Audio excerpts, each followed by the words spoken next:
How's it going, guys? Howard, Walter, how's things going? Hey, doing Hey, really well, thanks. all good, you? How's things going for you? Awesome. You watching the carnage? In which market? It's nice to All see the markets, or all of them. Well, the indices and crude oil, especially, it's really tanking at the moment. yeah? I mean, gold is tanking as well. Bitcoin is also tanking as well. What's going to happen next? Yeah. All right, guys, do you want to kick things off, Howard or Walter? Now you look at the Yeah. currency, Howard, mostly. Yeah. You want Walter? You want to kick it off with your side? I'll come back with all the currencies afterwards. Yeah, of course I can. Cool. So I'll just present a second.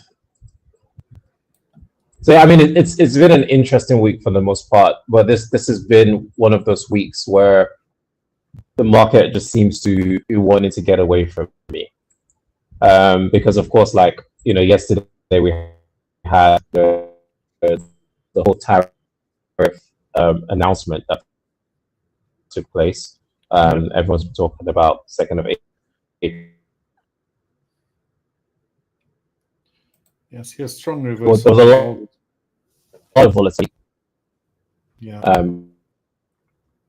around. So the whole day price basically didn't really go anywhere. So I was like, cool, I can see what's happening. I can see that the market is waiting for this data release. And you then, break a yeah, little bit. so- Sorry, Walter. obviously, at the recent high.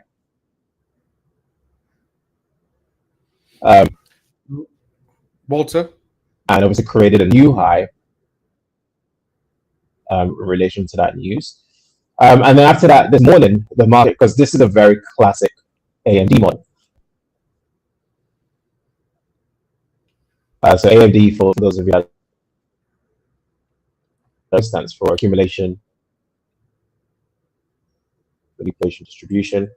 It's when the market accumulates and then it manipulates in a specific direction, in the opposite direction of where it manipulates. So it's a very classic AMD, so I anticipated a short. But then I'm waiting for the market to give a break of structure to the downside. Okay. That didn't happen until New York session, not until London session. Then there was a break to the downside.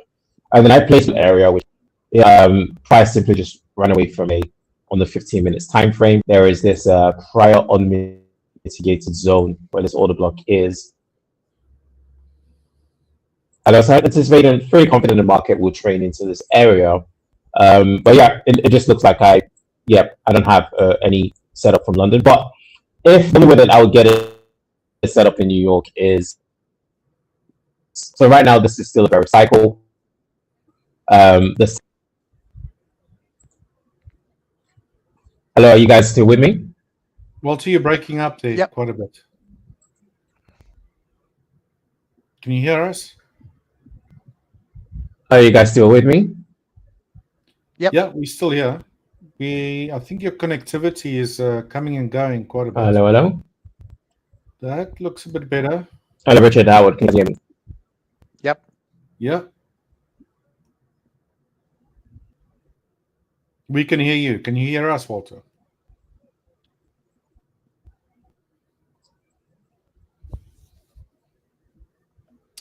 Howard, I think we lost Walter there on the... Hello, Richard Howard. Can you guys hear me? That's better. Yep. We can. Hello, Richard Howard. Can you hear me? Yes. Oh, Yep. perfect. Sorry, I think I lost you guys for a second. No worries. Awesome. So yeah, in terms of a secondary target objective, so we can identify that on the daily a lot easier. So taking a look at the daily, there is this imbalance down here. This imbalance is confluent with this bullish order block, as you can see. So that's the most recent order block on the daily time frame. We can see the market has come down to mitigate against it. We are going to see like further downside close this fair value gap, which is also confluence on the 1 hour. If you look at where on the 30 minutes, if you look at where the 800 EMA is positioned, again, 800 EMA, it's kind of like a magnet for price, and price when it's moving in that direction, tends to gravitate towards it, but it needs to be confluent with other action information. So in this case, there's an order block. 800 is confluent with that order block. There's also like unmitigated imbalances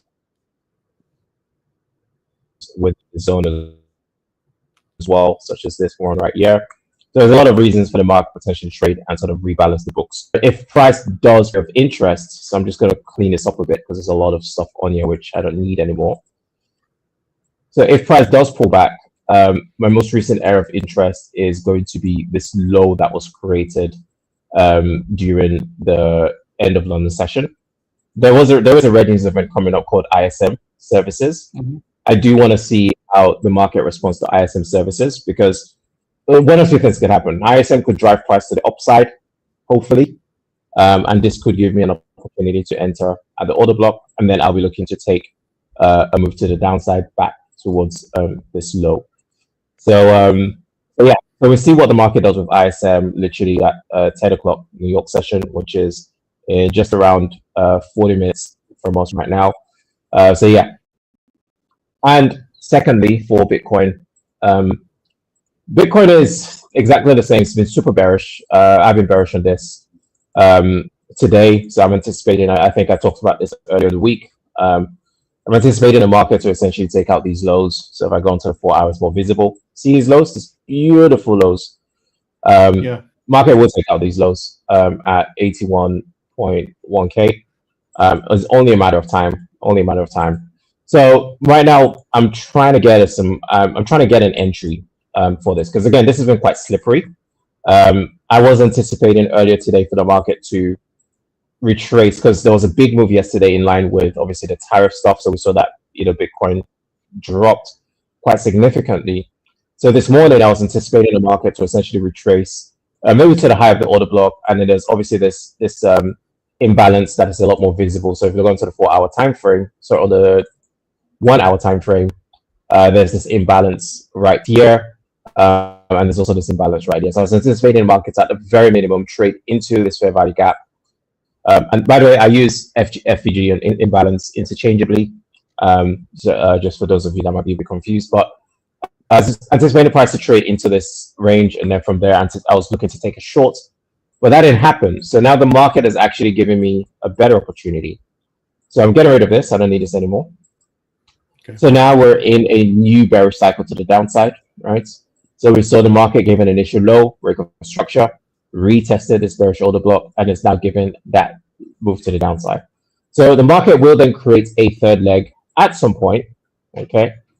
When that happens, my next area of interest is now the most recent bearish order block, which is this. Within this bearish order block, the only area that's confluent is kind of like this. It's a very small FVG just right at the edge of the order block. So that will be somewhere that I'll be looking to place a pending order. And then on the 30 minutes time frame, we are in that second stage of the cycle as well, which is nice. So again, I'm just waiting for a swing low to form. So I know I'm very confident that after the swing low forms, and if the market does retrace, there is going to be a bearish continuation, and price will take out the lows at around 81K. It's just a matter of if. So if price does pull back into this zone, then I will be looking to sell. Stop loss goes above the high. So I'll just see what kind of potential risk reward that will be.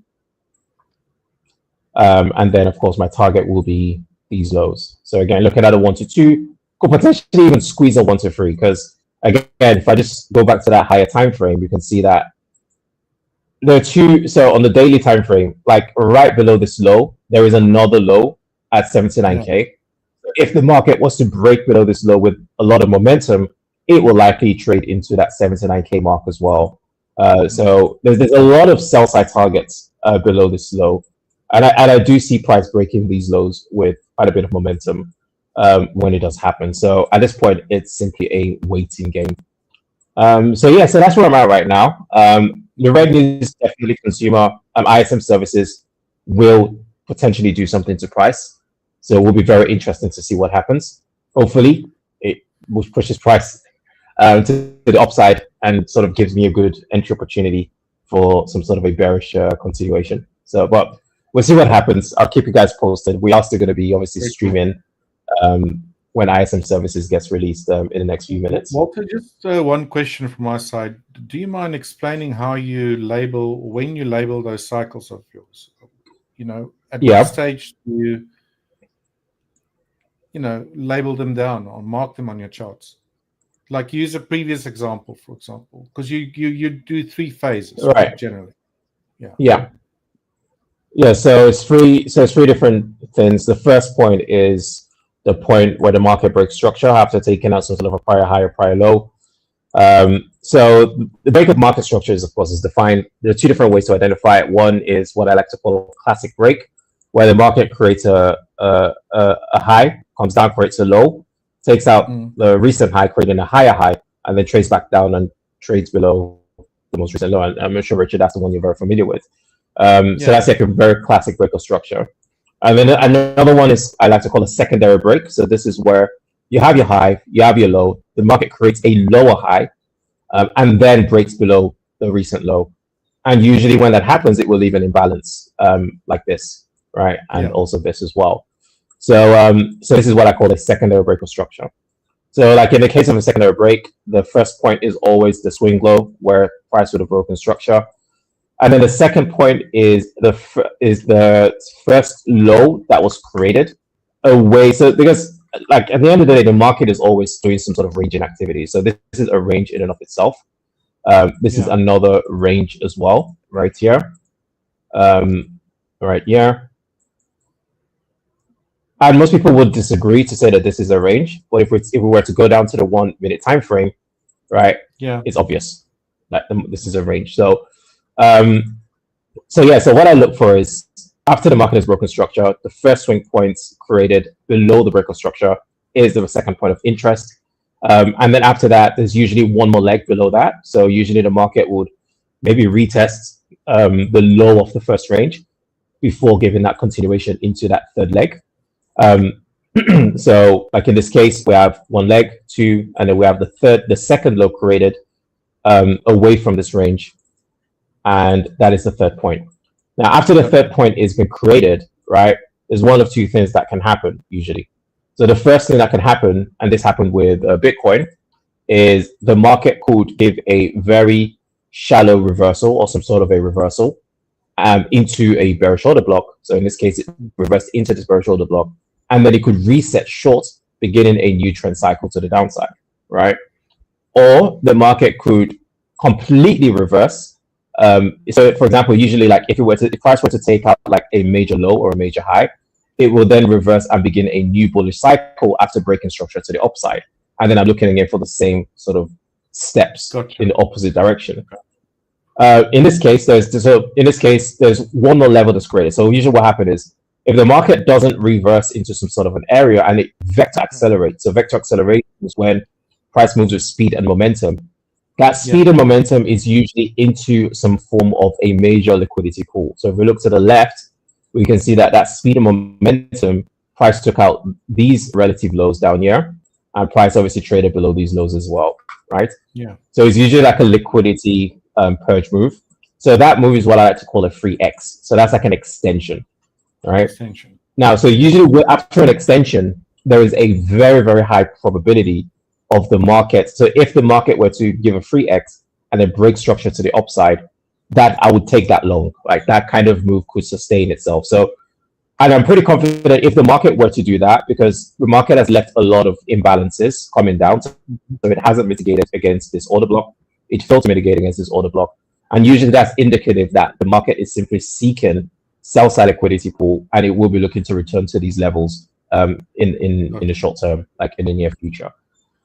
So that's just like a brief breakdown of how I identify these levels. Is break of structure, first swing low created after the break of structure, second swing low created after the break of structure, and then there's usually sometimes accelerative leg, which completes the cycle before the reversal happens. Cool. Thanks for that. So that is that's how I identify trends. Interesting. Howard, do you have something to show? Yeah, it's super reliable and super consistent. Yeah, on I guess while we're talking about gold, we had that. Let me just get the screen going on here. 1 second.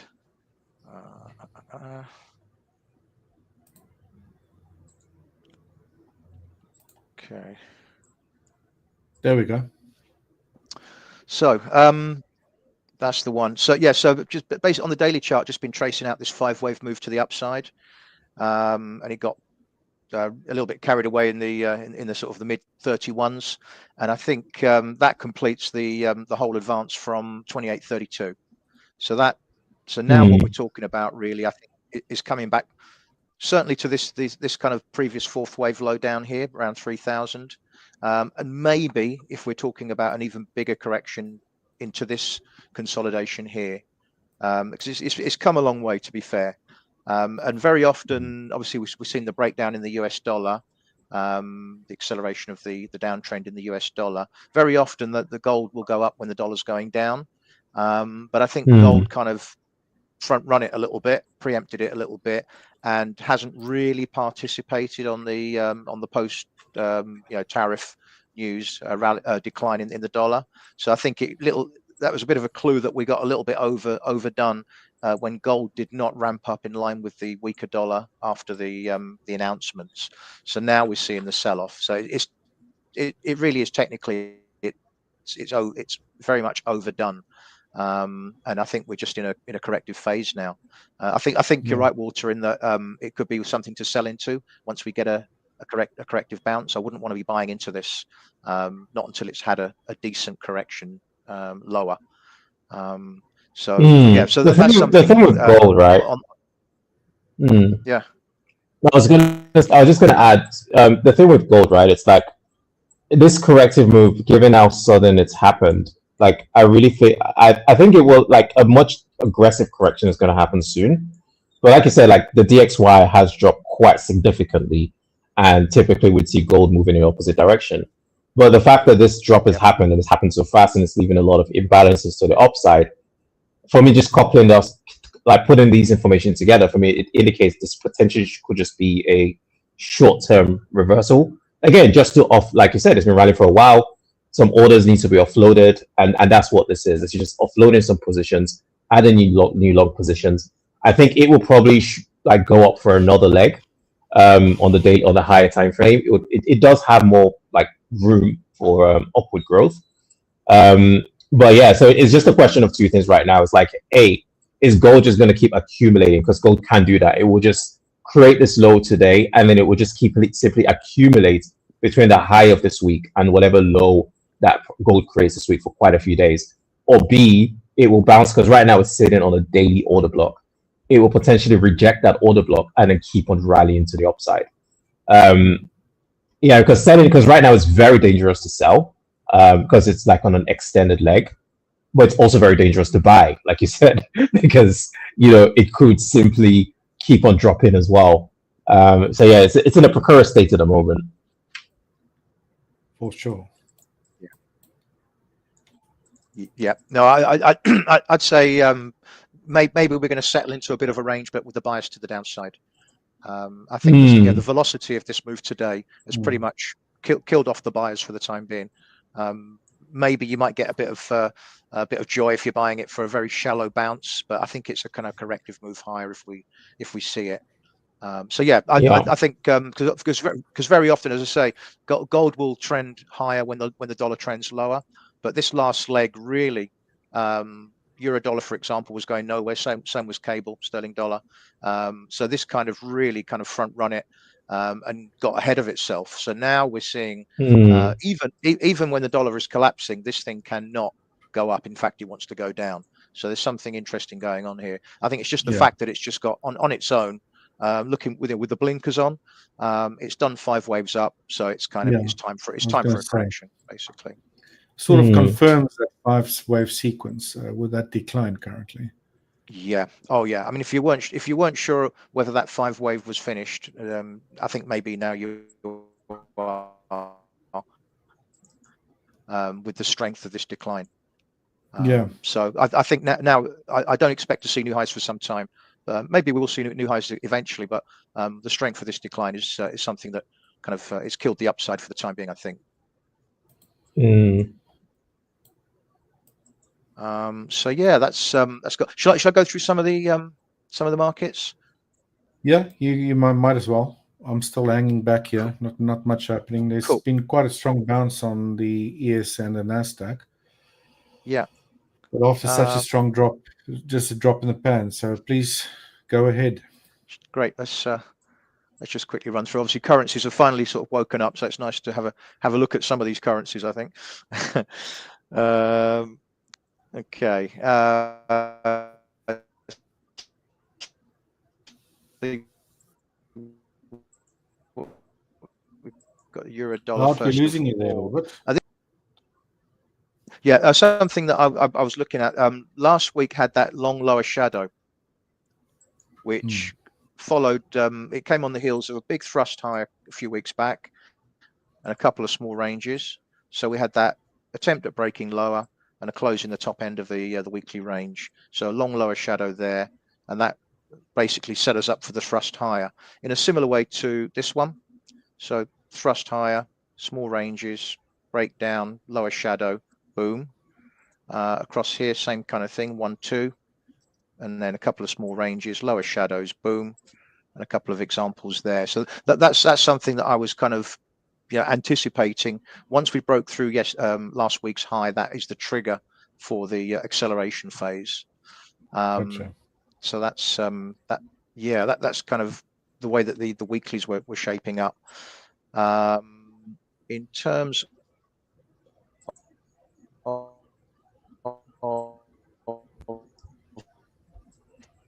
the daily on euro dollar in 4. So going back to the low 1, 2, and then we're kind of in this kind of extended third wave, which doesn't seem to have too much more to the upside when you think about what it's done. It may well be, kind of nearing the top of this minor fifth 112. So that could be something to keep your eyes on if you're looking for a corrective pullback against the trend. So that's the euro. And dollar yen, I was looking for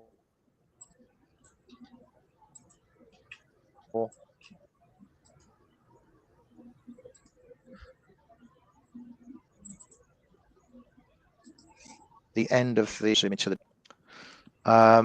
so dollar yen, I had that 158.87 there as the end of a 3-wave move, a corrective bounce, and the first leg down here, the first wave down, and I was looking for the thing to top out between these two lines, which it had a couple of goes at it, and then it reversed, and then we had a kind of a little push above 150. I better move this arrow now.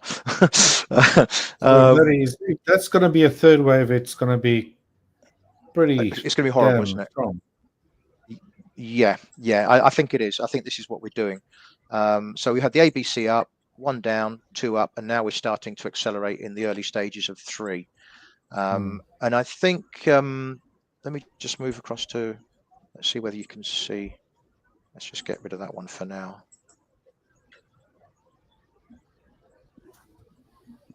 Okay, just trying to stop sharing and present again. All right, let's try this one. Okay, just onto a different chart, but it's basically dollar yen monthly chart. Long term from the 2011 low, I think we've just completed a zigzag ABC rally up at that 160. What is it? 162 high. So we had the first leg down, the second wave correction, which we looked at on the weekly chart, and now we're starting to break down in that minor third wave of this new bear market. And I think it could be, yeah, exactly. I mean, you think it's from 2011 to when was it, the back end of 2024? We've had this big rally, and I think we're at a similar stage to where we were back in 2012. Where we've had the end of the bear market, first leg up, retest, which doesn't make a new low, wave 2, and then we start to move a bit higher. And I think where we are now is where we were back then, but the other way around. Jeepers. So kind of early stages of a new multi-year bear market. Jeepers. Are you in a trade in that? My trading is all still very short term. So I'm attacking it. I'm attacking it all pretty much from the short side whenever I see opportunities. So that's really how I'm using this when it comes to the short trade. But this one's interesting because it topped out. There was a previous fourth wave around 160 going way back. So it's a typical place for the correction to finish. So I think this one is going to break down quite aggressively. It's only just begun because we spend a lot of time looking at these short-term charts and we don't think too much about the bigger picture. And I think the bigger picture, which is so important. Oh, very important. Yeah, I mean, if you're expecting something like this, then and you're trading only from the short side, then you're not getting stuck in these big rallies that you think, this is which way the trend is, kind of thing.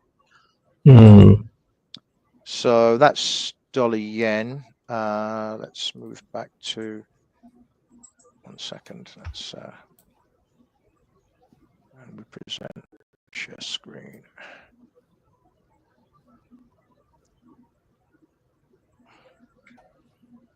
Right, let's share that. Okay, so that's the dollar yen. Finally, the commodity currencies have started to join the party, which is it's been quite frustrating recently because they've not really bothered to join, but finally the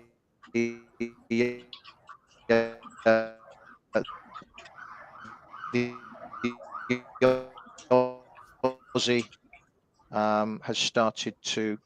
The low there I think is the start of the new bull market for the Aussie against the US. First leg up, first wave higher, and a flat second wave correction, which I think ended a few days back. And now we're starting to see the thrust, which I think is part of wave 3.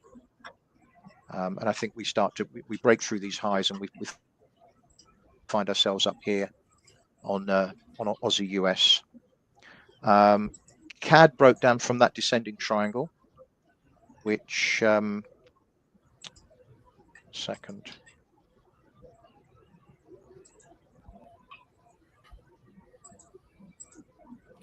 That's a lovely looking descending candle. I think you showed this the other day, didn't you?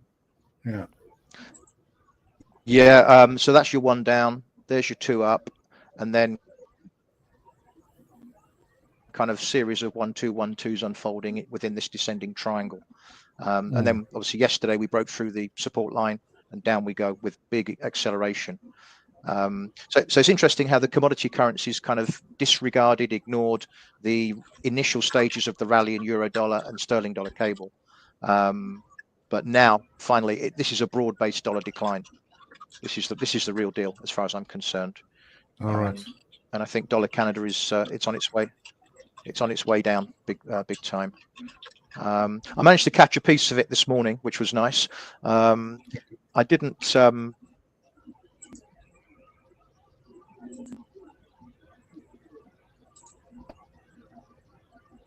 do anything in euro dollar or to celebrate. There we go.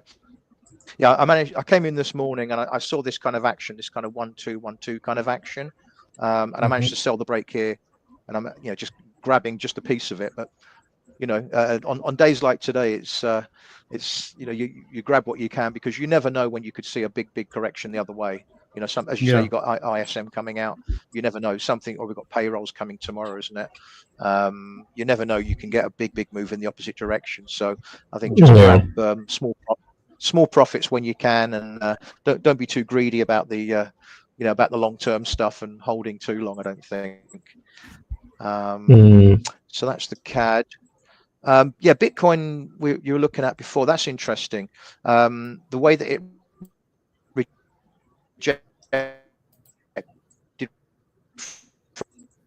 from that trend, leasing amazing downside rejection on that trend line on the daily, wasn't it? Yeah, on the daily time frame. So literally, you had that pushed up, yeah, slammed lower on that, on the long upper shadow, slammed lower, and then today we're kind of struggling to make any headway to the upside. This one is I totally agree with you. I think this one is headed down. It's going to make new lows. I think it looks very, quite vulnerable here. Once this low goes at what is it, 81.261, then we're off to the races. 81.1. Yeah. Could you imagine what happens when we get below that point? There'll be a lot of people bailing out of long positions. Oh yeah. And that's when it's going to give. And that's when it's going to give the big reversal to the upside. Yeah, probably. People are going to, when everyone gets up. Yeah, people are going to be kicking themselves. Yeah. You never know. You know how markets go. Just when you think it's like this one here. Just when you think it's safe to go, then you get the big reversal. But that bearish reversal candlestick from yesterday, I wouldn't want to be buying into this. I'd be a little bit careful about this one. It does look like it wants to head down in my opinion. So yeah, that's me for now. Richard, do you want to have a crack? Yeah, let's quickly switch screens here. Just handling stuff on my side.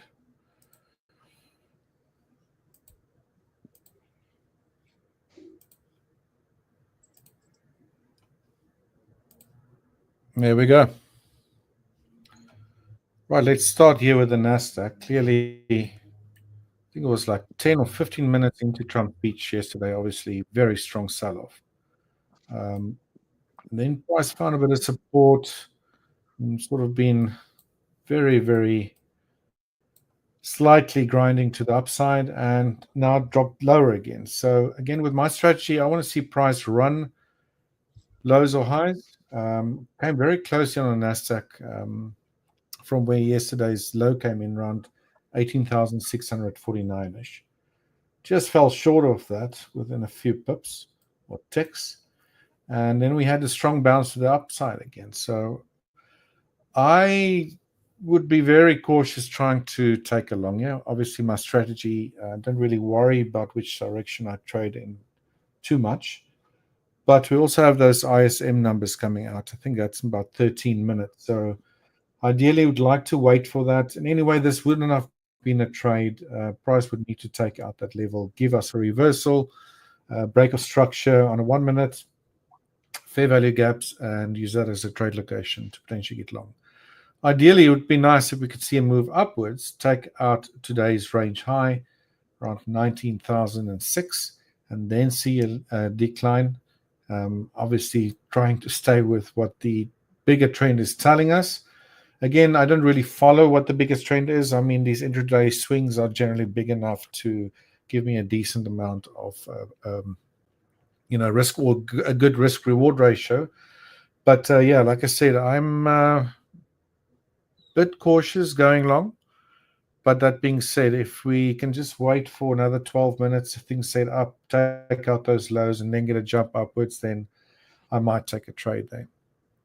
Then if you look at the S&P 500, same thing, just fell short of yesterday's lows around 5,462. Bit of a ranging sort of market at the moment, price action.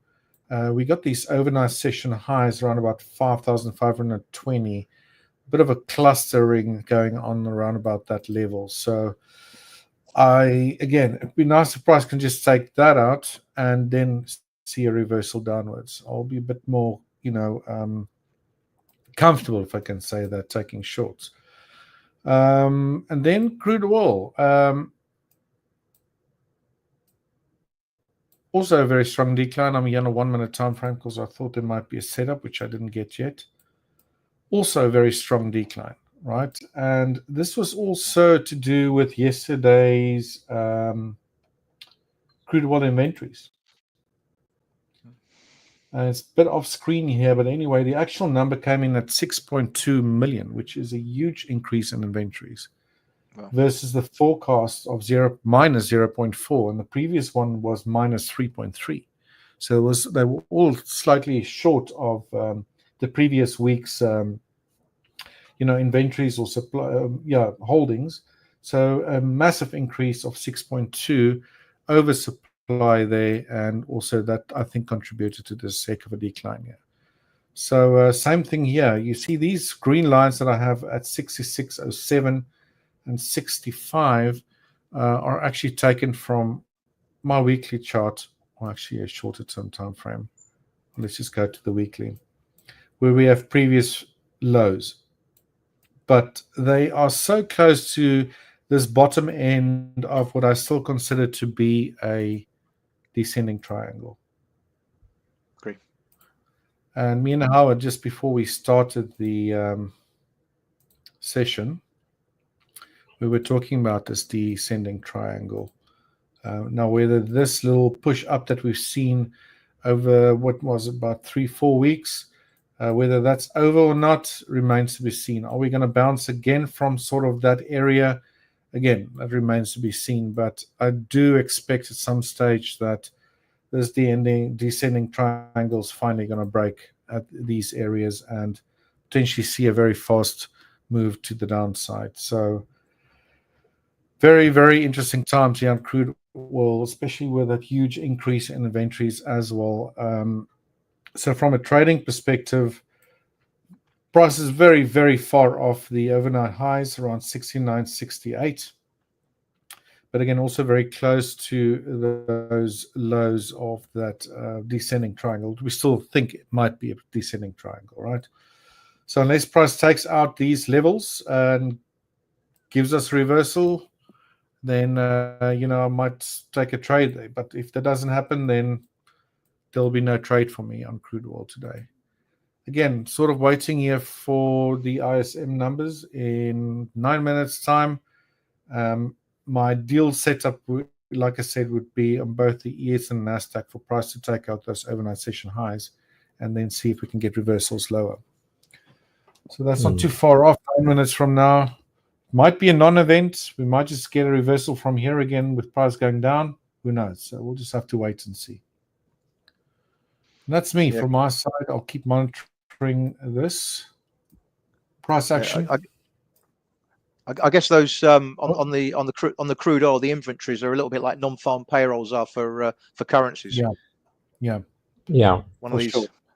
I mean, that was a massive, massive increase. I mean, they were expecting a decline of 0.4 million. To go from that to 6.2 million it's insane.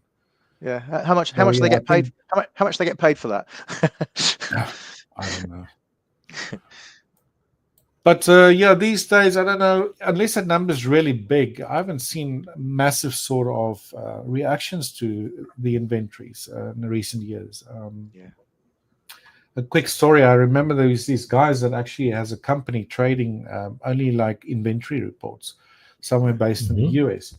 And they would use satellite imaging or imagery or photos on live feeds to go to most of the oil feeds that oil fields that take, where the OPEC countries to decide on what the inventories are going to be or whatever.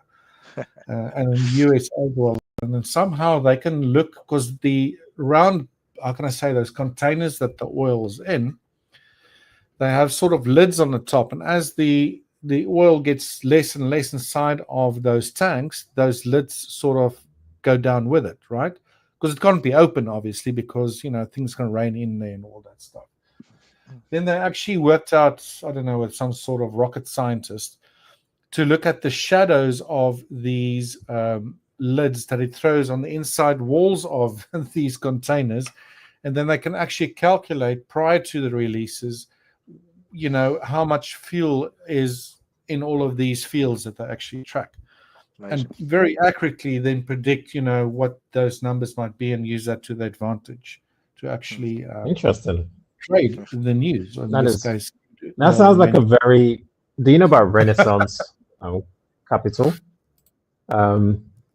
Is this like a hedge fund multi-billionaire that uses a GAN method to invest, and he basically like goes with the position of stars, and with that it uses that to determine harvest. So he uses that to determine harvest and predict whether wheat is going to go up or down in the next harvest season and all that kind of stuff. I'm just like, wow, It's really creative and amazing to, That's wild. especially when people Yeah. get it right and they're accurate, period of Yeah. time. Yeah. Yeah, I guess that's a complete different field, like the GAN field. I mean, it's also a rabbit hole if you go down that. Oh, GAN is a massive rabbit hole. I tried it, and Yeah. I'm just like, nope, I'm good for now. Yeah. Like, No, I it think most is of those guys that actually knows what's going on there are keeping it very secret because it's like you put the GAN fan on there. It's got to hit one of those lines, right? yeah. right. I mean, exactly. It's like, does it hit it because it's GAN, or it's Yeah. because it was Yeah. just headed there anyways? But yeah, GAN techniques are very interesting. I was very curious about it at some point and looked into it. Yeah. The But square of as a 9. long-term trading I mean, strategy, there's the astrological aspect to it, angles. I mean, I know there was a lot of talk about that he used some sort of vibration method. Every stock's got a certain vibration. If you can figure out what that number is, you can in the future, sort of predict where all the highs and lows are going to be. And that information, I don't think anyone's going to sell it if it's true in the first place. Yeah. yeah. Right, lads. Anything you want to show there, Howard or Walter? Well, in 3 minutes we have. so I think right now a lot of us are waiting for ISM, so we have that falling shortly. Yeah, I see we've got a question there. Yeah. Yeah. So how does news affect the market, and where can I track important events? That's a very good question. So, do you want to take that, Howard? You can go ahead if you want to show that and perhaps an economic calendar. Yeah. Let me just share that screen. I've actually got it open here. I know a lot of traders use Forex Factory, so it's forexfactory.com. If you go here to the top here, there's a calendar. And you can also go and sync the time here to your time zone. And generally, it will give you every day's, well, not generally, it will give you every day's news events that's coming out. So it's the economic calendar. You can see the currencies that might be affected by that. These little files in red are generally your high impact news events. So you can definitely expect a lot of volatility during those events. But rather than sometimes just news, like yesterday we had Trump that had a speech that was actually on the calendar. So generally traders will go, before they trade, actually go look at this calendar and make sure that they don't trade into those events, or just take note of them, because obviously it can affect your position if you want to trade. With that extra volatility, you can get stopped out very easily, and so forth. So forex.com or forexfactory.com. There are many other ones. FX Street, most of your Forex brokers have it as well. At Holo Prime, we also have an economic calendar as well on the website if you're trading with them. So, and each sort of news event, typically can affect a broader sort of market, like the indices, a lot of the currencies, or like crude oil, and some might just affect like crude oil, for example. Like I just talked yesterday about let me actually go to that. You see here, crude oil inventories was at 10:30 a.m. Eastern, right? And you can see here on the right-hand side what the previous number was, what the forecast was, and the actual number that came out. Now, there's also a little graph here on the side that you can go and click that shows all the historical numbers that came out. And you can also click on that little file on the side, and it will actually tell you where this, or the source of the data, where it's released from.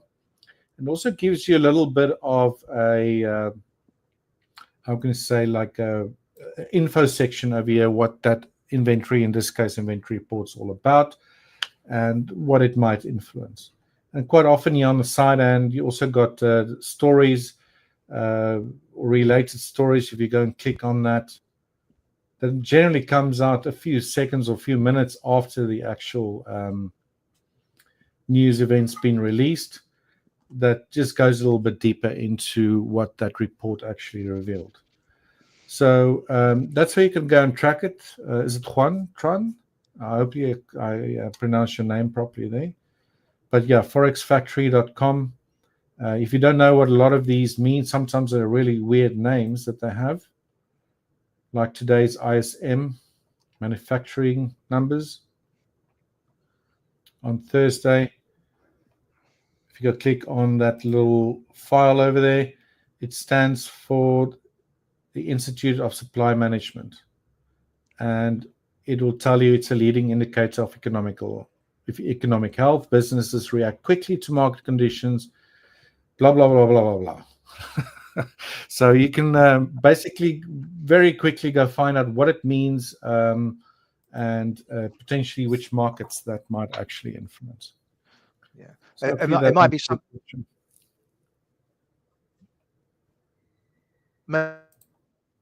Maybe if I could just add something that can drive a market, like in your crude oil inventories example. So if the actual number comes out significantly away from market expectations, then that's when we can see big moves. Yeah. That's all I would add to generally, that when one. they're sort of in line of what's been expected, then generally then they have lots of volatility. But that crude oil move, expecting a decline of 0.4 million, and all of a sudden there was an increase of 6 point something million, that's a massive difference. Yeah. Yeah, that's Right. when you By the way, the often... ISM data got released. It was very uneventful on my end. Yeah. I'm not sure if you guys, the markets you're looking at had any sort of impact. Yeah, not seeing anything on my moving. side either. No. Yeah, that's the most uneventful ISM I've ever seen. Yeah. Literally nothing happened.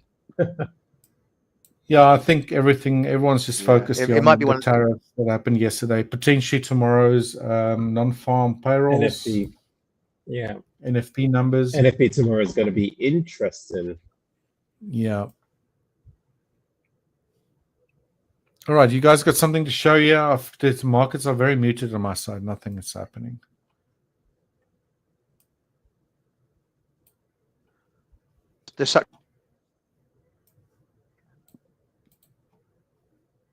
What do you say, Howard? You got something to show us there? Walter, did you get a bounce in the Bitcoin or gold? Yeah, so I'm just going to share my screen now. Okay. By the way, guys, if you're watching this, you have questions in mind, just feel free to put it in the comment. We can't see the comment on our end. But yeah, so I'll just share my screen. So with gold, right now there's a bounce back. So I'm still, because so although yes, there is a break of structure on the 15 minutes. So we've had 3X, and we have that initial swing high. And then of course the market hasn't created a second point yet. So I know I can anticipate a price is heading to this order block and this order block right there. If we look on the 30 minutes time frame, right, one easy move I could anticipate is for the market to retrace into the zone, and then from there I can anticipate some sort of a bearish continuation to the downside. Now of course, if that does happen, and I sell there, stop us above the high, the risk reward on this and taking profit at the EMA is for 1 to 4.45, which isn't bad, not bad at all. But yeah, so I'm a little bit cautious of the fact that the market has broken structure to the upside on the 15 minutes time frame. So I'm not going to place a penny order there like I normally would. I do want to wait for the 15 minutes to form a swing high. And then, so this is essentially what I'll do if, for me to enter this trade. So I wait for the market to essentially form a swing high, and then for it to pull back. I don't care. It doesn't need to pull back to mitigate against this order block. If it does, splendid. But if it doesn't, it's okay. I want to see a pullback. And then after that, I do want to see price deliver a higher high. So if, for example, this leg trades all the way into the order block, I would not enter straight away. I want to wait. I want to see a pullback first. And then if the market delivers a higher high, fantastic. Then I'll be looking to place a trade on that higher high leg, right? So the high leg would either take out the side, even better mitigate against this initial order block. So like Then a in that zigzag case, type I'll of be looking move to the into short. the area rather than one directional move. Exactly, because of this breaker structure. Yeah. An alternative entry is if the market fails to deliver a higher high, but proceeds to give a secondary break to the downside on the 15 minutes. Even better. Then, of course, I'll be looking to enter the mitigation of that order block that would have been created. Gotcha. And I'll be looking to go short from there to the downside. So those are two ways that I would enter this right now. Nice. So in this case, I prefer to exercise caution. I don't just want to just place a pending order and hope for the best. So that's it for gold. So shorts is the better direction. At this point, it's just sitting on my hands and waiting for the market to present to me a good opportunity to sell. And then with Bitcoin, I got excited for a second. I thought it was heading back towards my optimal entry price. It could still do. The day's not over. The game is not over. Right now, the market traded into this fair value gap right there. So it's gone from sell side below this low to buy side within this imbalances, and then it's gone back to sell side within this fair value gap. So the next logical move is, you guessed it right, a move towards buy side. So if you do see that move towards buy side, it will be above this high and hopefully within this imbalance, within this order block. And then I'm looking to actually, so when I see the market begin to move back up, then I actually will place a pending order on this. I'm a lot more confident on this move. So I'll place a pending order on this, stop above the high, and then I'll be looking to short sell. Again, I think even Howard mentioned this as well. Market trades to 81K, breaks below it, then we could see a very smooth move down towards 79K. So yeah, so I think I'm just going to place my profit. I'm going to go for a more conservative profit taking at 81K, just because NFP's tomorrow. The market acts really funny on NFP week, and I'd rather not be in the market longer than usual, longer than needed. So yeah, so that's my take. That's just a brief update on these two beautiful beasts. Beautiful beasts.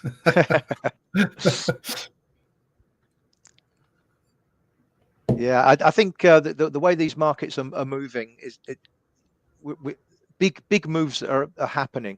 So maybe we could get these big breaks on Bitcoin, on crude oil. Who knows? You know, it just seems to be the volatility's picked up. So maybe we're on the verge of decent breakouts on all these markets. Yep, maybe. Yeah, volatility has picked up a little action. I like trading. Gold is a lot better to trade when it's in an accumulative range. The moves are a lot more easy to read and easy to anticipate. But when it's broken out of ranges and it's rallying, it's easy to miss moves because the market moves really fast and doesn't really give you a way to get in at a good price. But yeah, it's nice. I like it. Right now, it's like gold is just sort of in this interesting place where I do see potential for more downside. I do want to see how the market treats this general area. If, for example, the market does break below that daily, so if we look at the daily time frame, my area of interest right now is this order block, right? If I see the market break below this order block on the daily time frame, that will give me enough confidence on maybe potential more. But right now, there's a bit of a rejection at this order block. It's a very strong rejection. So yeah, so it'll be interesting to see sort of what happens over the next few hours. Yeah, I guess you're trading off the 15 minutes. Bitcoin has been a bit more relaxed. You can just wait and see what happens. Yeah, it's a very. I don't like slippery days like this. I just like days where the market just gives you a setup, retests, you enter, and good. You ride the wave. Yeah. But days like this, the market is going up, it's going down. It's like, nope, you can't catch me. You can try, but you can't catch me. It's okay. Yeah, these are the days when the market convinces you that buying the breakout is the best way to go. Until it doesn't. And then, yeah, and then that gets you into that thing where the market suddenly Until goes it into ranges. doesn't. Yeah. Yeah. It's the market's constantly changing its mood and patterns and things. So. Absolutely. It looks like that Bitcoin's about to break, maybe. Yeah, it looks like it's gonna break below the low. If it does, then unfortunately I'm not gonna have a setup. But again, I hope it gives a low and then rallies back in, right? Then at least I will have a short on this. But if it drops lower and gives a new leg, then I'm looking to sell. Yeah. But when the market drops really fast and leaves a lot of imbalance in the market, a lot more unpredictable can happen. Yeah. Or it's a lot harder to anticipate what could happen. Because all it takes is one random massive wick candle to come all the way back up to rebalance the books and then immediately drop all the way back down again. Yeah. And if you sell a little bit too in a very annoying loss. For sure. Well, that's a strong push up there on gold. And Bitcoin has it does, yeah, it does this quite a lot as well. Sometimes it just, you think it's going well and then it just wicks up very aggressively and then comes back down. Yeah, you got a lot of broken support in this area, haven't we, on that? Gold is about to hit up that order block. As tempting. Yeah. Sorry, say that again. A lot of people are trapped above current levels, I think, in that on the order blocks there. I think that a lot of people are long above this level. Like it looks like 31. Wait, are you referring to gold or Bitcoin? Gold, sorry. Looks like a lot of people are long and wrong above 3,100. 3,100. Right. So you think a lot of people are buying in this area? A lot of people did buy, and maybe they're regretting it a little bit. So it'd be interesting to see whether it struggles here. Oh yeah. Oh yeah, 100%. 100%. So around when the market was accumulating like this, 100%, I believe there were a lot of buys in the market, and the position of stop losses below this low. So they got squeezed out, definitely. Yep. So this move would have squeezed a lot of them out. It's very aggressive and very sharp. Would have given them enough time to react, especially after what happened with yesterday when the market broke above this range. If you were a breakout trader or someone that just traded breakout continuations, then definitely like they would have entered at the retest analysis, or they would have been buying in this general area. Whether this move would have just like taken a lot of them out. Yeah.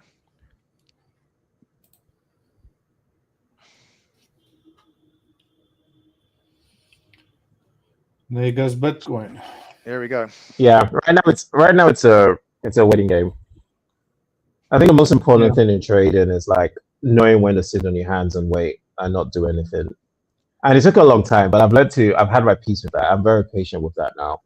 I remember my early days, I had very itchy fingers, it's like I want to do something. But now it's like, but then when you realize how much waiting actually pays off, and it pays off more than itching, it's a lot easier to wait.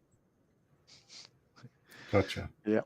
Looks like the S&P's looks like the S&P's doing a third wave lower on the 30-minute chart, just about to break the first wave low.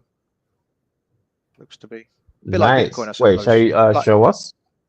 So looks like it's about to break the swing low on the 30-minute chart on the S&P, a little bit like Bitcoin did. Oh. So the big move down. Howard? Yeah, let me do it. 1 second. 1 second.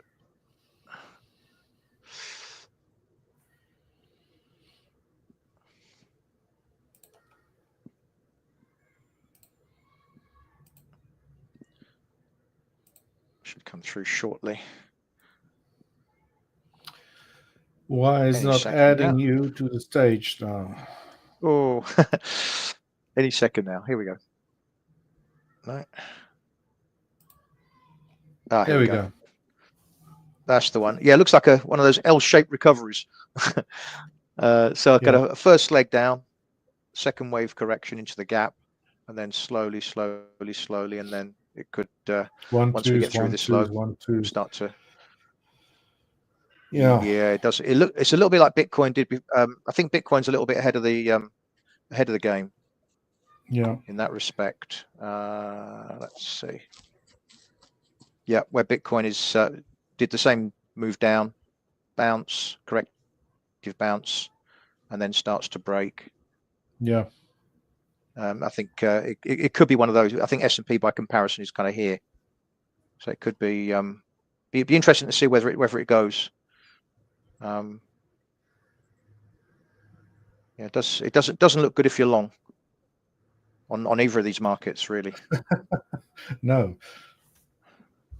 Hence why I said, like, I don't really want to be going long. That's for sure. Yeah. Yeah, guys, I don't know. It's not much happening here at my side.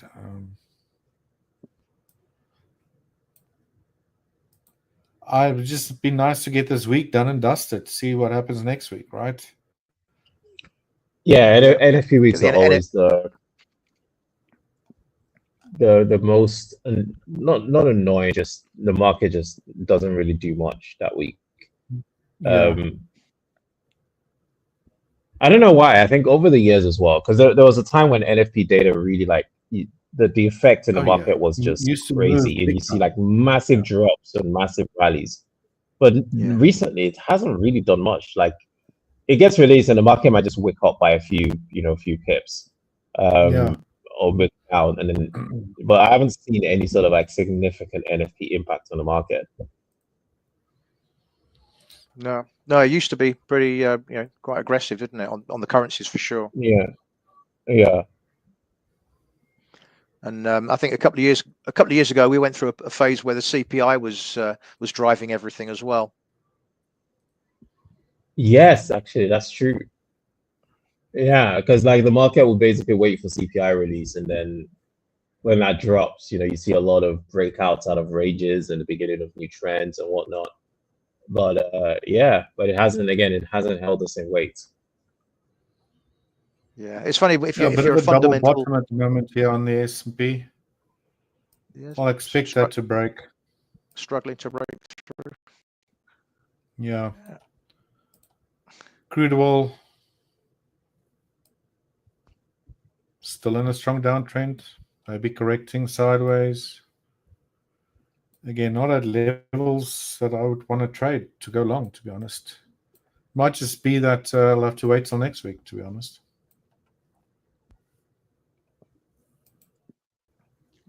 And this is at weekly chart still. Yeah. Crude oil right here at that area where it's been bouncing from. Yeah. So many times. Yeah, I wonder whether it's one of those situations where you have that API number, and you get that big move in the opposite direction. I wonder whether it's one. Could that be a fundamental trigger that kicks off the move? I don't know. Sometimes you get a fundamental trigger. For me, this is a very short. If this is an E wave of a descending triangle, we could still be doing this. Yeah. And then that. Yeah. Will not be surprised if that happens.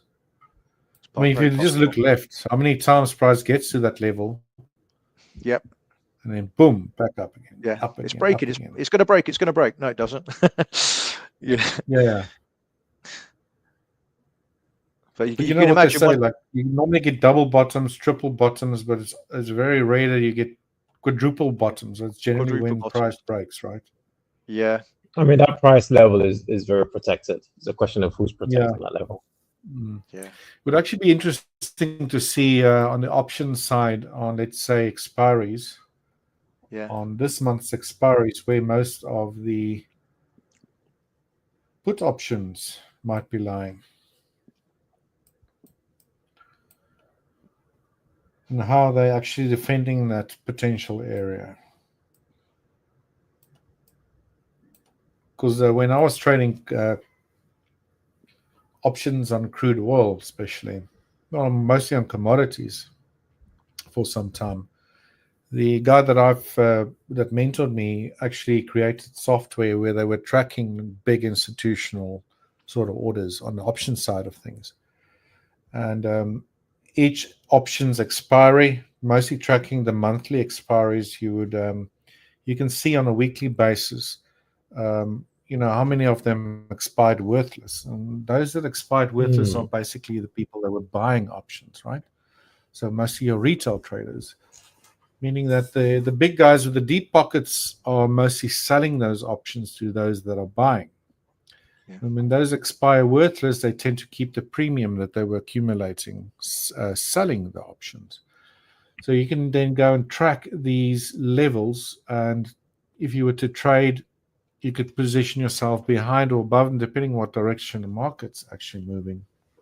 And quite often be on their sort of side and mimic what they're doing, i.e. selling options, whether using spreads to do that or no naked options. Never done that, but very, very interesting. Quite often you can get a very good idea of what's happening on the options side of things. I might have a look at that actually and see where the majority of the put options might be located.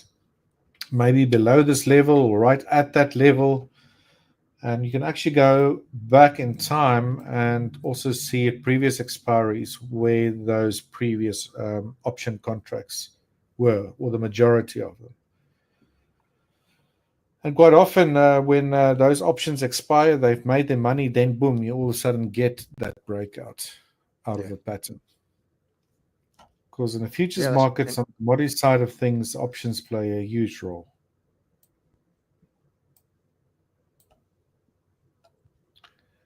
Yeah, so crude oil's just running sideways a little bit on my side. There we go. Just pierced yesterday's low. I doubt we're going to get a bounce, but anything can happen. So really nothing to do on my side as yet. That's something I've been seeing quite often, and this is looking at the CFD markets, right? Not the futures markets. I haven't spotted that often on the futures markets, but I've been noticing if you look at the SPX 500 and the NASDAQ on the CFDs here, you'll see that, for example, this is a good example where the S&P 500 now already peers that low, whereas the NASDAQ hasn't done that yet. Now, I've quite often, they don't follow each other exactly, but they do, track each other's sort of directional moves, right? Sometimes their price structure is a little bit different. Obviously, their prices, they price different stocks, and obviously that's comprised in those indices. But normally, I've seen this especially on Fridays, which is really weird. It's like if you get a very strong move to a low on it could be the NASDAQ or a move to a high, and the ones actually lagging behind, then it eventually catches up, which could also be a trading opportunity. But just saying. Weird. Interesting. No, I haven't seen. How long have you noticed this happening for? So, if I were to sell here, then I would hope that it would eventually catch up with what the SPX was doing, breaking that low. Do you understand what I'm saying? So I don't know if this is a CFD thing. If it is, then there's definitely a little bit of a loophole there to potentially make a few pips. You never know. Arbitrage opportunity. You should test it out and see like what potential it has. Yeah. This is how new strategies are born. Yeah, for sure. Yeah, absolutely. Where's my chart gone now? There we go. So yeah, we got the SPX here now. It's just sort of hovering at that level of yesterday. Broken slightly below it. There it goes now. Here we go. NASDAQ not there yet. Will it actually reach it? I think there's a really good chance that it will. Yeah. Right, guys, you got anything else to show us there? Yeah, on my side, not a lot. The currencies have gone a little bit quiet. So the euro dollar's had its move, one of the biggest moves for a very long time. Let's have a look. Let's see.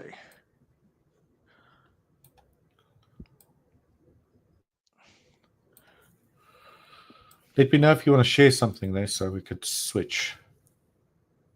Yeah, let me. Yeah, I can just share something here. There we Yeah, go. that's euro dollar intraday. Yeah, you don't see that kind of move very often. That seems to be settling around these higher levels.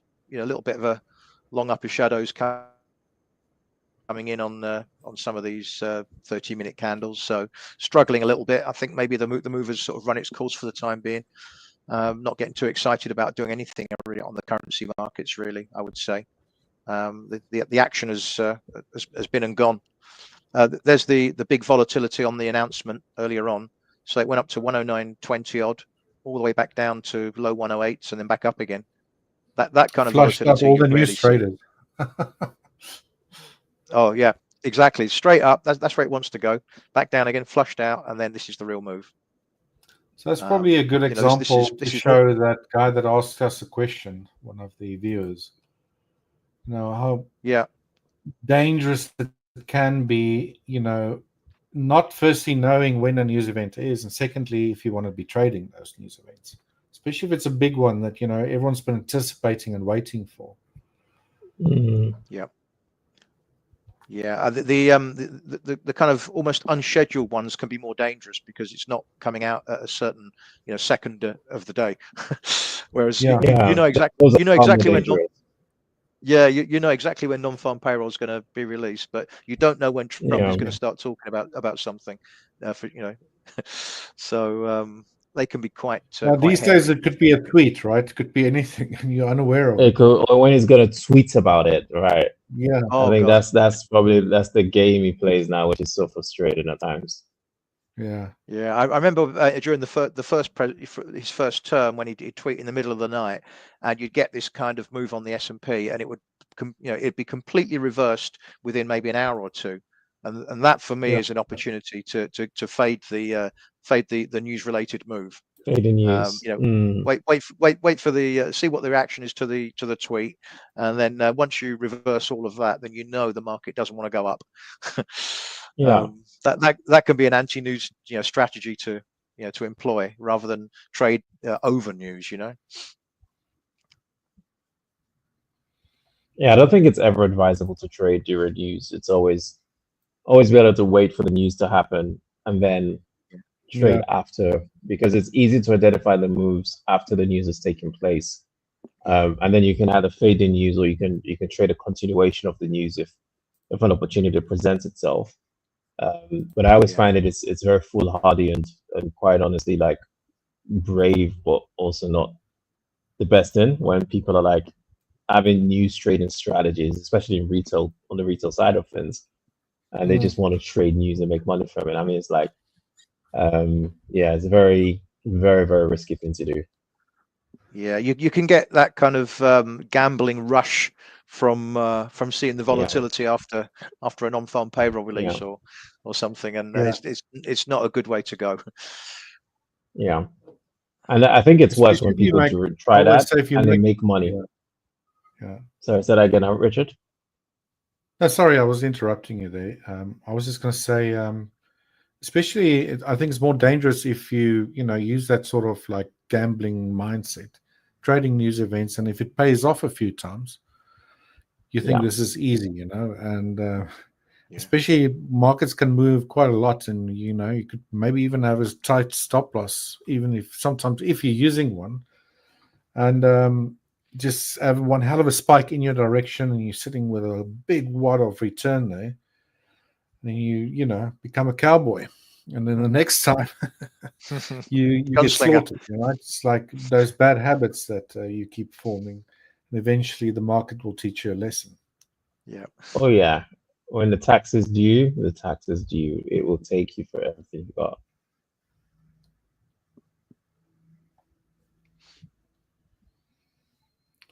Yeah, those are crazy moments. But yeah, Richard, you literally took the words out of my mouth.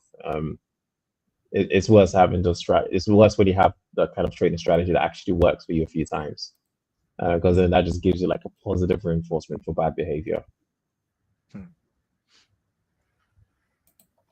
Yeah, and I think in trading, particularly chart-based technical trading, there are so many opportunities for you to make or lose money, and being able to filter out the ones which are good.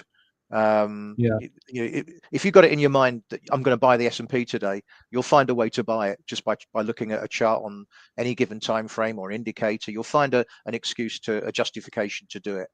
Exactly. Right. So it's kind of filtering it out, that the setups that work for you, I would say. Right, that's right, and that's so important. So gold has moved into a very nice level. So yeah, as tempting as it is to sell now, this is where that weight is even more important.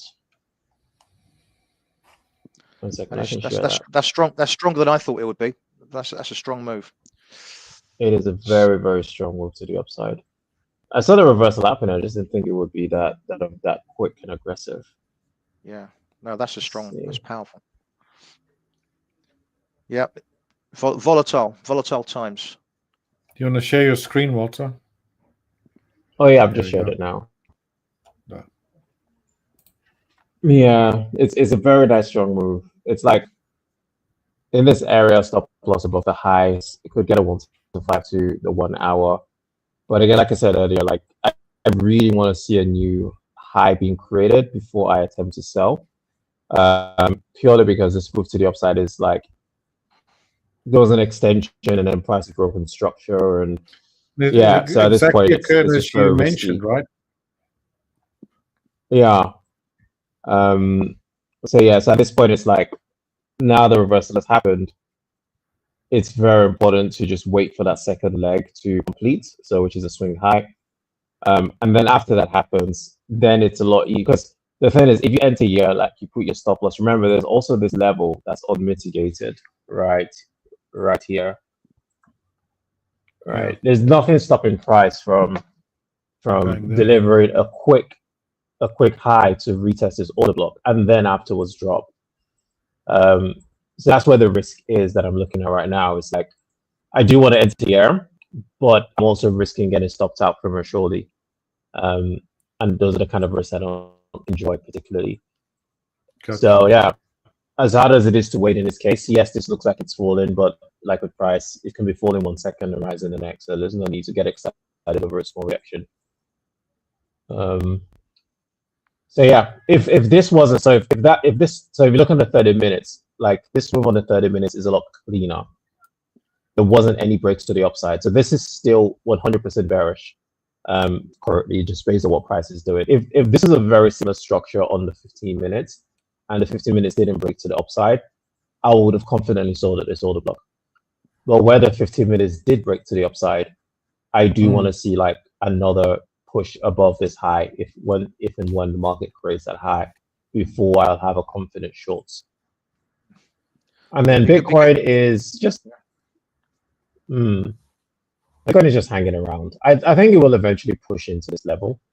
It's just a question of when. It's given a big move today. It might just accumulate until tomorrow, who knows? But yeah, if it does push into that order block, for me, this would be a much nicer trade than gold.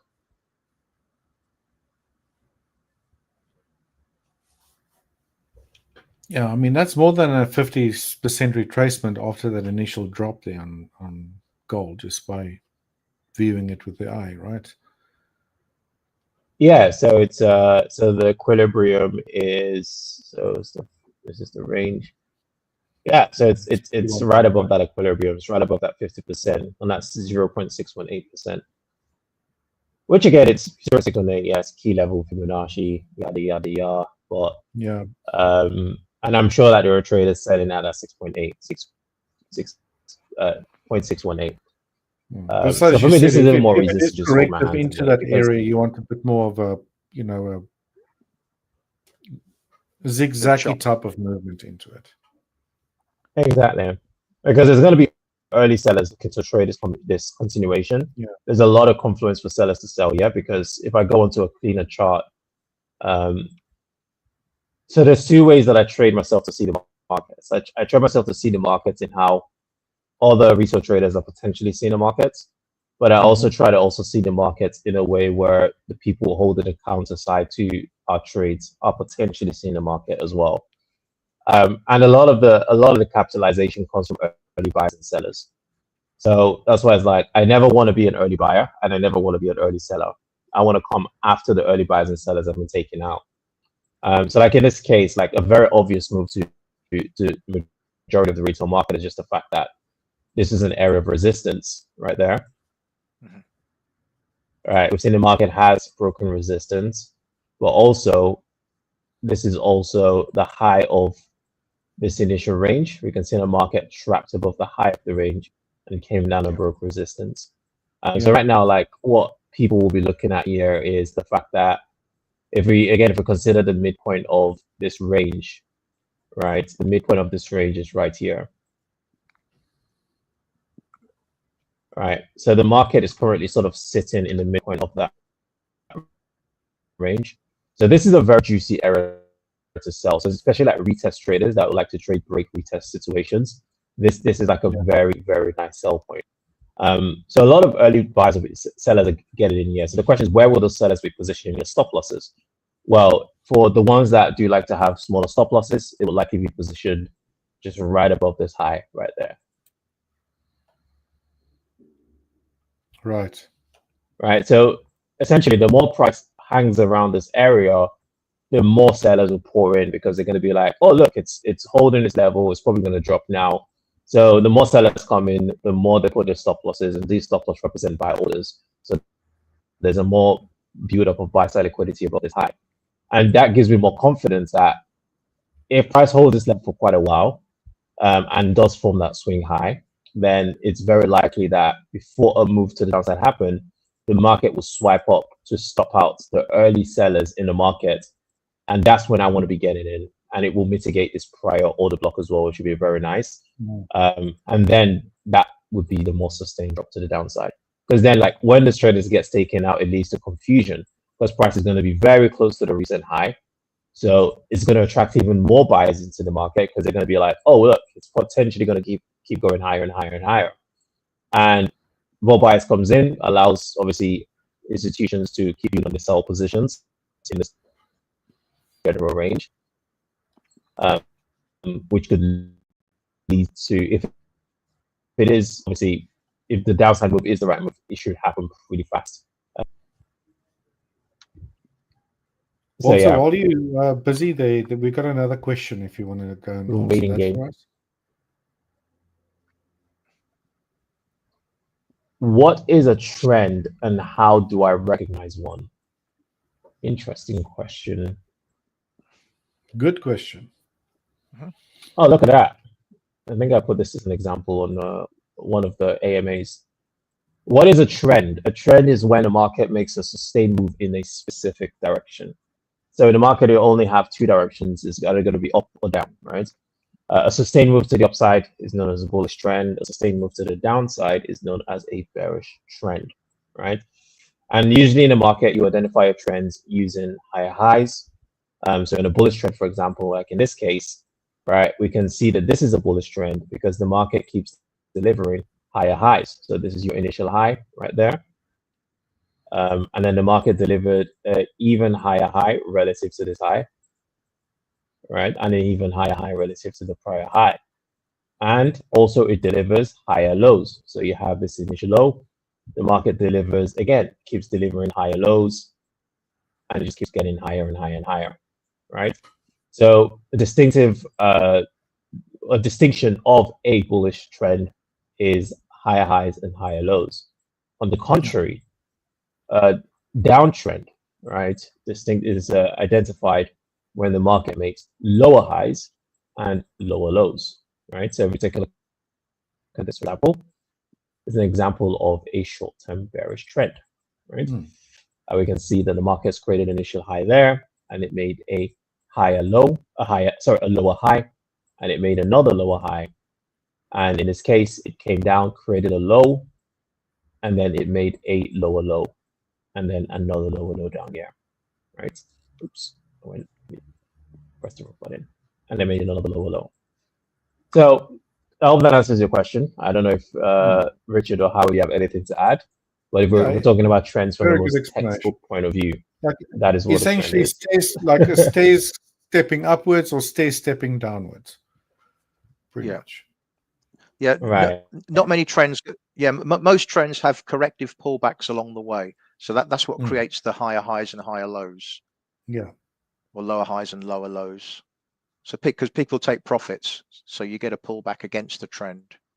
Yeah. That's correct. So the pullbacks would usually retest somewhat significant. There's a lot of theories on how to trade pullbacks. Like one theory is using the Fibonacci 50% level, or 61.8. So like when you have like a high and a low, you find your equilibrium, and usually around that equilibrium is where the market would retest. That's one theory, by the way. This is not necessarily my theory, but it's just a general theory of different traders have different strategies of trading pullbacks. But yeah. It's one way people trade. Sorry to interrupt you, Walter. I just recognized the pullback that you bought live on here. You remember that one? Go back a little bit. What do you mean? You probably remember it very well. The pullback. You bought gold on a pullback and it shot up. That one. Okay. I remember. I think it was that one. Yeah. Oh yeah. Left of Midday. Yeah. What? Not that one. I think it was go to the left, to the left, to the left. This one? I think it was that one. Yeah. I think you bought that one. I remember live. I think it was that one where the market came down and you yes. I remember that. That was an amazing trade. That was on Thursday the 27th. Thank you. I think let me just go back to Pepperstone. Yeah. So if only I knew the price was going to keep on rallying, huh? It would have been very nice hold. that would have been a very nice amount of money to have made on that trade. Yeah. But the trick is you recognized it was an uptrend and you bought the dip in an uptrend. That was the thing. Yeah. Exactly. As I say, guys, and you identified that beforehand, so it wasn't just getting into a trade willy-nilly. You planned. Yeah. You always plan ahead of a trade, entering key areas. Never chase a trade, never chase a trend. You always end up on the backside of things. I mean, my mom used to tell me that. Never chase trends. Yep. But yeah, this is a very long week. This will be interesting if this plays out. Gold and Bitcoin. Yeah.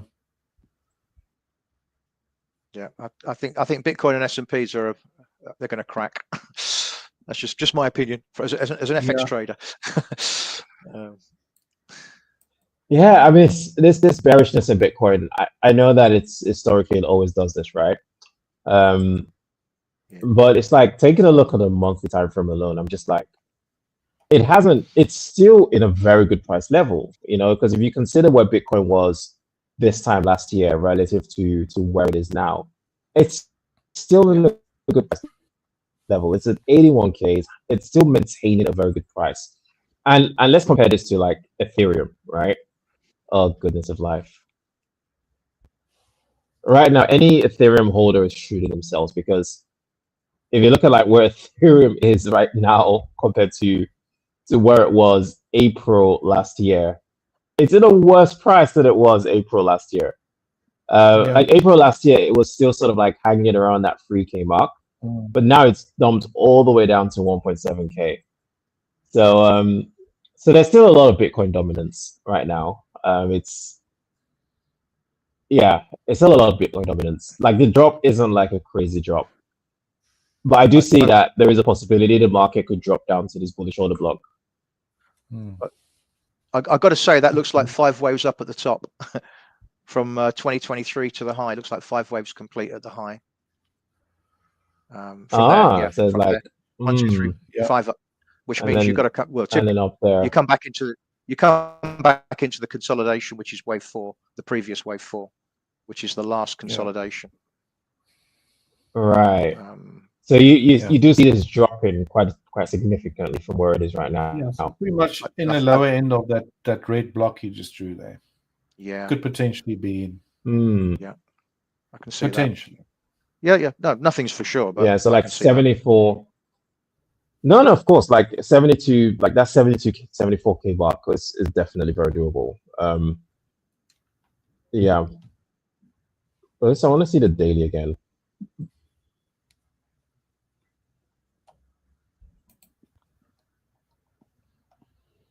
Yeah, if it were to go back to like just above 100K, I don't know if it's probably going to happen towards the end of the year. That's when a lot of the major moves usually happens. Christmas moves. Yeah, the Christmas moves. Yeah, that's, I don't know why. Like any big move in like Bitcoin, end of the year it starts and then it sustains into the New Year's and then begins to die off again. Santa Claus rally. The Santa Claus rally. That's I think what that's what that should be a name. Is that an actual name? Which if it's not, it's a thing. A name. It's a thing. Yeah, in the stock market, especially in the stock market. Yeah, Santa Claus rally. It's an actual thing. Oh. Yeah. Interesting. I've never heard that term before. It's when all the stars and moons and the astros line up. Is that refer to? It refers to stop rallying during the Christmas period, the festive period. Yeah, happens quite often. Right, lads. If you have anything else to add, please do. If there's any more questions, please feel free to ask. But we have reached the end of our session. Are you guys back tomorrow again? Yeah, Walter, back on Monday. On Monday, yeah, same here. Well, have a great weekend, guys. Yeah, Monday, Thursdays. Yeah. You too. Okay. Have a wonderful weekend ahead. Cool, guys. Thanks very much. Hope that trade works out, Walter. You still have some time. I don't think I'm getting a trade today. I think it's already 10:47 my time. Oh, yeah, so I think I'll call it a night. No. Yeah. Sleep well. Do that. Thanks, guys. Awesome, guys. See you all later. Okay. Take care that side and yeah. See you soon. Bye-bye. See you soon, guys. Bye.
Hello, everyone.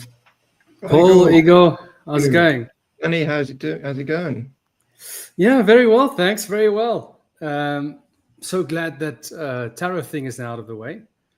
We seem to have gotten some direction after that. So yeah, but how about you? Did you get any opportunities today? Yeah, there's a potential short setup for me. Igor, what about you? Yes, I tried some counter trend trade, so we'll talk about that. No, first you, Paul. Yeah, we definitely will. Well, Igor. you could start Igor, if you will, Igor. You should start. You should start. Okay, Yeah. okay. So I can start. I don't know where to start, but let me start first from the fundamentals, maybe. Okay, so as you know, yesterday was a really volatile day, and today is everything about Trump tariffs. So I just read an article just a few minutes ago about that Trump tariffs hit Antarctic islands inhabited by 0 humans and many penguins. So this is for me the biggest the craziest part of the yesterday. So as everyone knows, the US dollar started to go down, and all stocks and the whole US stock market is down as well. So the whole market is really in one in one moment that I think that institutional traders, swing traders, and the position traders, they make money now because they can in one day make 200, 300 pips with their long-term trades. And on the other side, a lot of retail traders can have huge problems because huge volatility. And I will just share a little bit a trade that I make just to see I will do that very fast. I will show my.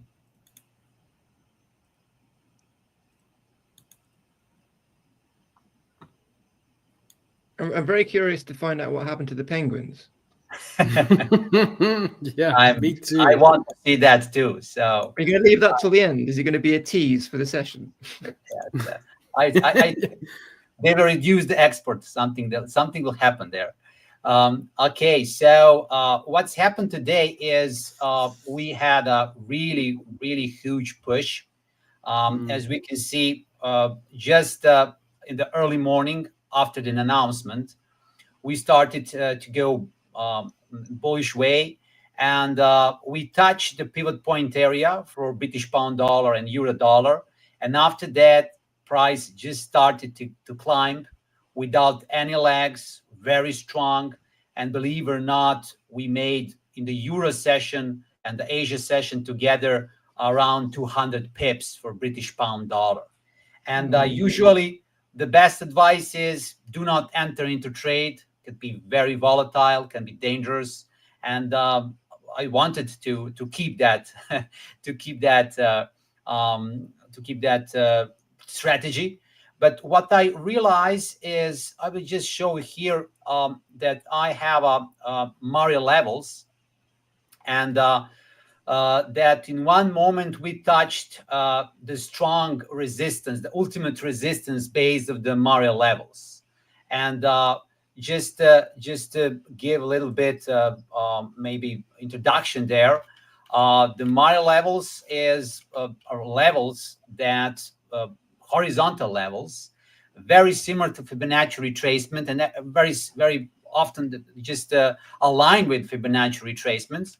However, they're a part of the Gann theory, and the author of that strategy defined two very important levels: 8/8 ultimate resistance and 0/8 ultimate support. So based on a lot of tests, we can see that resistance and that support are strong resistance levels. It's very hard to break, and there's always some reaction on that level. So it's very rare. So we can have maybe 2 times per year to touch on the daily level this Mario levels, and today that happens, and we touch that level, and in the same time that level was very near to the historical high institutional level that a lot of times were support and resistance in the past. I can go, just in the past, in the last 10 years, you will see how this level is very strong in the past. So in that moment, when I saw that opportunity, I decided to make a trade. So actually, I think that I have recorded that for myself. So yeah, maybe I can share just to see the moment when I just wanted to enter into the trade, just to see how that looks like. Yeah, please.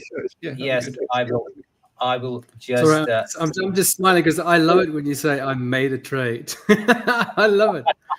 Yes, I love it. Yes, I will just show you right now, just to share the screen, so you can see. I will stop this, and I will share the whole entire screen so you can see that.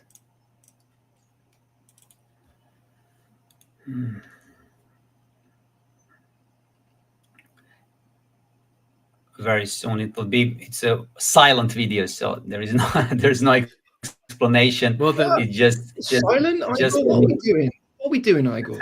Come on.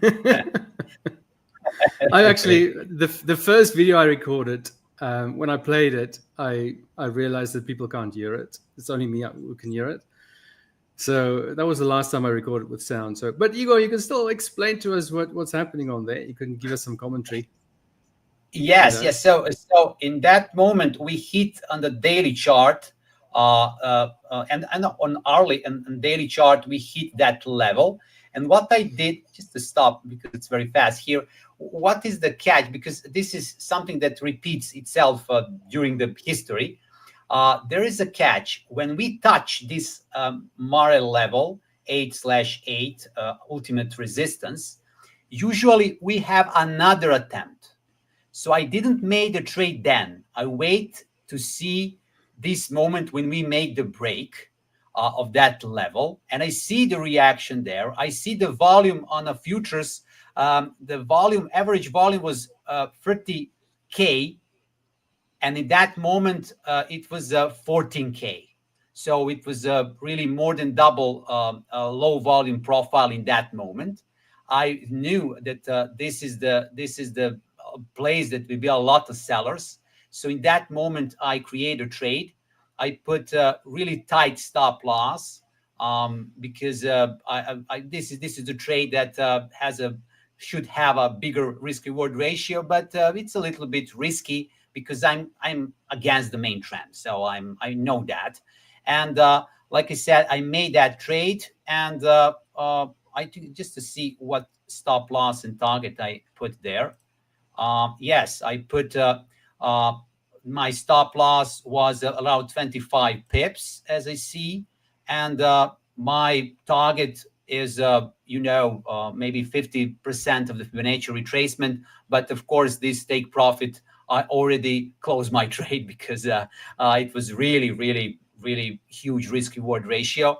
However, when I was 50-60% in profit, I wait a little bit. I see consolidation there, and I close the trade with the 30 pips profit. Nothing special, but it was just the trade against the trend, which I wanted to present.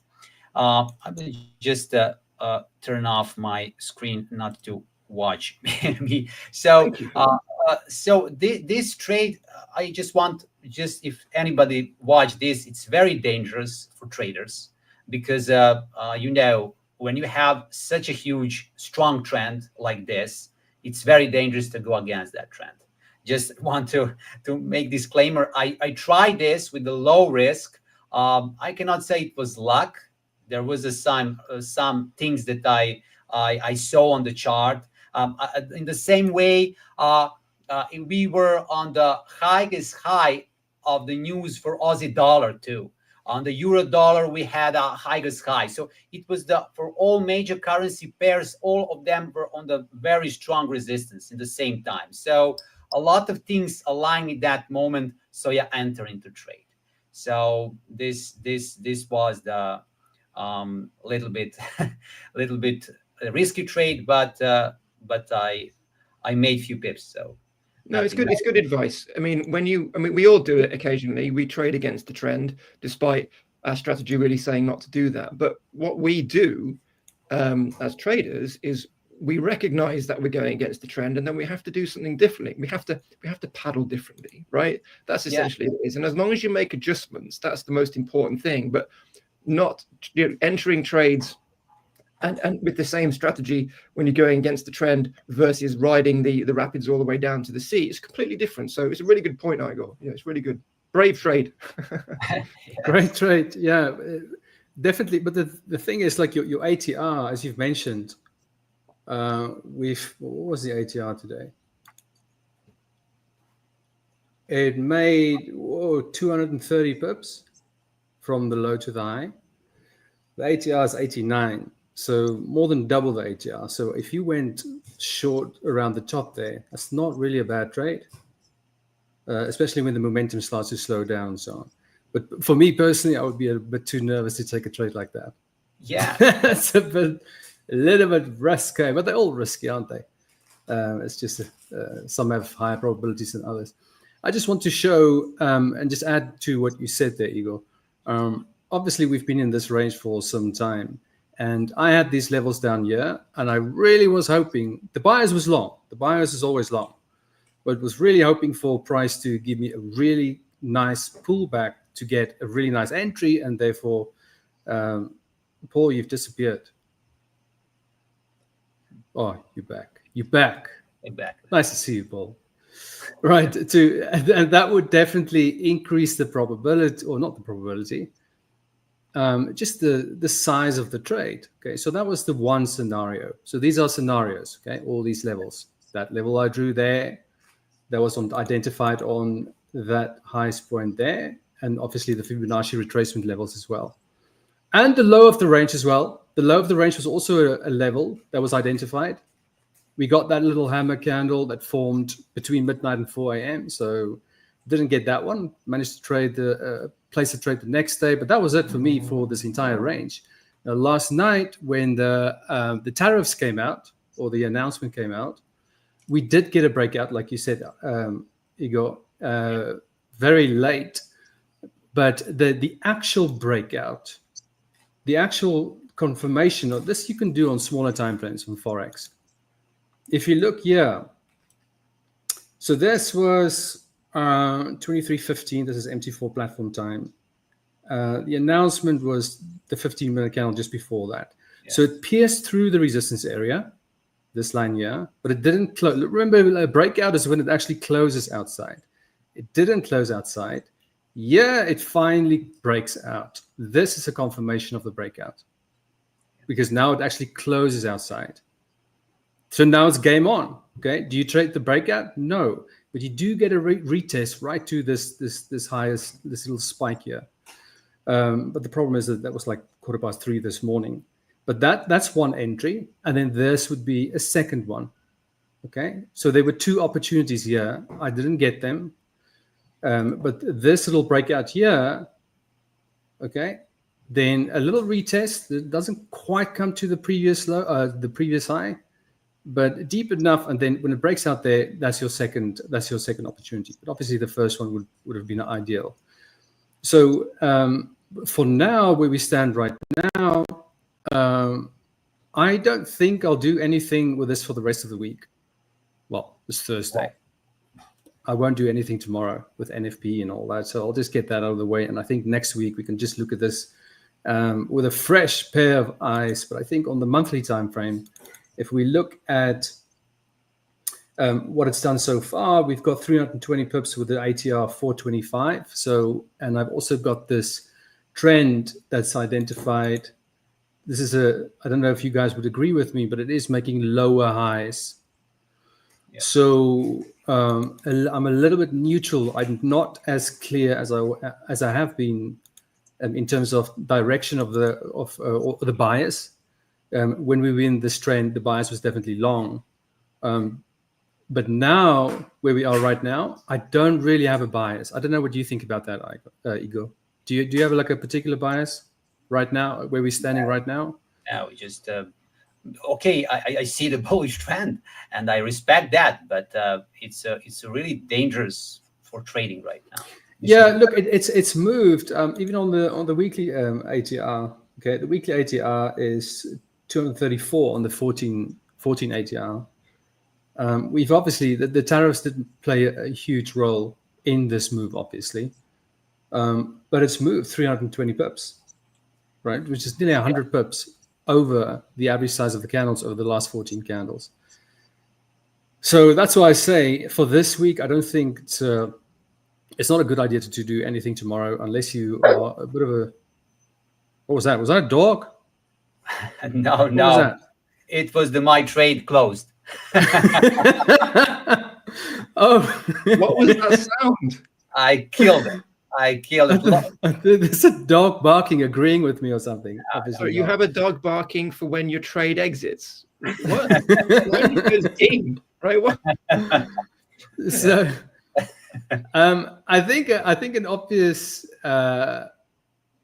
level of resistance is this maybe this neckline, not necessarily the high. I don't really like to, when I identify highs and lows, I go for the body of the candle and not necessarily the wicks.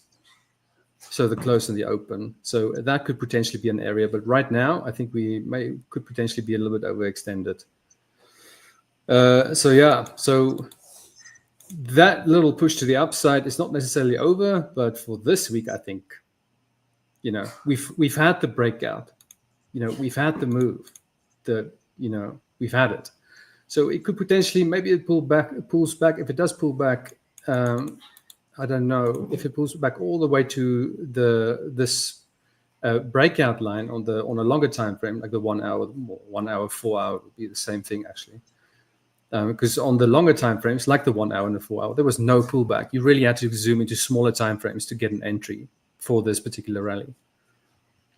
So yeah, but right now I'm just gonna let the markets kind of reshuffle the charts a little bit, and so that the picture can just look a little bit different, and then from there hopefully get some clarity. Yeah, that's sound advice. I mean, obviously we are in today's reactionary, right? And we need to see when it settles. So we need to get through the weekend. We need to see what it's like Tuesday and Wednesday. So it's solid advice, and it can be quite frustrating for traders, but you know, choose your battles, right? Yeah, for sure. Yeah. So so that's the pound US dollar. In the NASDAQ, I kind of stayed away from today. We had this price was at this candle. It was bearish on the 15-minute and the half an hour. So typically I would look for a short opportunity, but because it's hitting support here, you know, I just thought, nah, I don't really like that. I don't really like that. So it's again that uncertainty and doubt. And when you scalp, you've got like when you reach your level of interest in terms of on the 1 minute time frame to make a decision, you don't have much time. So you need to be, you know, the probability needs to be high for you to take that trade. See, we are now approaching the 1 standard deviation. But you see this S1 pivot is pretty strong. And also because it's the day after the, what's that thing? The tariffs. It's the same thing for me. I just want to just kind of let the dust settle a little bit before I start for opportunities. So I think even tomorrow I won't look at the NASDAQ. I'll probably look at the NASDAQ again from Monday, Tuesday, and see what happens, because then there's been a couple of days then for the news to really settle in and for people to lick their wounds around the world, and then I'll start to trade this again. Does that make sense? Yes. Yeah, it does. I mean, the other angle of this, of course, is that obviously when there's issues with tariffs and trade wars and so forth, we have to wait and see what the reaction is going to be like, and that will probably come next week, right, as well. So it's going to be very challenging. Yeah, well, but look, there was a strong reaction last night. Okay, and I have mentioned this in a previous session. When you get a really strong move, especially to the downside on the NASDAQ, then the next day is typically not really a good day to trade. Where there was a very big move, especially when it's gone short on the short side. So that's another reason. But yeah, you're right. Just that the news sink a little bit on the NASDAQ. I think the pound US dollar was a very different story. We've been in that range and it clearly broke out. And it just continued to move. So obviously the dollar took a bit of a hit there. I know Howard was focusing on the dollar cat, and I saw that also went, well, anything against the dollar, I think, would have done well. Yeah. So that's that. And then Bitcoin, Paul, I don't know if I should probably just leave Bitcoin for you, and then I'll just fill in the blanks. Well, not fill in the blanks. I mean, just kind of give my view. No, I mean, go for it. Talk about Bitcoin, because the great thing about having not just me talking about it is we get more perspectives, and that's what we need, right? Otherwise, it's just me talking to myself. So go for it. Don't worry. Okay, go for it. Okay, so we've been talking about this little pocket here. Yeah, nailed it. Yeah, it's like perfect. And I think another thing I also mentioned is, like, if it trades off this particular resistance level very aggressively, then I think we can expect much lower levels. And I think that is exactly what we got here, right? That was also the first initially when that when the news came out last night. It looked like it was going to go up, because it now almost approached like the top end of this range. And then when it just failed like that, I'm like, okay, this is a short, definitely. Obviously not at that moment in time, but I am in a trade actually. I know you can't see it here, but I am in a trade. And you see, for these trades, I just feel that screenshots are good enough, because, I mean, how long is the recording going to be? For the NASDAQ, I'll record the trade because it's like 3 or 4 minutes long, and I can talk you through everything, see, yeah, I'm taking profit and so on. But yeah, I'll just show you exactly what I was seeing. Yeah. Right. So that's the entry. And the reason for that entry, if I just go back to this chart here, is on the longer time frames, you can see that we rejected from that little pocket. And now this is where I think, Paul, you and I, obviously we don't trade the same, and everybody trades differently, but we will have a bias, and we'll have some key areas that we identify as levels of interest, and they want to trade off those levels. But then, the actual execution of the trade, that's a different skill set. It's not the same as having a bias. I think, Igor, you actually had a spreadsheet the other day, maybe a couple of weeks ago. Yes. Where you showed your, it's almost like a journal, Yes. And you were listing these are the things, and you had a pretty high, I think it was 70%. Yes. Of the bias that was right. And I think we talked about that your bias is one thing, but then the execution is something else. Okay, it's not the same, because you can be right on your bias and lose trades. For example, this pound US dollar. People who were long, the bias was long, they were right, but the execution, I can tell you right now, there were many people taking this little long. Yeah, this first sign of an upward move, and that one, and that one, and that one. Do you understand what I mean? So you can get you can really get chopped up. But you're right, but the execution is not on point. So how do you actually enter the trade? When you have the bias and it is reaching that level of interest, how do you actually now implement that, or how do you execute that? So that's really, really important. Yeah, I mean, you're looking at that Bitcoin. So typically, that kind of trade with Bitcoin, I would be, it's obviously we haven't had a proper breakout, right? I mean, arguably, but I would be waiting for more organic price action, for maybe a little double top, and maybe coming in on a lower high. But that wouldn't have been the strategy, because when we're trading these whipsaw pumps, right? In these extraordinary kind of times where everything, because everything creeps upwards before news announcements typically, and then so it would have been an aggressive short. It would have just been, okay, it's poking its head out. I'm going to try and catch a wick, and I'm going to aggressively short it down, knowing that this was a news pump, and most likely we've got a bearish bias, so it would just be an aggressive short. Whereas typically under calmer markets, we'd be looking for more confluence, right? Which is why, as you said, it's difficult trading right now. And I got what you were talking about with your trade, right? It's challenging, but sometimes you just have to go for it, right? And just throw some things out the window. But that doesn't mean not having a strategy. You just have, I don't know, your emergency strategy in a little bottle, which you break every time there's a nightmare in the economy, right? So, and then you take it out and then you trade that way. So you just got to have a strategy. But it's certainly, you're right, Jannie, it's difficult to execute that one for sure. Yeah, so in this particular case, if you just look at the entry towards the bottom of this, I'll just draw lines here on the chart itself. So I'm definitely bearish. It did go to the pocket. This was last night, obviously, and on the smaller time frames, this is what I saw. This little neckline here, okay. When it broke that neckline, and it came back up to retest it. I didn't short it yet. I was actually waiting it to come all the way back down here, and then I entered the trade.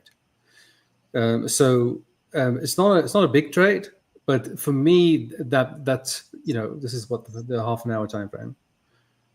So we'll see if this will go. My take profit is, I'll show you now, is going to be I mean, if this works, it's not going to be a big trade because it will be like a 1 to 2 or something. I think it was around this level here. Okay. Because if you look at, this is now the 4 hour, but if you go to a longer time frame, you'll understand why. So we go to the weekly. So maybe the monthly. Yeah. Okay. So that would be a little bit higher than this, the low of the week of this monthly time frame. You see that? Yes. So you've got a low week, and then you've got a week that went even lower. If this can come down and miss the low of this low week, so that's where the take profit would be, right? So if we can get like a upside down triangle, if you had to connect the dots and draw a straight line here, and Bitcoin can go back up and close. I know it's only the first week, day 3 actually. So for now it's definitely bearish. But if we can see some break of structure and things like that on the smaller time frames, when it's around the lower wicks of these 2 months, then I would be interested in definitely starting to buy. I would actually start to convert currency to Bitcoin around this low here, and not necessarily wait for it to go all the way there. I'll just keep buying because it's not going to be a day trading thing. It's going to be more of a long-term thing. Leaving it open for a longer period of time. I do. Any questions? Sorry. Yeah, I do. Yeah, I think. I mean, we'll look at some charts in a minute. I don't think you should exit your trade just yet. I think that we've been discussing about that 73, 72, 71K level, and it's in play now. It's definitely in play.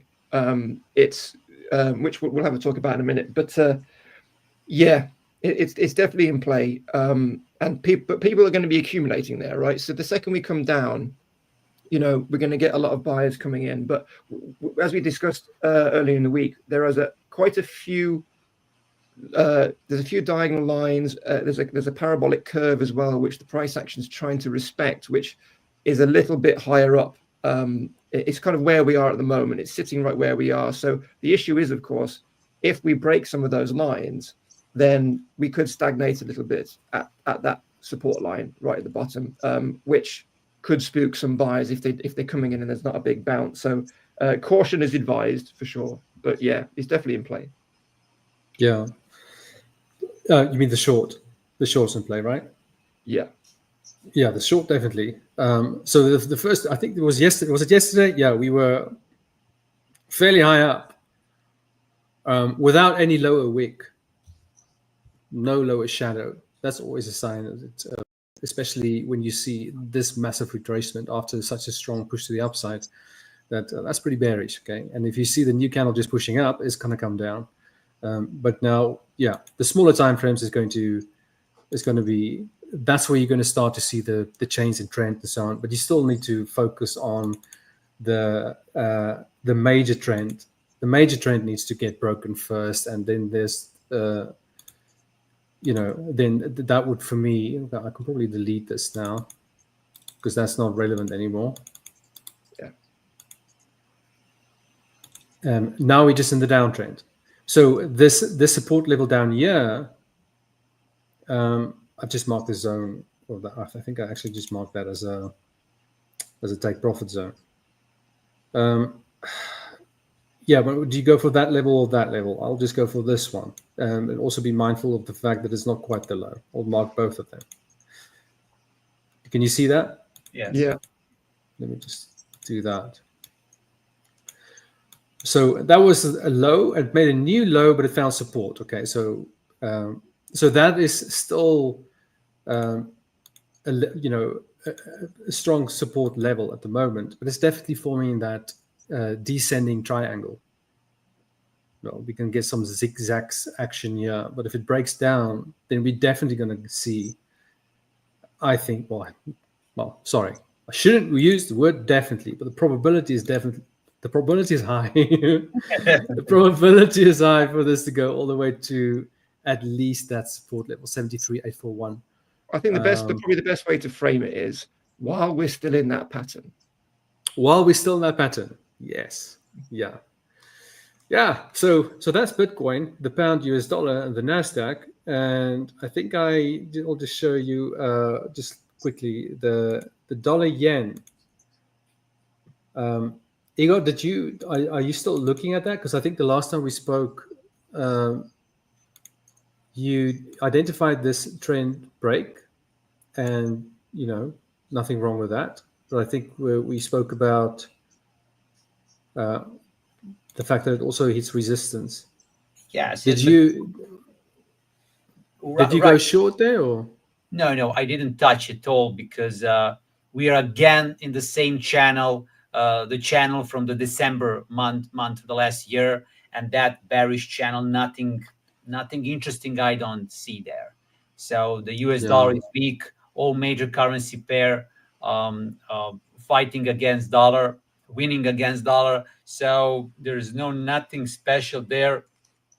Even there is some special price level where I can see, for example, some bounce upside again or something like that.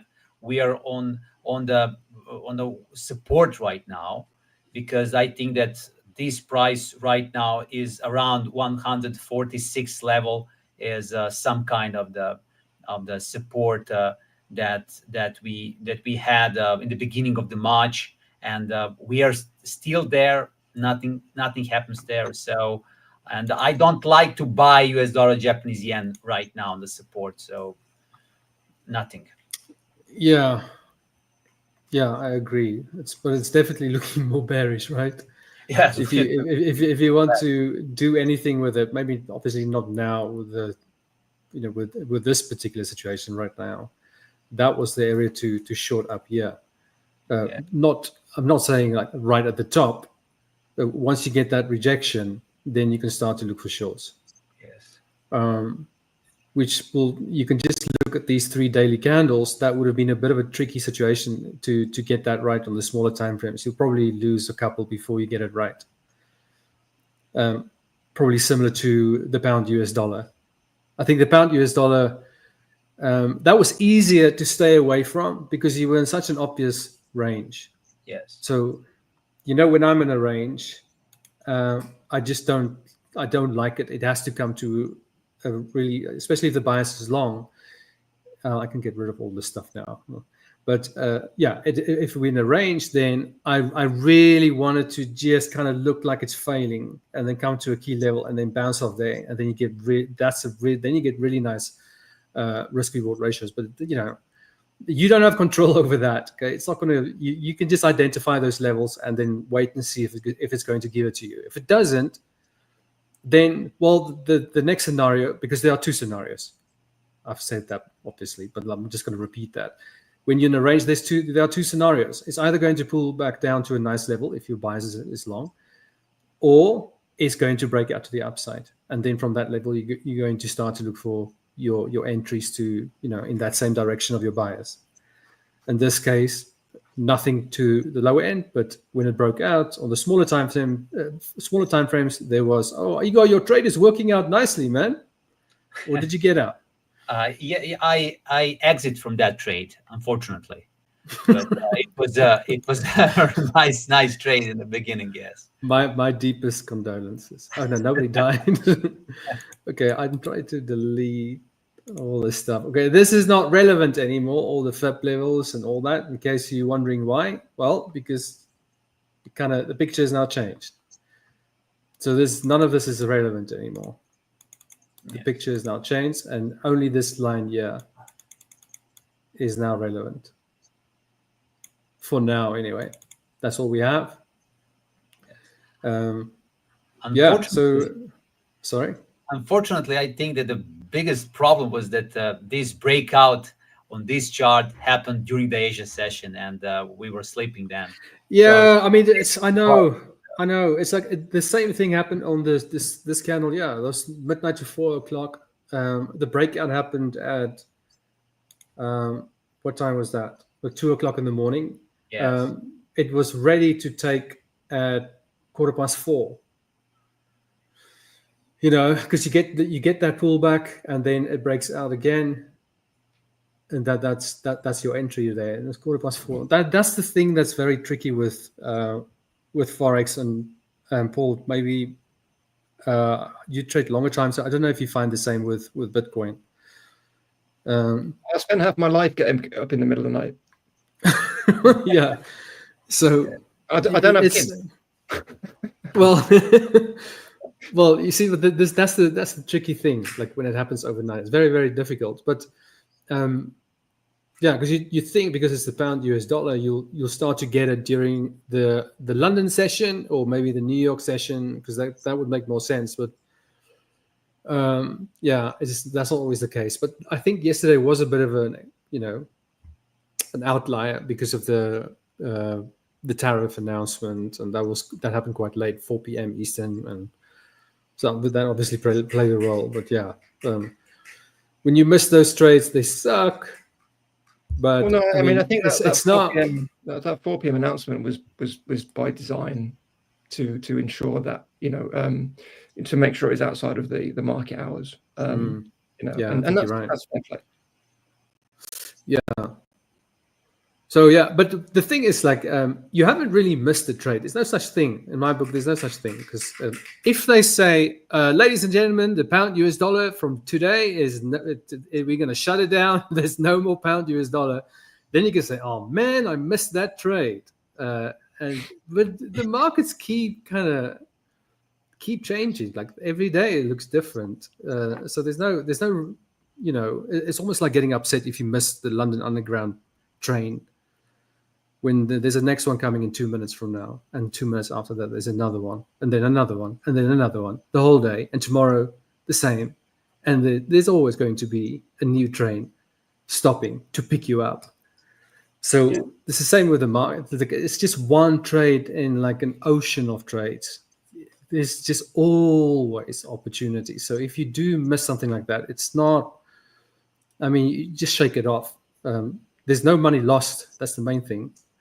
And I mean, there's some trades, some missed opportunities do ring through time. I remember basic, perfect cup and handle breakout of Fetch AI, right? Bought the retest, straight up, in profit straight away, 100% in 3 weeks. Great trade. 2 months later, it's 1,000% up. Yeah. Okay. Look, let me just make it clear. I'm talking about Forex specifically. Forex moves like, let me put it into perspective. Forex. Okay, you see, it says 1.31, right? If that goes to 1.33, that's a big move in Forex. That's not 10x. Not 10x. Well, no, it's 200 pips, but percentage-wise, if something goes up from 1.31 to 1.33, what's that in percentages? That's like hardly anything, like 0.2, 0.3. I'm just guessing, but it's a very small. It's a very small move. Do you see? And those moves are very typical. Well, 100 pip move is a big move. But it's the same advice in crypto, though. The advice you're giving is the same, because obviously in crypto we have more options, right? We have thousands of coins and tokens to choose from. So whether it's Forex or whatever, you're right. Though, I mean, I hate the underground, but there'll be another one. Yeah, public transport is not my thing. Yeah, but I mean, it's just to add to what Igor said. Like, there was an opportunity to take this trade, but it was just, when it happens at 2 o'clock in the morning. Because remember, if this breaks out, so this will be your level of interest now, okay? Because it pierced through there. So if you set your alert, that's 1:45 in the morning. Look, okay, it's piercing through. Is it going to close? Yeah, it closes. Okay, now you need to wait for it. And do you understand what I mean? And now you're eventually at 4:15, you're ready to take the trade. So not only do you get up at 2 o'clock in the morning, you got to sit there for another 2 hours before you can actually take the trade. Yeah, I mean, you need a good reverse notification setup to manage it. And it's not easy. I'm not suggesting that when all my lights turn green in the middle of the night and my Alexa starts saying, "Hey boy, get up." It's like I'm not at my best at those moments, right? And I would sometimes I'll get up and I'll have my midnight trading plan on a post-it note, and then I'll just follow it, go back to bed, set a new alert, right, and then manage it that way. And some nights you're up and down, and it's a pain, right? But it's the life of a trader, I suppose. Yes. Yeah, but for me personally, I think I've mentioned this now a couple of times. It's like for me personally, the trade has to happen, or the setup needs to happen during my waking hours. Otherwise, I'm happy to just miss out on the opportunity. I'm fine with that because I have stayed. Look, for many years, I've done that. Stayed up and wait and have levels or stay up until like 6 o'clock in the morning, 7 o'clock in the morning. I was like, okay, I really need to sleep now. And I just can't keep my eyes open anymore. You sleep, you wake up, and like during the London session, it was this perfect setup. So it's like, you're not going to catch them all. So just accept that and go, well, if you're happy to catch them during your waking hours, which is something I've accepted. I'm just like, if it doesn't happen during my waking hours, I miss them. I'm happy with that. You don't necessarily miss out on the entire move because there was this opportunity here. Right there's the breakout, a little pullback, and so that would have been a nice entry. The only thing with this second entry for me personally is like where's your next resistance area? What do you have to work with? The fact that it moved twice the ATR for today, right, 233 pips that it moved versus an ATR of 89. That's after the fact. That's in hindsight. You don't know how far it's going to move. So the ATR is a good guide to, in terms of, where we should, because if you're looking on the daily, well, where do you take profit here? This is a clean move to the downside. There's no real resistance there. Maybe, is this the one you've marked, Igor? I can't remember which one you've. So nowhere, and that would be completely unrealistic as well, because that's even more than twice your ATR. So what would be a realistic take profit in this scenario? And that's where the ATR would come in. I think if you look at this potential breakout here, the ATR was, because remember the day started. This is the midnight. Yeah. This is where the new day started. So from year to year, we can just mark it quickly. If you look from there to say the opportunity was there, how many pips is that? 125, is that right? 128, something like that? Yes. So you're already way past your ATR. So this particular breakout here, I don't even think I would have taken it anyway. It's like, I don't know. Is it going to continue? Like, based on where's your next resistance? There needs to be some sort of like exit plan. Yeah, I mean, when you're trading run-ups, I mean, obviously trading like in crypto, like in a bull run, right? I mean, it's a different approach. Right now, it's all about reversal patterns and range trading, right? But if I was to execute that trade I was talking about, which that was serious money, which would have, and you just have to draw lines in the sand, and you have to say, right, if it reaches this resistance level, right, but I think because of the bullish context of the market, it's going to barrel through it. You need to say, right, so I'm expecting a bit of a retracement at this resistance level because of the sellers, right? But if it crosses this line, right, I'm looking to exit at that resistance line, right? But if it doesn't, I'm staying in my trade. I'm going to see if the breakout is successful. Then if it is, I just wait and carry it up. You've just got to do more planning. And it doesn't guarantee that you're going to get the whole move, because especially in crypto, you do get a lot of volatility, of course, but in that particular instance with that FET AI with me, I would have had much more gains if I had put in a longer term strategy. But my goal for that trade was about 3 weeks. It worked out perfectly, and that was it. It was my plan, and I took it, and I didn't plan for anything else. But you can, but it's not easy for sure, and you can't just change your plan and just hope it goes up. You've got to put in lines in the sand to trade up. Yeah. So, but I think with the pound US dollar, this particular one, I just feel, for me personally, I would not have taken this one, because I thought, oh, that's a pretty big move. And hindsight is like, oh wow, it moved so much higher. Now, yeah, it started to fail. Okay, but what if this like lined up for another opportunity to go long? Would you take that? Well, here's Because the you're thing. not really far. You can get out and get back in.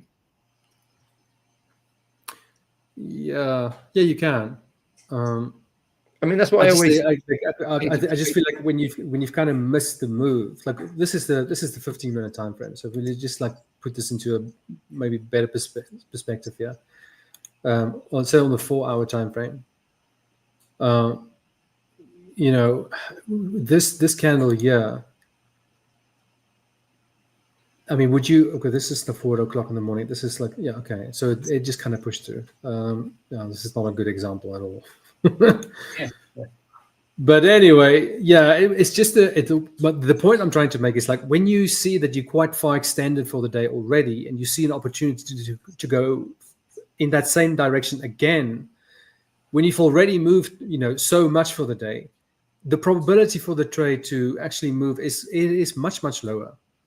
Yeah, I mean, compared to the first and the second opportunities. You have to assess that, of course, and yeah, you know, you have to. It's just you've just got to draw lines in the sand, and you think, right, what do I? So okay, yeah. So if this has come up significant, you know, number of pips or whatever, you know, in this time frame, and what comes up must come down, right? We know this, right? But if we know that we've got a bullish context, right, for whatever reason, we can then say, right, now I'm going to exit. I'm going to take my profit. I'm going to be sensible, like Igor, like you were, okay? And we're just going to follow my plan, just like I was with Fetch. But then if it does this, I'm going to enter again. And then you can, you know, it doesn't have to be, you know, an aggressive strategy. It can be, you know, there's 3 ways to buy the breakout, right? You can buy it on the initial candle body close. You can wait for the retest, or you can wait for the swing high, right? So there's many different ways to trade a continuation pattern. But I agree, of course, you need to recognize, you never forget the market cycle curve. That when you're up here in distribution, right, you have to be aware of where you are, right? And the curve could carry on a bit higher, but you have to, caution is advised. But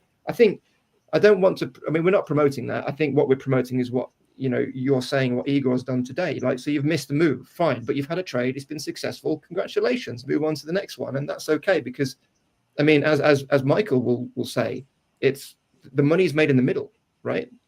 And there is one problem here that, for example, right now, this chart, this moment, if I want to be long right now, because I see maybe this is the finish of the pullback, so we are close to the 38% of Fibonacci retracement, the simple moving average 50s close, 220 on the daily chart is close, so it can be interesting for that. If I decide that, there is one problem. I should put 100 pips stop loss and 100 pips because if I put a tight stop loss right now, there is a problem, because huge volatility, it's a really problem. Yes. Yeah. No, you're definitely right. But also, if you have, like, if there was a very clear trend for the day and it kind of maxed out its potential, in fact, it went way past its potential for the day, and it's hitting like a stop, right? It's pausing, it's putting on the brakes, people are starting to get out of their positions or whatnot, then you're going to start to see this. And then after that, I don't think it's a good idea to because this is the move for the day. This is it. Right? And now what's this? It's moving to the sides, pulling back. That's just how that's how I see it. I know, we all trade different, and others will see like, yeah, that's definitely an inside candle based on and other factors they're looking at, and for them as a trade.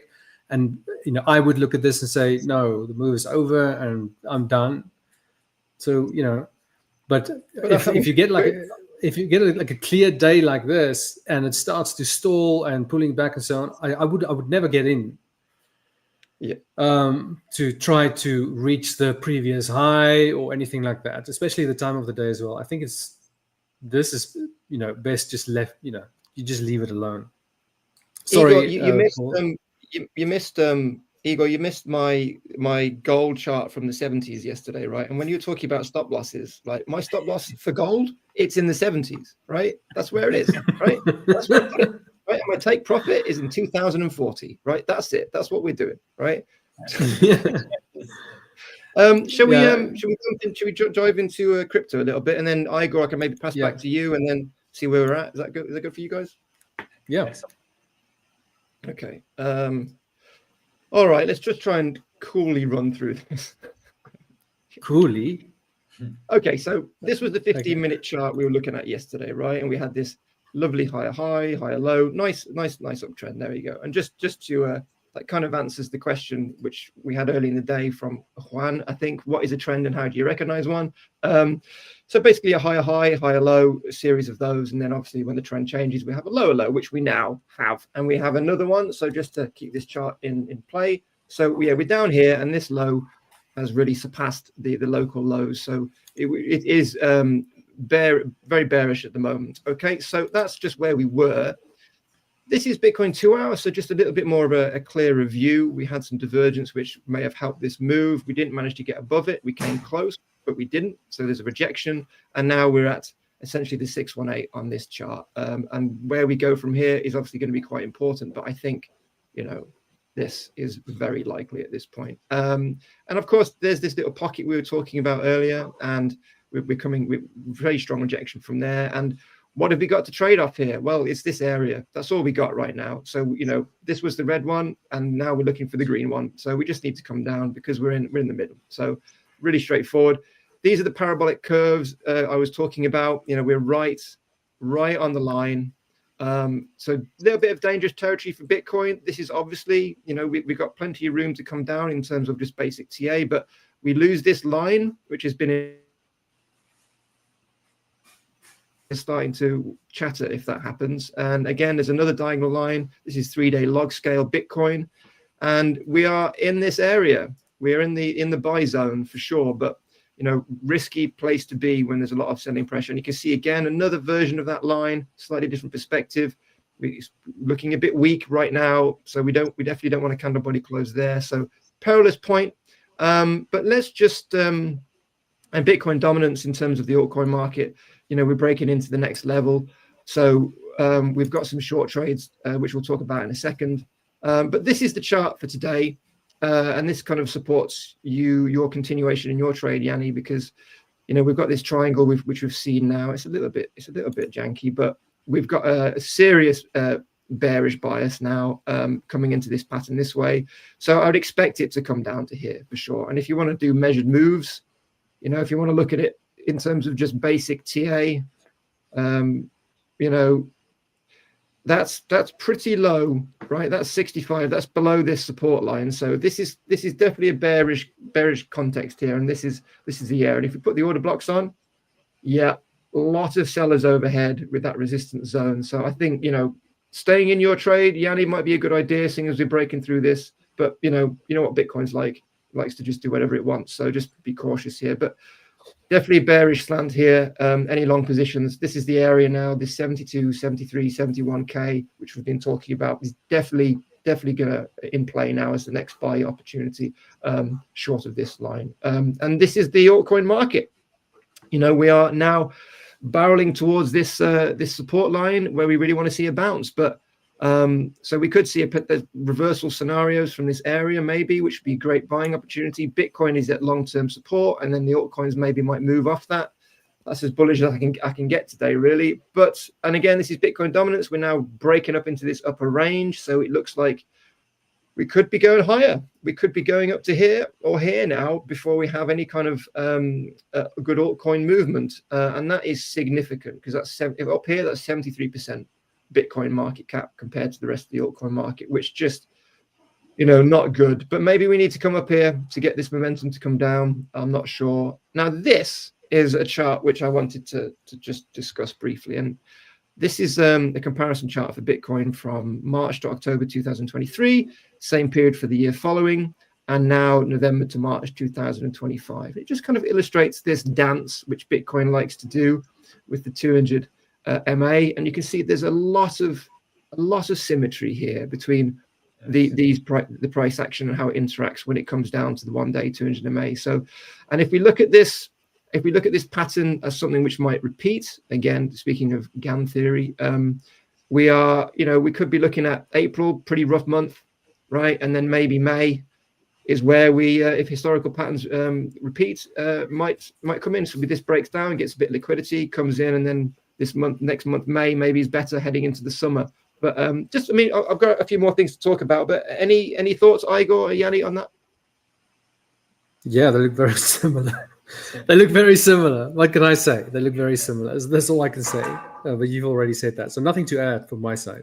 Yeah, I mean, and again, this isn't a prediction, right? This is what we're all trying to do. Is we're trying to assess, you know, the normalcy of Bitcoin's current action. You know, we don't want to, when we're feeling a lot of fear, it's important to zoom out, even, you know, and look at the market and think, you know what, this has happened before. We've come down here, we've recovered, and then we've broken away, and it's perfectly normal. And Bitcoin is a machine, so when you see these patterns, you do want to, you know, don't. It's not your only signal, but you want to, you know, take them seriously, because the way Bitcoin works, you know, the hash rate and just the funding rate and all of these sort of things with Bitcoin, it does allow these patterns to repeat, essentially. The buyers and sellers dance, as we call it. So food for thought, but I think this looks like April could be pretty rough for us. But let's just have a couple of looks at some setups. So this was ENA. This was a top altcoin pick last week, and we had two scenarios. We had a aggressive support buy or a breakout of this pattern. Never happened. Now we're engaging with the bearish scenario, which is if support doesn't hold, we're looking for a short lower.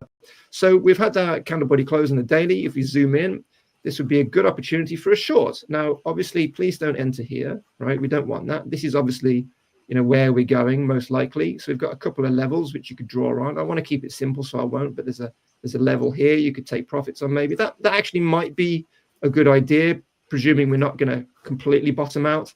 But yeah, so what you want to wait for if you're looking to trade this setup, very straightforward, just waiting to come up and just bearish retest that, right? And then just, you've got a controllable entry. And if the price action comes back up, it's likely going to come back down, which will give you many options in terms of risk management. And then obviously, if it does continue lower, as Bitcoin dominance is suggesting that it will, and we are in a downtrend, of course, then this would be the trade. Sorry, Paul, just a quick question. If like when you, okay, we've got that breakout, and now you just spoke about the retest, and that's typically what I would wait for. Yeah. Now your entry, how I trade is like, if I get that retest and it comes back down, it needs to break that low before the retest, and that's the entry, and then your risk is controlled by the amount that it pulled back before it came back down. Is that your entry as well?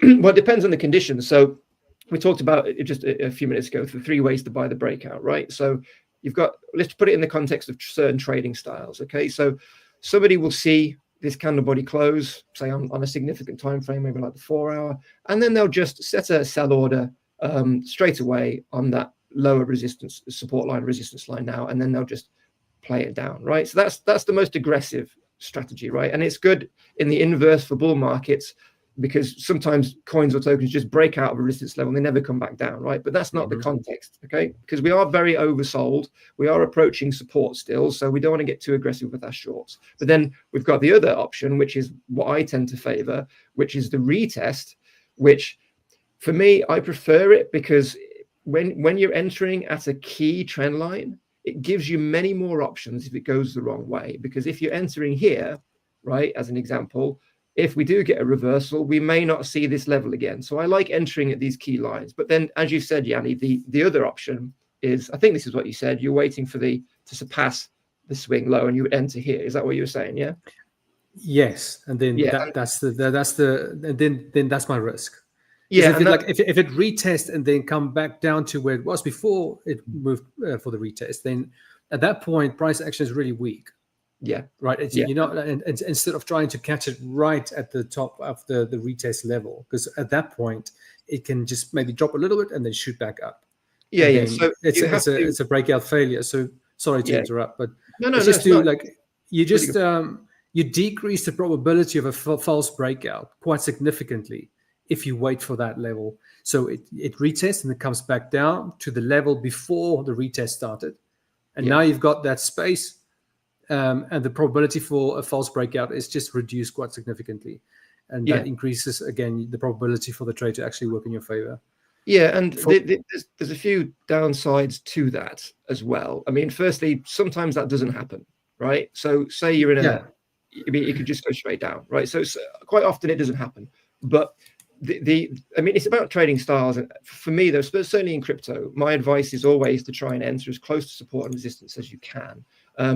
The reason why I do shy away from that, swing low or swing high break, which is perfectly sound, right? It's just you tend to just end up with an entry in the middle of the range or not quite where you want it to be. But again, it's really about the what you're expecting from this move, and what I'm expecting is buyers to try and come in at these levels. So I don't expect necessarily it to recover at this point, knowing the context of what the market is. So if the context was different, then your strategy for sure would be something I'd be considering, right? I think it depends, but very, very important different styles. And when we talk about these setups, guys, obviously you trade it how you like, right? I mean, I'll trade it one way, Jannie will trade it another, Igor will trade it another, and that's fine. But my preference is just control in the crypto market and just coming at the right level.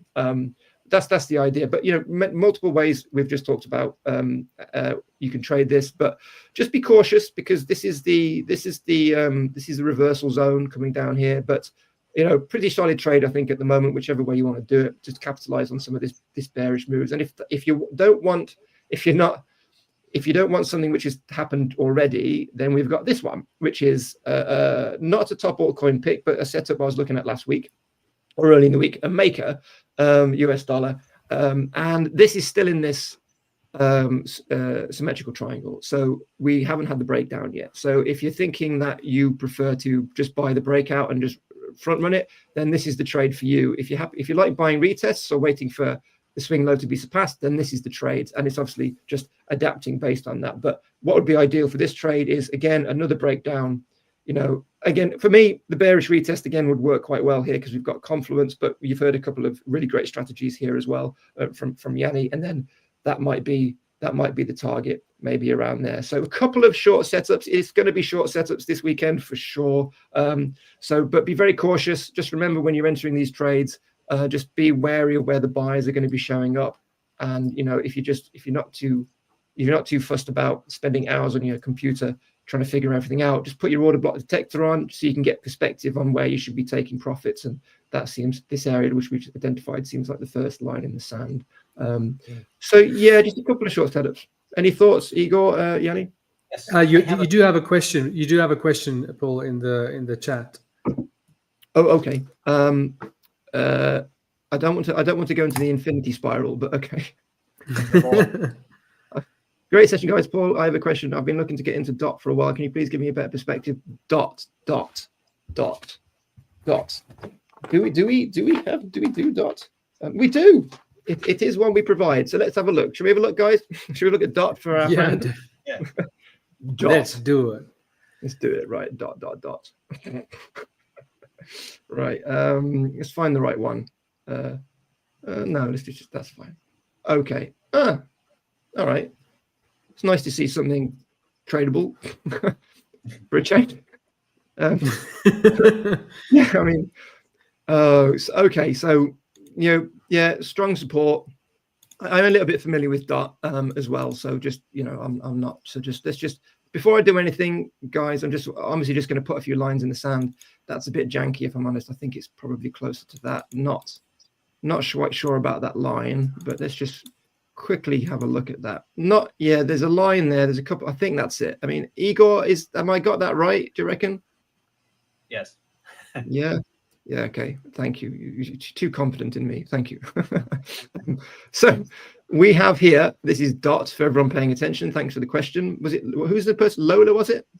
Lola. Yeah. All right. Okay. Great. New person. So I just want to let's make it clear. I want to show good practice. I'm not going to answer the question until I've got something to trade off. So looks like we've got this. We're just entering this support range. Okay, which is great. And we've had a breakout, which means we've had a bullish signal. It hasn't surpassed the previous high for sure. So we're still in a downtrend. So don't get too excited, but we are at essentially long-term support, which is fantastic buying opportunity. Okay, now bearish conditions, bearish weekend probably coming up. So no reason to enter here. There's a nice little pocket here, maybe around this area, probably won't hit that. So if you're looking for a trade, there's a lot of uncertainty right now, and you need to pay attention to what Bitcoin's doing.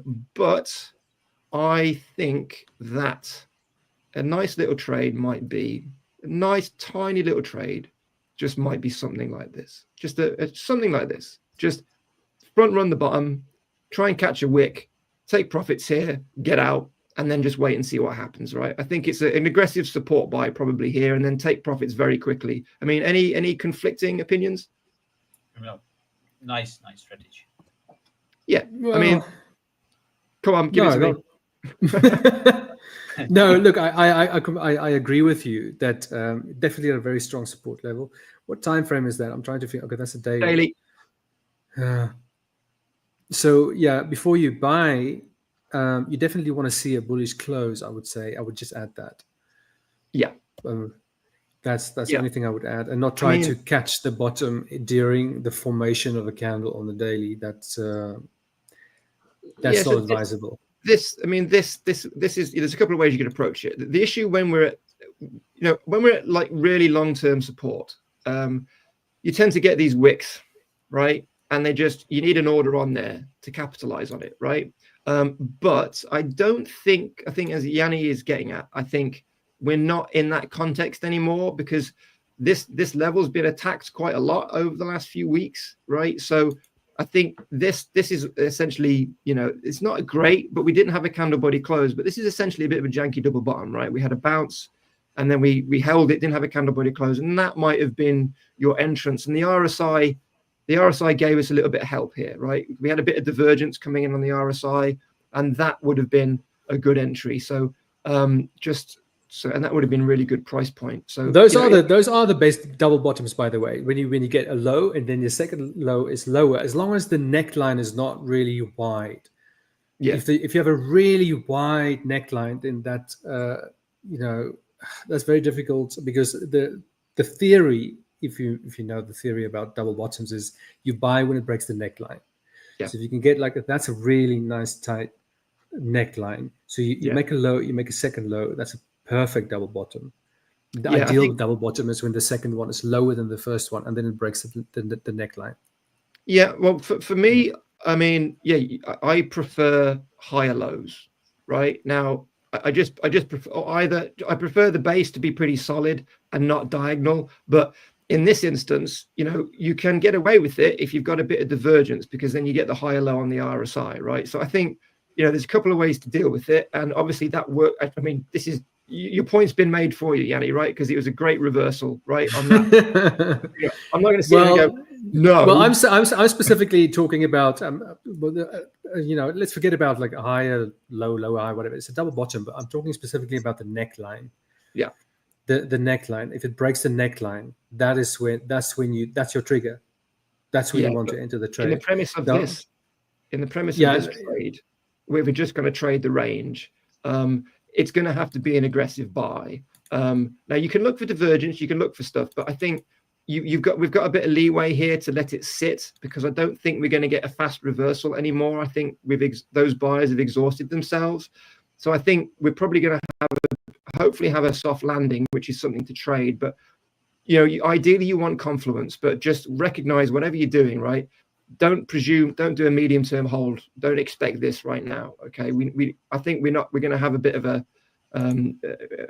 range maybe here for a while. Maybe we need to see, but yeah, that's the trade. It has to be a short term trade right now for sure. And you've just heard a few strategies in terms of looking for a double bottom or something, but obviously buying the neckline break of a double bottom here is probably going to happen around where you're planning to take profits. So, as we talked about, different strategies for different circumstances. And at the moment, if you're trying to capitalize on these moves, you just got to come in quite hot and just benefit it. But obviously, if you can find some divergence to give you confidence, go for it. But not a bad place for a long buy, really, especially if you're thinking about investing, because it's manageable. But you have to bear in mind that, are we really coming up here for the next few weeks? Probably not. And there's probably a good chance we'll break lower. So any buy here will just be to capitalize on this range.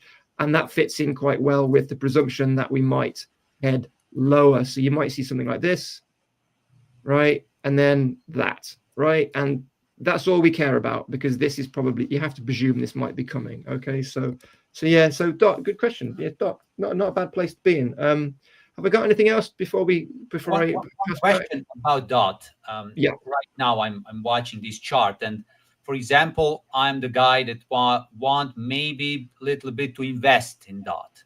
And I watch, for example, Bitcoin, and I see that the Bitcoin just broke this trend line, for example, that we are watching from the bearish trend. We just break that trend line, and in the bullish side, we are going to bullish, for example. Oh, right, yeah. Okay, we get bullish, and I decide to invest in DOT and buy DOT, and put the stop loss to the recent low. Is that can be a good strategy for investor? Yeah, absolutely. But I think what you have to look at is, I mean, look, for what we need to see from DOT. I mean, yeah, absolutely. That's well put. Obviously, for long trades, we really want to be up here, right? We want to be up here. And if you think of like, what would that look like for DOT, right? Now you might think, well, I'm going to miss the bottom, right? That's your fear, Igor, right? If you think of investing in DOT, if it does this, are you going to miss the bottom? Well, we've talked about over the last few weeks how the money flow trickles down, right? So Bitcoin makes a move, then the higher caps make a move, and then the money trickles down, right? So, and you might get a move from DOT, but I don't think it's going to be that much of an issue, because what you probably see, or what we want to see, is we might see something like this, where we might have a move, we have a higher high, which is giving us bullish confirmation, and then we're like, okay, this downtrend might be over, and then you just wait for the pullback, right? And then just, that's probably, the scenario you're going to see, because any journey Bitcoin has to make up into this area, it's given the current conditions, you're going to have ups and downs, and you're going to have a lot of stress, and there's going to be many opportunities, right? So I think, there's a high risk that this is going to roll over, right? So you do need to wait for a more bullish context, because by the time Bitcoin does that, DOT could be down here, right? It could be ranging down here, and then you need Bitcoin to get up into that range in order for DOT to recover, and then you can enter your long trade here once we've had bullish confirmation, right? So that's probably the scenario we're going to see, I think. Sorry, DOT, I think you've probably got lower prices, but that's how I would approach it. But really good point, because as we've all been talking about, we are not just trading DOT, because to trade DOT, we need to essentially know exactly what Bitcoin is doing, and we need to time those two things so they sync up. And as we can see for long trades at the moment, this is the situation. This is money leaving the altcoin market, right? And we're trying to break above this range, right? So we also need to see a downtrend start to occur here, like we did here. So no real long-term bullish context for DOT. And if you're thinking of investing it for a long-term hold, then you obviously need to try and wait for the bottom. And as we've established, the bottom probably isn't yet in now with Bitcoin, and then wait for it and then look for a good entry, which might mean it needs to recover for a little bit. But I mean, what we would be looking at DOT. I mean, let's have a look. If you wanted to invest in DOT long term, this is the previous bull run. You can identify it by these two peaks. If you did manage to get in, probably be patient. Not a bad 1,300%, right? So it's a good place to buy, but maybe wait a month and see what Bitcoin's doing first, because you may get lower prices, because we do have this level down here, and if you could scoop that up, great. But yeah, I mean, hope that answered your question. Yes. Yeah, I hope so too. Hi, Andre. How's it going, man? Nice to see you. Hey, Andre. You have a question, GBP USD intraday? Well, definitely not for today, but I'll just quickly show you my chart and see and show you what you can potentially look for. Me personally, I won't be trading for the rest of the week on the pound US dollar, but that doesn't mean there won't be any opportunities. So I'll show you what you can look out for. Oh, right. Okay. So this is the 1 hour time frame. That's the breakout. So a very obvious level is obviously the pullback right to that breakout level, but might be a little bit too far away. So the first thing I do is I always try to identify, are there little pivots or pullbacks before, like little waves on the way to the upside? that can serve as support levels. There's nothing here. It was just pretty much a straight line to the upside. Not straight, you know what I mean? Very steep kind of incline. And if that's the case, you can't identify any pivots. This is not a pivot. Okay. I mean, that's you're back in the range at that point. So no, that's not a pivot, but from the breakout level, just a straight line. So if that's the case, and you can't identify any clear pivots that can serve as support levels, you only have one option, and that is your FIB levels. That's all you have in this case. You've got nothing else, right? So the 50 and the 61.8. The 61.8 is right where the breakout line was. So the 50 and the 61.8, don't just buy at those levels. Look at price action, look at multiple time frames, look at a clear confirmation that it's definitely moving away from there. So those will be those kind of levels. In other scenarios, it won't be a very straight line like this. As I said, there will be more like the smaller time. The smaller time frames will give you a better idea. So like this. Now, we spoke about this at the beginning of the session. Andre, obviously, well, I assume you were not here, but see that's when it actually broke out. So there you get a retest right on the breakout level. But again, that was like 3 o'clock, 4 o'clock on this morning. So does that make sense? So that would be a clear pivot. This is also a clear pivot. That's also a pullback and then a continuation. From that point, well, you could probably argue that's another one over here. Okay. But on the longer time frames, that's where you really want to look for these type of pivots, especially after such a big run, which is twice the size of your ATR. You want to look for pivots on, say, the 1 hour at least. Okay. And in this case, there's nothing. And if there's nothing, you draw Fibonacci levels. So the 61.8 would be right at that, the breakout line. Where's that breakout line? Or the 50%, which is obviously slightly higher. But I personally won't be looking at that. I'm done for this week. But if you really want to look at levels, then those levels. Do you think it could? Because obviously you've got the upper range, which was broken down from. I'm just trying to give him something. A good for non-drafting thing. I mean, you could. I mean, Igor, what are you seeing? Do you think it's? How likely do you think this is going to come up and retest that for maybe a little bit of a short trade there? What do you reckon? I think that there is a high probability of the push higher again. So there is one thing that I want to talk about this. Can you just, if you don't mind, Jannie, just to show something on the chart related to British pound dollar? Oh, you want to show it? Yes. You want to show your? Don't mind. Just I saw something. I'll get over it. Which is a little bit. Sorry. Yes. Oh, there we go. Sorry, let me just add you. My chart's better than yours. Yeah. So this is something that I just put on the chart. I put Bollinger Bands with deviation 4 on daily chart.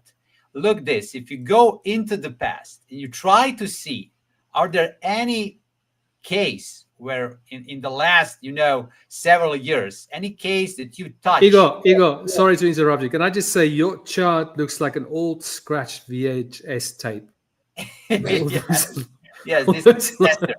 This is disaster, of course. But this chart is just, I put it right now on the Mario levels, and it's a really like watching Commodore 64. Yeah. Yes. Showing our age now. Yes. Definitely right. And this is something unbelievable, because you cannot find the moment when the price touch deviation 4 on Bollinger Bands on daily chart. If you go in the past, you will see you have a couple times, maybe in 10 years. But today we got that. So the price touch standard deviation 4. And I think that a lot of algo traders will start some kind of mean reversion here and mean reversion strategies. And this is why I'm afraid to pick the side, because after huge mean reversion top, we have a stronger pullback. And this is why I'm afraid maybe we can see a higher volatility and a higher pullback. However, I have a plan related to trading based on my style. So as you can see on 30-minute chart, we had a trend line on relative strength index, and we broke 1 hour ago. So the trend line is broken, and now we can say that little bit intraday we are very close to some kind of bullish bearish invalidations area. So this area, I think this area up to this long area is bullish bearish invalidation point. So it's a little bit tricky. I don't know to find a easy near stop loss. My stop loss, like I said before, can be 100 pips right now, because it's a really volatile. And I need to respect, for example, this is simple moving average in 1 hour chart. So this level here, if we broke, for example, on 1 hour chart, just if this level, if we broke at 1.3, then I can say, okay, we are bearish. But above this, I see bullish. Still, I see bullish. Even this drop is huge. So what I will do, I will wait. I see that right now we have a relative strength index trend line. It's like a 45 degrees. So easily, if I see that we start to go up, especially before the UK opening range, maybe I will go bullish again, because I expect to see the bad results from NFP tomorrow, because of the bad month last month.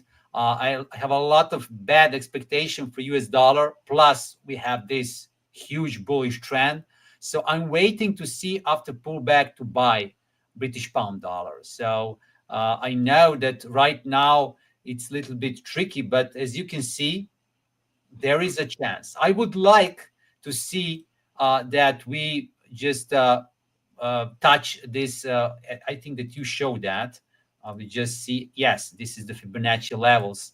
I would like to see that we are 50% of the Fibonacci. Yeah, this is a nice area to buy. Really nice area. I think the 50 would be better than the 61.8. Yes. In this case, because the 61.8 will bring it all the way back down to the breakout level, and that's I don't think that is as bullish as, compared to it stopping at the 50%. Yeah, it loses a bit of bullish context, doesn't it? Yeah. Yes. So if it can turn at the 50, I think that would be a much stronger signal that it can make even, it will break the high of today, potentially. Not in the same session. I'm not saying any of that. Yes. Please don't, just if it can reverse from that point, from the 50 and not the 61.8. Yes.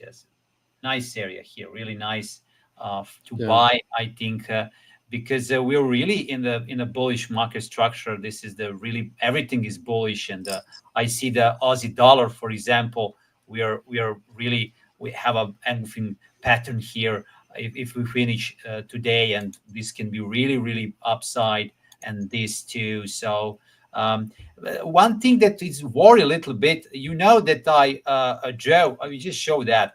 I drew a pitchfork on the.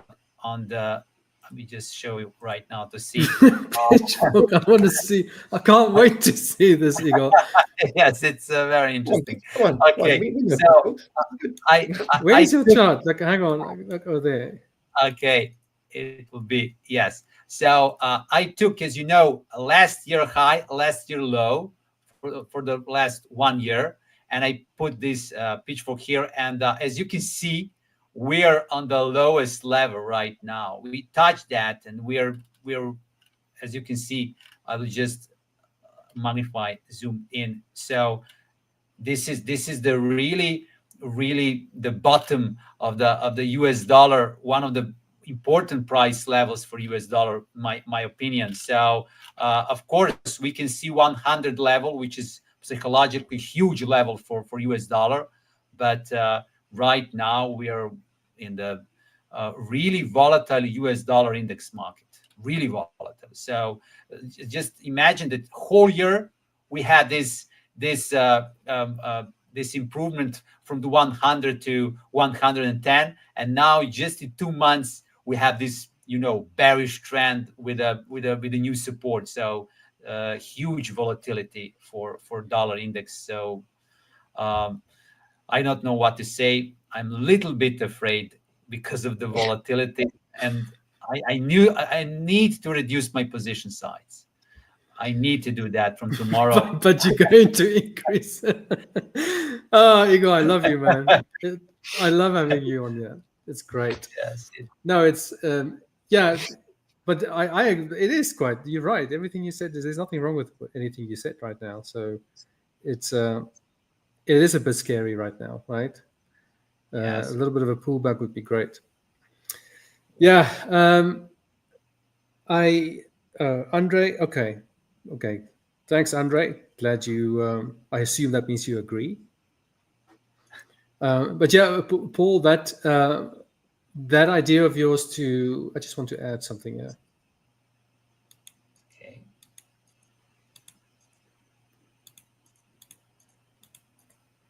Oh, goodness me. Goodness me. There we go. Yeah, where was that? 61.8 level? 50 rather. I think what you mentioned here is not a bad shout. If you wait for this, just for this to pull back here, if you can get some sort of rejection, my way of, well, I don't always trade that like that. You'll see it on the NASDAQ. But if this comes up and retests this breakout line and then comes back down from this, let's assume from this point. Okay. And it goes and retests and it comes back down and break this low. That's one way of playing it. But then you just gotta have to look at your risk reward ratio. That would still be okay. Yeah.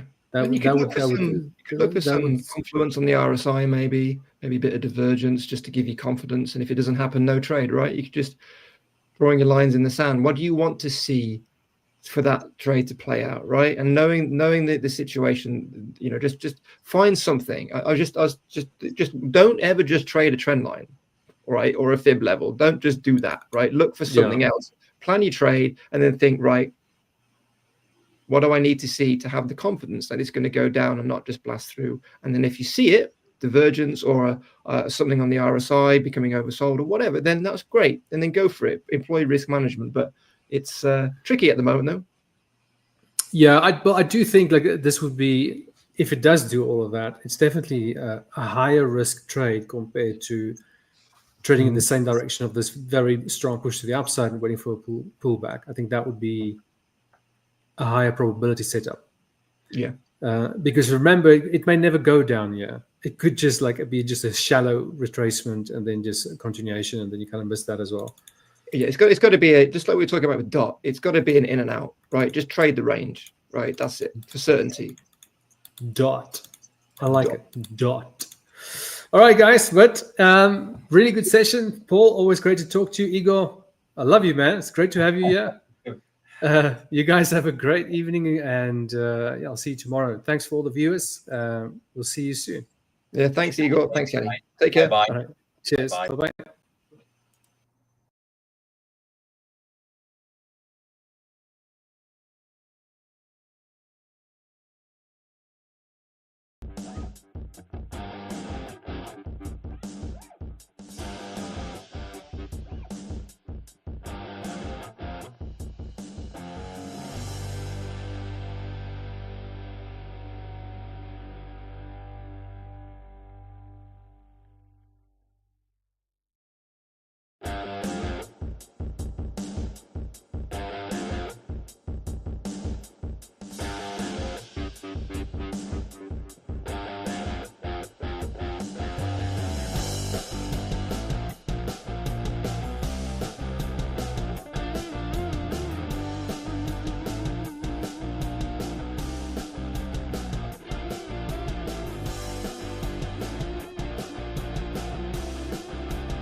And we are live.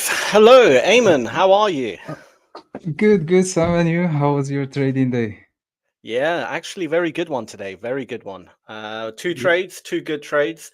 One I could have. The second one I took, I was being extra cautious, but it turned out to be such a good trade. I was like, damn, why didn't I just add that a little bit more risk onto it? But otherwise, no, I'm very happy. How about you?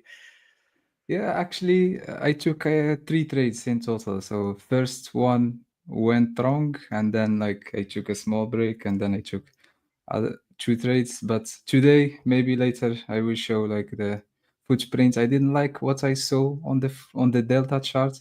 It was a little bit mixed. So, but it's good. We finish in profit. That's what man. Exactly. But That's what matters.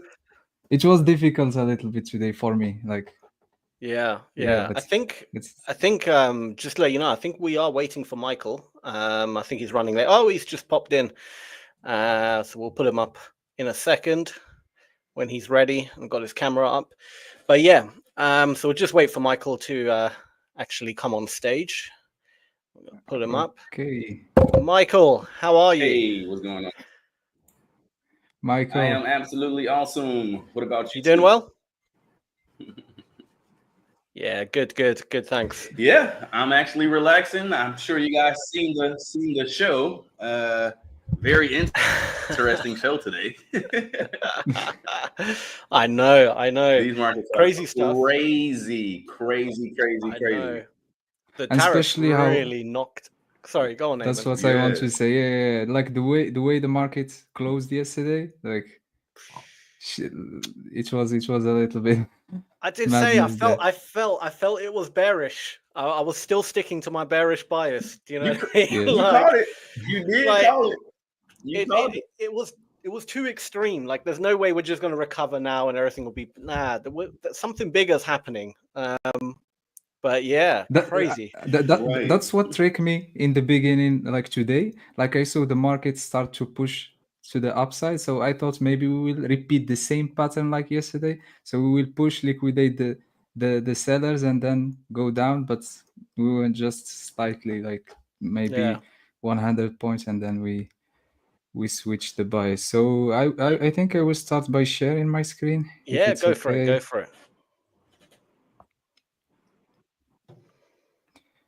Yeah.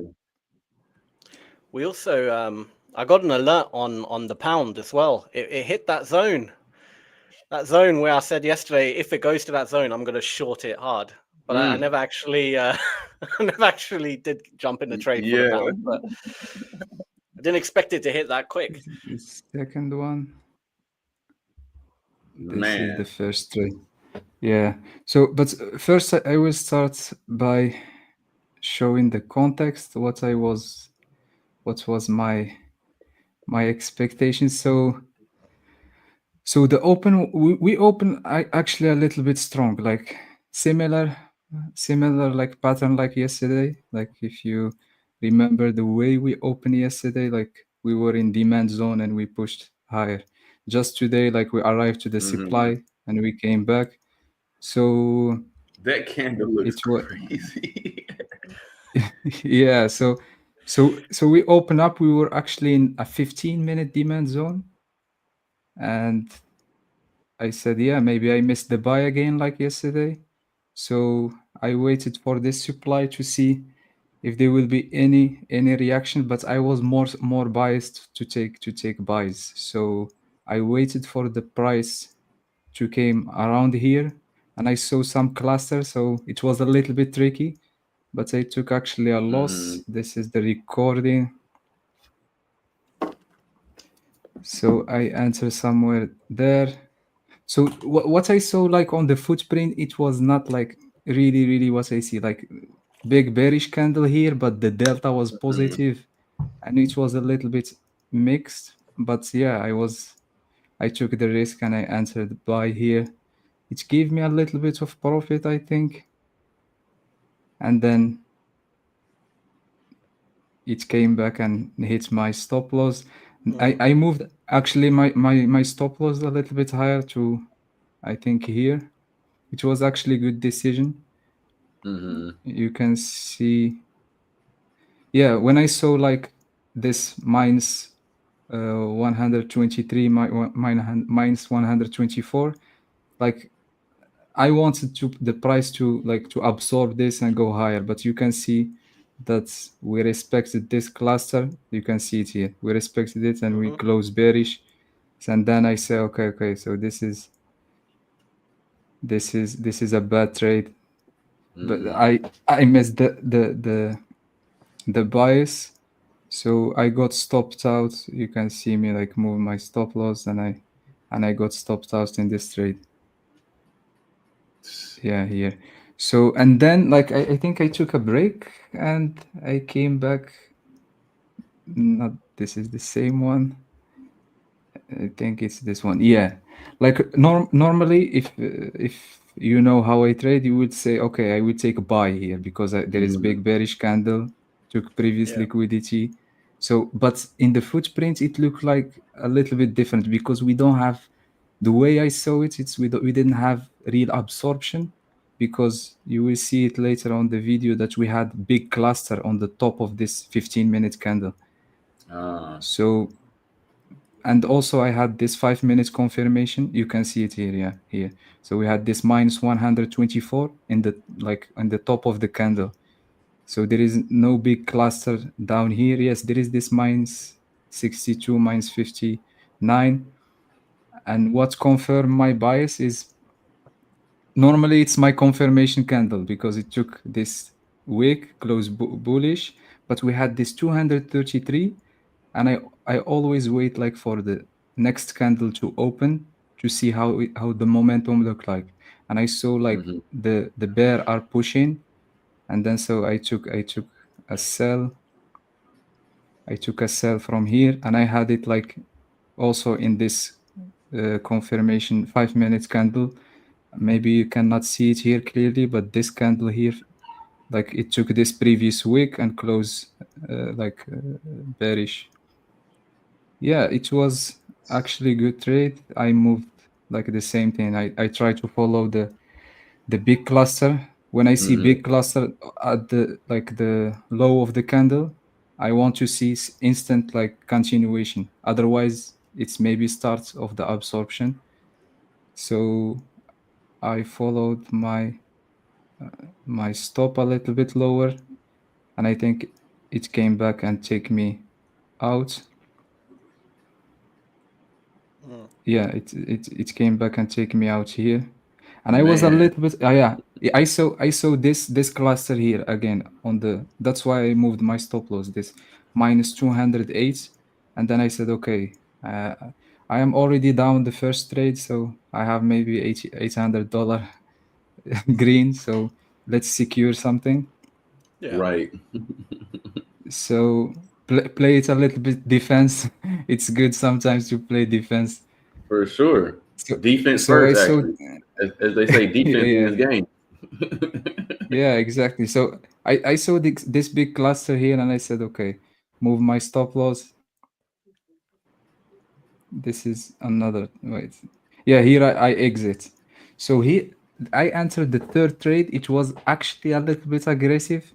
It was more based on the same context, but more of this cluster here. Because if you like saw all the video, you will see that we didn't see like a red cluster like this minus 227 in this like last 45 minutes.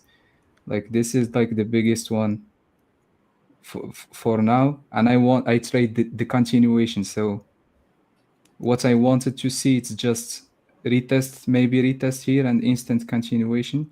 So I enter one contract. Maybe it was a little bit early here, so I thought I would get stopped out. And yeah, and then we pushed the 5-minute candle open, and then I add one more, and I moved my stop lower, because if you can see like on the footprint before, it's here that we had this minus 227 cluster. So I don't want the price like to move higher. So yeah, so this one was good trade, and again manage it the same way. Just follow if there is like buyers step in, and that's what we will see later. Like we have some buyers, but I was waiting. Yeah, we had here like minus 300 again. Follow the, like I took one here and just moved my stop loss to above here, above this big cluster here, just to secure again defense today. Right. We were in So, the yeah. exact same trade, by the way. Oh, okay. Yeah. You took the same trade? That's crazy. Yeah, it was good one. Yeah, and then I closed all. It was, oh, sorry. Here Very it good. is, yeah. Very, very good. Yeah, I mean, let me pop up my charts. I'll show you exact same trade, but just on the S&P, obviously, not NASDAQ, but basically same thing. All right, let me get this up. All right, the stage. Right, you can see my charts. So I took 2 trades. Market open. Let me get to market open. Was here, and then we had this big push up on market open. Now there's nothing here for me to potentially buy in. There was no zone, anything like that. This was this was like the only zone really where I would either want to buy or sell into. So there was nothing really above me in terms of the volume for quite a while. So I had a pretty solid bearish what do you call it? Bearish bias, right? Until we, up here, then you could start like in terms of buying, basically, unless we get all the way down here, which I marked out on the second trade, and I'll show you that in a minute. I had a bearish bias. Where is 230? Here we go. Now you could probably see it better on the footprint, to be honest. Again, didn't hold to my take profit, but that's just me. That's me being me.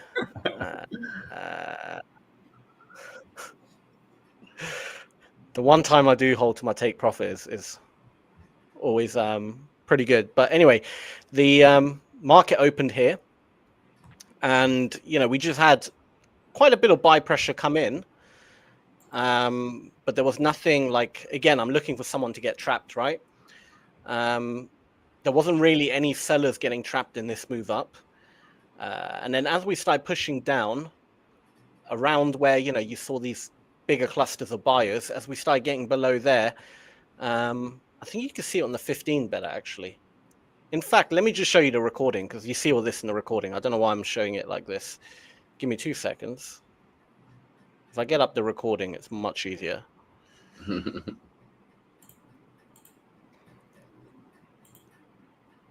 Okay, at the stage. All right, here we go. So this is the opening candle, right? And here we go. Here it is. Oh, it was on the 5 minute. Okay, that's very strange. For some reason, right now on TradingView, the numbers are slightly different. But as always, yeah, essentially, yeah, this is actually very weird. I just looked at the 5 minute footprint, and they were different to how they are right in the recording. So I don't know, I'm not going to question it. But what I saw at the time was, clusters of buyers coming in, market kind of failed to push up, started reversing, and then I could start seeing, people getting out. And then I just kind of waited. I wanted to see a bit more sell pressure come into the market, and then I'll jump in. And I think I jumped in, yeah, just around here. I'm just setting my stop and my take profit. So my take profit is that zone at the bottom here, which you can see. So my take profit was basically this zone here, right? Gotcha. So I'm just waiting. I've only got 2 positions on. I didn't like how it was going against me a little bit, but it's not that much of a push up.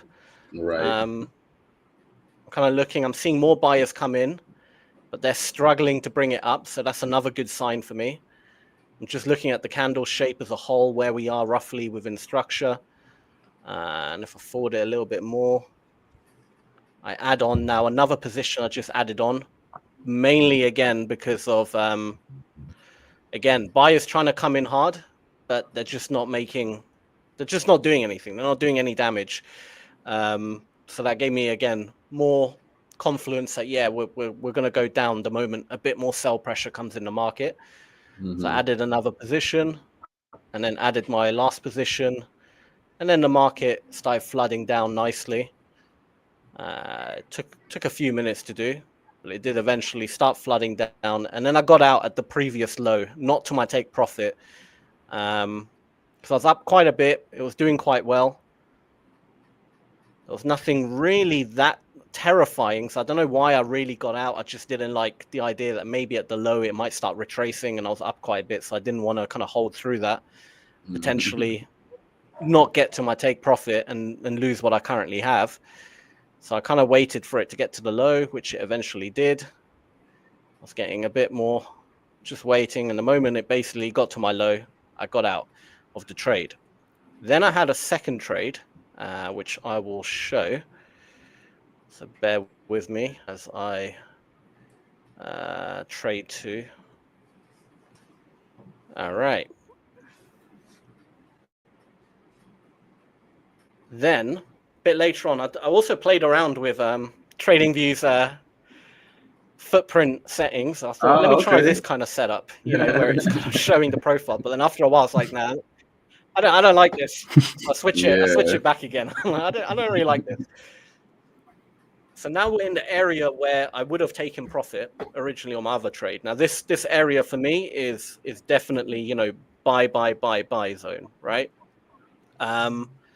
And annoyingly, I mean, literally, this is the area where I know there's going to be some rejection because it's quite a heavy support area. So I wanted to buy, but I was very cautious with my position. I only entered a very small, just one position, really, really close take profit. I didn't want to hold it. I switch it back to the normal candle, not normal, the normal footprint. And here, because the zone is huge, right? So the zone, this whole zone is massive. Okay, it's really, really big, and it could reject anywhere within that zone. So now what I'm doing is I'm editing the settings of the volume profile to try and find out exactly where within that zone, is the gap in volume, because there's just a gap in volume somewhere there, but I don't know where it is, right? So I'm literally just increasing the row size to kind of make each row smaller. And then I can mark out, here's the gap in volume. This little bit here, I put two black lines, the start of it and the bottom and the end of it. And then there was another one here as well, below the zone. So I marked that out as well. So now I know it's not going to reject necessarily in here. It's going to be in this area. So I've narrowed the area so I can get a better entry and wait. So I marked it out. And then just essentially set an alert, waited for price to get into there. This literally took like 10 minutes. So I'm just going to fast forward it because there's nothing to see here. I pretty much left the computer at this point, not looking, just waiting for that alert to get triggered. And I come back to the computer at some point and I start seeing, I enter a bit prematurely again. Typical. Oh, here we go. Here's my entry. So we get very close to the line. I enter somewhere here when I start seeing the sellers again struggling to push the market down, buyers absorbing them. I'm hovering my finger over the buy button, just double checking, because I'm a bit nervous about buying in such a bear market. But I thought, you know what? A small position's not. I'm going to take that little risk this time, just because of the area we're at. Yeah, you're up for the day too. You got a little bit of wiggle room. Exactly. There was a gap in volume just above my entry, like this gap in volume here. So I thought, to be extra safe, I'm just going to target the beginning of that volume as my take profit and my stop loss literally just below that black line, right? So I kind of wait, and it moves so nicely. Goes a little bit against me at one point. gets quite close to my my stop loss, but again, my stop is really tight on this trade, really tight, because I don't want to be holding this trade knowing how aggressive the sellers were recently. If I'm wrong, I'm wrong. It's going Right. Right. So I don't want to hold it. So really tight stop, and I'm just waiting, and then it just moves up so quickly, and already hit my take profit there. So my take profit just got hit a second ago. Nice. But the annoying thing is, it turned out to be such a nice trade, man. Like I got out here. Yeah. I It's got crazy. out here. Crazy. Look at all that movement. Yeah. And you know what? The candle, the 1 minute candle that hit my take profit. If you look at it, it was such a momentum candle. Like it just blew. Like that's my take profit right there, right? Mm-hmm. Look how it just blew right through it, man. Oh, I should have Yeah, added those- bit more risk maybe, and had a bit of a. Actually, no, I shouldn't. What I did was fine. I was being cautious, and that's a good thing. I shouldn't regret it. But yeah, what an annoying. Yeah. Such It was a a good nice trade. trade. Yeah, like on those moves, I would imagine it's difficult to do that when you only got one contract on. But if you had more than one, right, it seemed like you can close one of them, and then let the other one ride a little bit. So, Yeah. And also, like when you are using footprint, you always see the first obstacle. So for me at least, that's why I don't have like this home run trades. Like you see like where we could reject. So, but This it is was it. really good trade. Yeah. I just really wanted like a short little scalp on that trade. I didn't expect such a big movement up. That's a huge move. But I also looked at. I had an alert on the pound coming in from yesterday. What we were talking about, and again, I missed a really nice trade. I said yesterday, when it gets to here, I want to be selling it. And Oh yeah. Why didn't I just sell? Why didn't I just? I was already at this point, like, I don't know. I was already, trading the S&P. The alert went off. I'm like, I'm not going to look at the pound. And it was only afterwards I was like, oh man, that would have been a beautiful trade, like a nice long term, like not even long term intraday trade. That would have been lovely, Right. But now my bias on the pound is bearish. What It's did bearish the for now until it gets look back like down to this zone here. on this? I haven't actually looked. Let's have a look when it loads. I can't believe it hit it already. Like I thought this would take days to hit, and it just did it. Crazy. Let's have a look. Yeah, we had a lot of heavy buying going into it, and then buyers getting trapped, and then this is the thing about the pound, right? The footprint, I don't like looking at the footprint on the pound because the numbers are just not. I'm not used to them. Yeah, they're so you know what little. I mean? Like, yeah, you used to heavier numbers in there, like thousands, That's 800, 900. These are like low. Some of them are like double digits, single digits.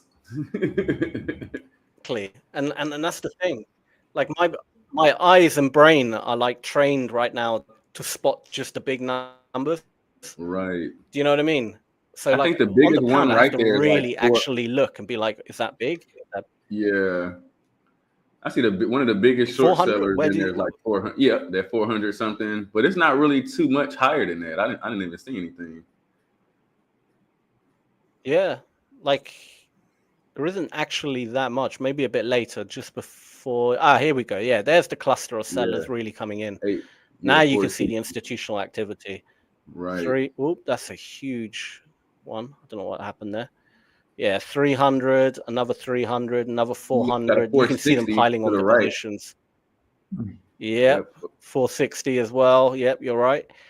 And even a bit earlier, they're already piling on their positions, iceberg orders. So yeah, all right, you can use the footprint obviously for the pound, but I'm just not used to it. So right.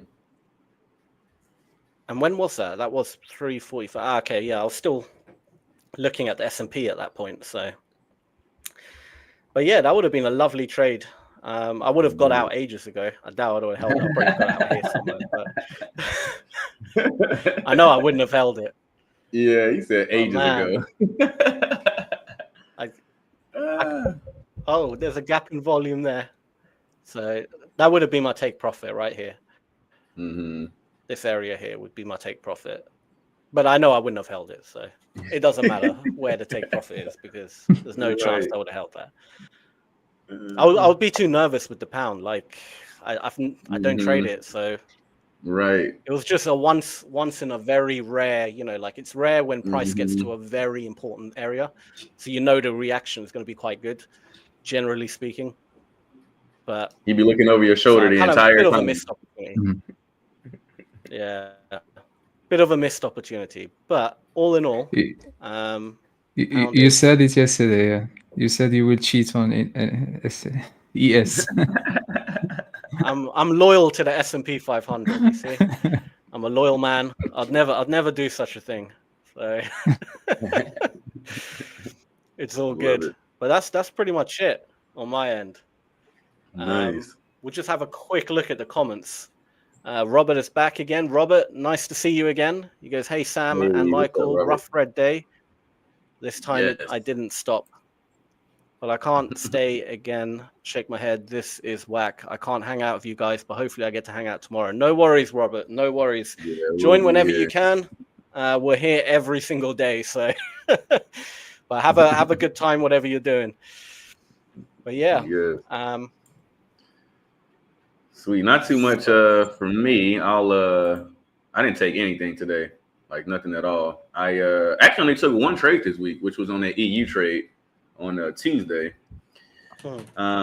Yesterday we did. I think we were looking at that CAD yen pair, which I said I don't really actively trade it too much, but I said what I was looking for, and of course it went, but I wasn't there. It happened at like 5 o'clock. I'll get into it in a second here.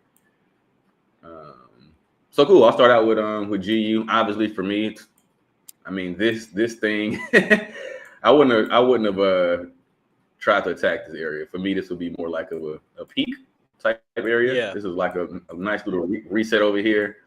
I won't be interested in this at all. I would have needed this to come on over, right? So since we got this fresh 5200 cross, I'm not interested in this until this actually comes down, right? Oops, let me do this.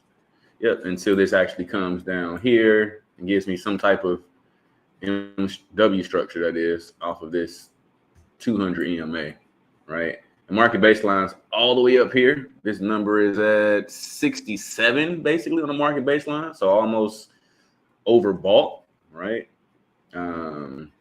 So I would be more looking for something like this, right, on this reload here. Got to have the reload for the W's off the 200. Stops will go, of course, below there. Entries there. TP could be all the way up here at this high. This would be a nice one if this does set up like this. Let's see. Yeah, this would be a nice one, right? Almost a 4 for 1. Now, obviously, that probably won't happen in one day. This will take a minute to set up anyway, but I would be looking for something more along the lines of this. Sitting at this for me now, since this 5200 crossed, this for me now is bullish. So I will be bullish on the pound for now. So nothing on this one for me. Not too much going on with that one. And then GJ. Where's GJ? Yep. So GJ was interesting for me because it actually did kind of do what it was supposed to do. But I think we were talking yesterday. This whole thing was tight, right? Between this 800. Let me change this color. I don't like it like that. So this was kind of tight between this range here, right? Like even if you tried to get in, like when it's actually closed, even if you got it all the way up here, like this is just a very, very, very tight range. You got this long wick right here, which a lot of those yen pairs did. I'm gonna get into those in a second. A lot of them were close, but I would have had to put my stop loss too high, and it just killed the entire position. So even if you did take this here, I would have had to put my stop all the way above that swing point, right? And then you would have to, again, you have to be careful with this 800 EMA here. As you see, it touches it here, right? And it bounces off of it. Same thing here, right? It did touch it. It did eventually go, but it touched it here as well, bounced off of it. So I don't like to try to trade into these EMAs like this, especially the 800. Because this, if I'm not mistaken, this is the 200 on the 4-hour chart, right? Yep. So on the 4-hour chart, this is more of a 200 EMA. So definitely want to stay away from that. For me, this was nothing. This was dead. I would have had to put the stops way too low. I mean, the TP way too low just to get it. Yes, it would have hit it, but this would have been a risky trade no matter what. Like, this is just not a good setup for me. Even though we did have the bias, we knew where we were going, right? We can see where we are in this zone. We got the M top, right? We got the 1350 cross here.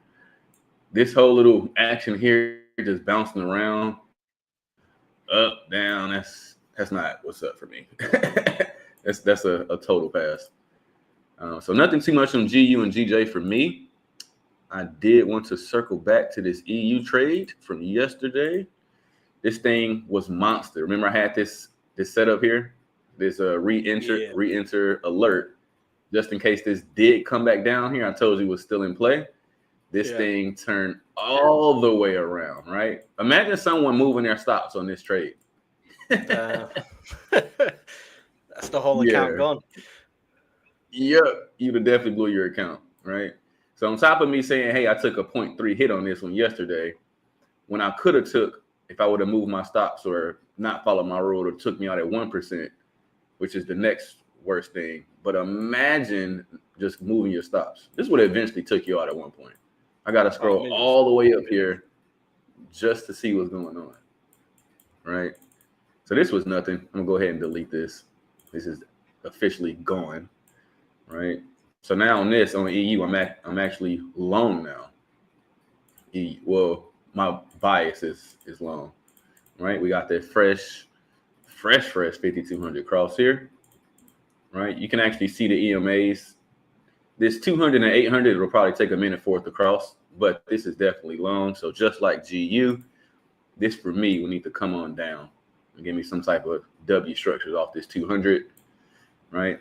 Simultaneously, market baseline would need to come on down below the static and give me that infamous reload.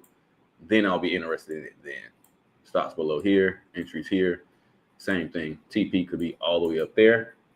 So just like GU, right? This would be pretty freaking decent if this is to set up, right? So you're like, not as good as GU, but this is going to give you a nearly a 3-for-1. So I'll be looking for more moves like this on EU going forward. So that was that. And then coming on down to this CAD yen. Remember, I was watching this yesterday. I think this was the last pair that I showed you guys, right? I was looking for, as I said, it actually did it, the exact thing. Remember, I said once this 5200 crosses, we're always looking for some type of M structure off this 200 EMA, which it's clear as day, right in your face. It definitely gave it to you. Right, what's that 5200 cross? I know I'm in level 2, right? So I'm looking for M's, and as you can see, right, we got this beautiful M structure. Oh, and I remember saying not only was this an M off the 200 EMA, but it was also an M off the 800 EMA as well. Right? Yeah. So this would have been your target low. But once again, for me, the way I trade this wick right here almost make this entire trade null and void, because now I have to put my stop all the way up here, and even if I put my target, what's going on? Even if I put my target to the low, which it would be targeting this low, as you can see, I'm risking $1 to make 77 cents. That's a no, right? Yeah, of course. But that's a pass. So sucked, but it was really nothing I could do. Obviously, I seen this set up. I really wouldn't want to take a trade right at 5 o'clock anyway, right? So I would have wanted like some type of pullback and then like maybe drill down to the 15-minute chart and then take a setup. But this altogether was just not right. They used that news and with the tariffs, all the stuff, and they kind of just moved with the news in essence. Yeah. But not. This was a pretty decent looking setup though. Like minus the wick, you know, this was we called this in our session yesterday. We had outside the band here. Remember, I always say outside the band, inside the band. We had the reload market baseline went above the static, came back down for the reload. So everything was really there on this trade except one is set up at, again, 5 o'clock because the entry kind of would have been right here, right? Once price closed below this 13 EMA, you would have took it right here. So that's 17. Yeah, that's right at 5 o'clock. I would have definitely not wanted to do that. So minus the fact that it's set up at 5 and also this huge wick up here, right? I was not interested in it after that. And all the yen pairs did the same thing, right? So we got CAD yen. FJ is kind of weird. I think that was a little off. But AJ, no, so same thing here. You can kind of see this same looking move, right? So this is CAD Swiss. Still got the same type of M looking structure, even though this isn't the yen pair. Right? Same type of move. This ended up happening around the, what is this? We'll end up taking it here. What is this? 9 o'clock? Like 9 o'clock at night. So slightly different. I would want to take this in Asia because this is CAD Swiss. If anything, you want to take this in London, not in Asia. So this would have been nothing at all. And I think there were two more. I want to say AJ and NJ that looked just like CAD yen, right? You see this huge, these trades look identical, right? Same exact thing. We got this 5,200 cross here. And this same funny looking M pattern with this huge wick up here for the drop, right? You would have took this, end up taking this around once this closed below. So at 4 o'clock, basically. You'd have took this at 4. You'd have to pay swap if you would have take this. So not pretty at all. Same thing. You would have had to put your stop all the way above that zone, above this high here. Right. Put this all the way up there. And then your target, to be honest, your target would have been here. Like it happened to go down there. Right. Your target would have been somewhere like here, yesterday's low. Once again, CAD yen was risking the dollar to make 77 cents. This one is even worse, risking the dollar to make 62 cents. That's a pass. Definitely. Right. You had your outside the band here. You had the inside the band. You had the reload. Market baseline went above the static for the reload. So just like CAD yen, it was there, but this doesn't meet all my criteria to actually execute on this particular trade. So I was not interested in this one either. And then AJ and NJ look just alike too, right? Same freaking thing. Same thing. Had the cross, the 5,200 cross here. And then you had this same M looking structure with this high wick up here for the drop. This one might have been the worst of all because you couldn't have taken this trade until it closed below the 13, which is right here, right? That happened at 5 o'clock as well, right on the dot. And had you taken this trade, you couldn't have gotten into here. Your stop would have to go all the way up here. And your TP would have been right here, right? So risking a dollar to make 21 cents. That's even worse. So all of these were dead to me. GU, GJ, of course, EU that turned the other way around. CAD yen, AJ, and NJ were all for me. It's a shame because like the trades that would work out, but again, you know, the risk reward is just not right. So you gotta stick to your rules. Yeah. Yep. This is just ugly, right? This is the ugliest one. It's just you just can't do it because on a regular day, right? This would have been the target, right? So not only did this set up so late in the day at 5 o'clock, which is horrible, at least it could have set up at 7, 8 o'clock, right? And then you would be in the middle of Asia, not right at 5 where session changeover happens, right? So nothing for me, guys. It was super, super flat, crazy day for me. I think this whole week has been very weird in the market, man. Like, yeah. I don't know about you guys, but I feel like the sentiment across most traders this week has just been weird. Oh Yeah, for sure. Yeah, For sure. If we can check, big traders. I mean, some of these guys are like, making millions a year, like 10 million a year type of guy, and they're like getting hit on some of these crazy entries, and I'm like, man, I just watched this dude lose 200K. That's crazy. Yeah. On EU, the same EU trade that I took, I seen this dude lose 345K on that trade. Like, painful. But for them, you're making 10 million a year. Fair enough. Yeah, they don't care. they asked me, I was like, hey, so you gonna change anything with this market? He's like, guys, I've made tens of millions of dollars with these setups. I'm not changing a darn thing. This is part of the game, right? Exactly. Yeah. Just we got here? I want to check just the monthly time frame, how it look like, since we have a new month. So we had like we closed really bearish. Like we close inside this. We're going down, support. man. We're going down. Yeah, I think now we are it's going down. a stock market. We've got a bit of a crash coming. Like yeah. And even like the dollar, like if you remember last time, like I thought we will stay here for quite some time just to range a little bit. Yeah. But if you can see here this handshake pattern here, like for me the dollar, I don't have any targets. Like maybe this 97. What else?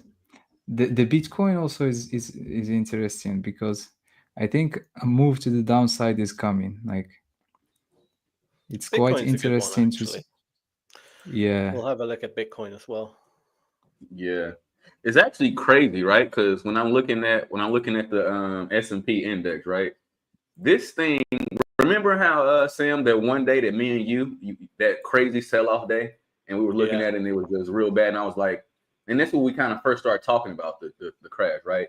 The S&P was down 2% that day, and we said that, whoa, it's tanking. Today alone, this thing is down 3.86%, so almost twice as much as it was before. Crazy. It was that day, the way it moved, that made me think, like, I think a crash is coming. Because it was the way it did it. It wasn't even a 2%. 2%, like, all right, fine, you can recover. But it was the way the sell-off happened. You know, that made me think for the next, like, I think a crash is coming. So even though, like, in the last couple of days, we've had, like, a bit of bullish movement, I couldn't feel that, like, oh, it's going to recover. It's fine. This is the bottom. I felt like there's more to give. So when I woke up today and saw it just tanked, I was like, okay, we're going down. This is it. This thing's down nearly 4% today and 7.30 year to date. Like, that is insane. And we just now really getting started. Like you said, now getting started. We're just getting started. I think. Look, it's really hard to kind of predict the crash, so to speak, because no one really wants to say it because it has a knock-on effect. All right, I don't have any influence, right? Okay, I don't have any influence, so I can kind of say what I want. No one's going to care. But I think we are. This is going to be like a 10-year crash, basically. Every 10 years, the cycle. I think Aymane has disconnected. He'll be back in a minute.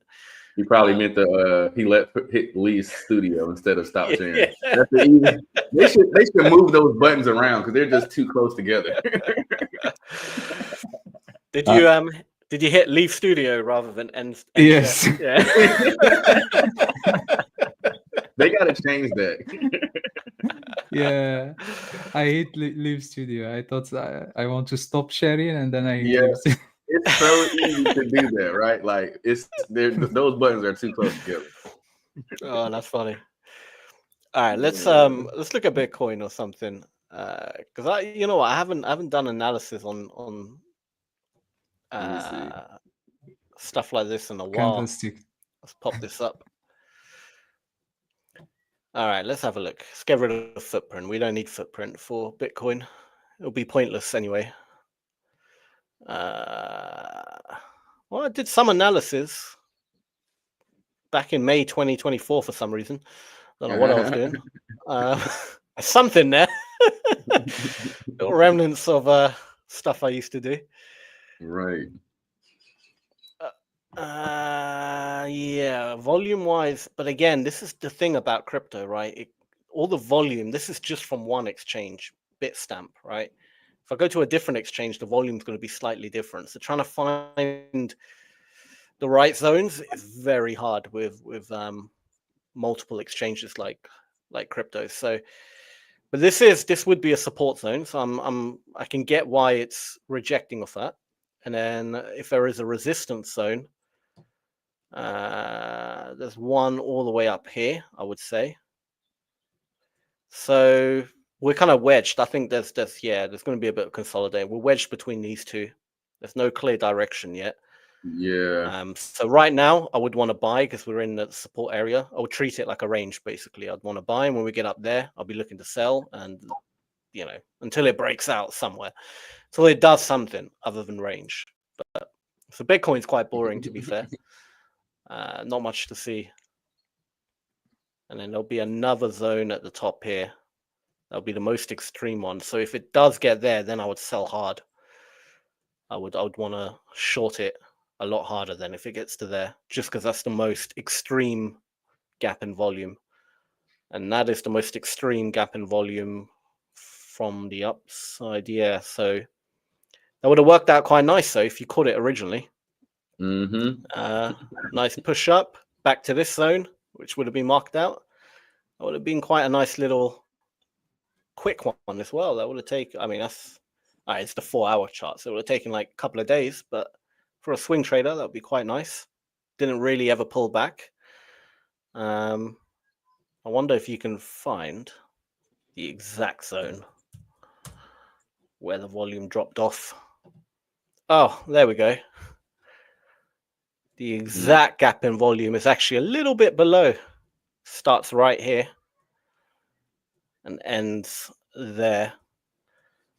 And that's pretty much exactly where it then rejected originally and shot up to this zone. So yeah, that would have been a nice trade. Actually, Bitcoin respected that really well. I'm quite shocked, actually. I'm like, whoa, I might have to start switching to Bitcoin. This is looking good. And then the exact that one's basically the same size, so there's no difference there really. But yeah, Bitcoin. That would have been beautiful. That is a beautiful.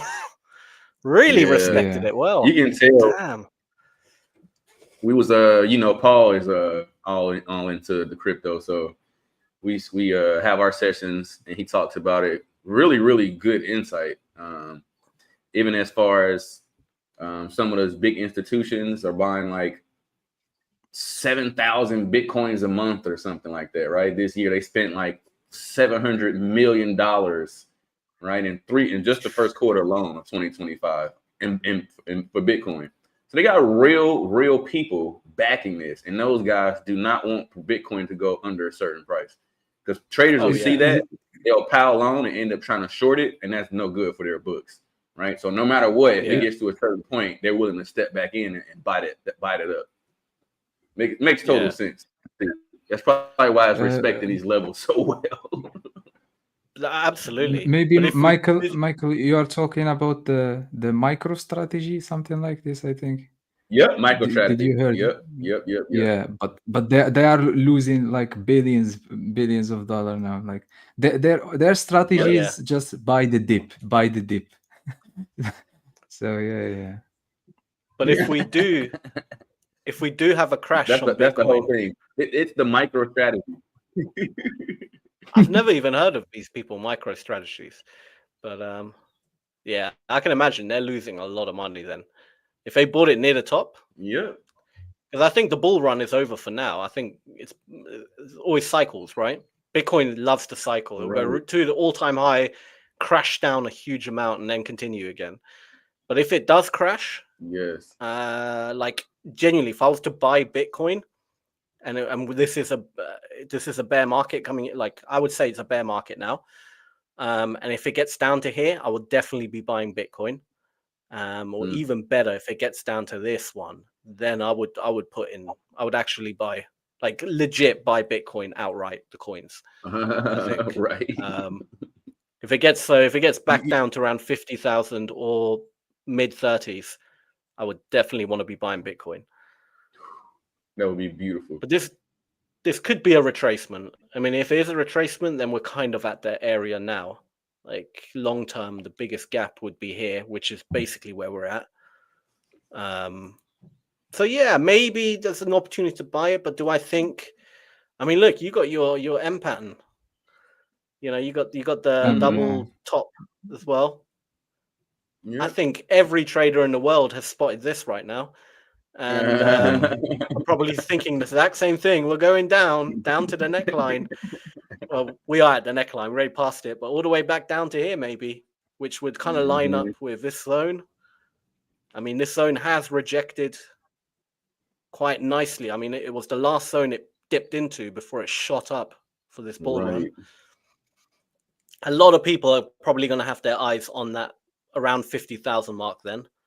For sure. But if there's a bit of manipulation going on, they might just try and get people a little bit scared who buy here, dip it down one extra price level, and then shoot it up. Maybe, I don't know. That would be amazing. But for Bitcoin to be at 100K, if it gets to 50K, we're literally talking about buy one get one free, right?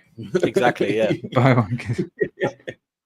I think Bitcoin's done it so many times now, where it's gone to highs, crashed, and then went to extreme highs again. It's done that. Technically 3 times. This is the 3rd time, right? So this was the first time it did it, and then it crashed, went back up, kind of basically broke the high a bit, crashed, and then this is the latest one essentially. So I know they say 3rd time's lucky, but I'll probably gamble on the 4th time. If it gets down back to 50,000, I'll be buying Bitcoin, because I've never bought Bitcoin. I've never got into it, but I think I would. Just based on no, that's interesting. I haven't like held it really right. I look at my Coinbase and it's just like countless transactions between like Bitcoin and XRP. So like I was using it for like utilitarian purposes, so to speak, but not like actively holding it, which obviously that wasn't the smartest thing to do, because I've been using it like transaction wise since, I mean, this thing was at like 15, 20, 30K, right? Like to think that it got to 100, I would have. It's just nuts. I'm more big fan of XRP. Bitcoin, yes, maybe it will go higher, but like 10 years, 20 years, I think Bitcoin will go to near zero. I don't know, but maybe 10, 20 years. Yeah, don't say this. Hey, the craziest thing is, go to zero. XRP, I totally agree, and I'm with you on that. That was the very first piece of crypto that I made money on. I think I might have mentioned it to you one time in a podcast, Sam, but that was the one and only crypto trade that I've made, and like it was great. Like got in at 31 cents, sold it at the first time it got to $3. Made like 14K off that. I was so happy about that. You literally bought it back. You bought it like when it was flat here, basically. Man, I'm talking about something. It was perfect, and I didn't even know what I was doing really. I just happened to $3 have a little money. Man, what a trade! 31 cents. Yeah, gorgeous. Gorgeous. Michael's trade was basically like would it look like this? Yeah, 10x.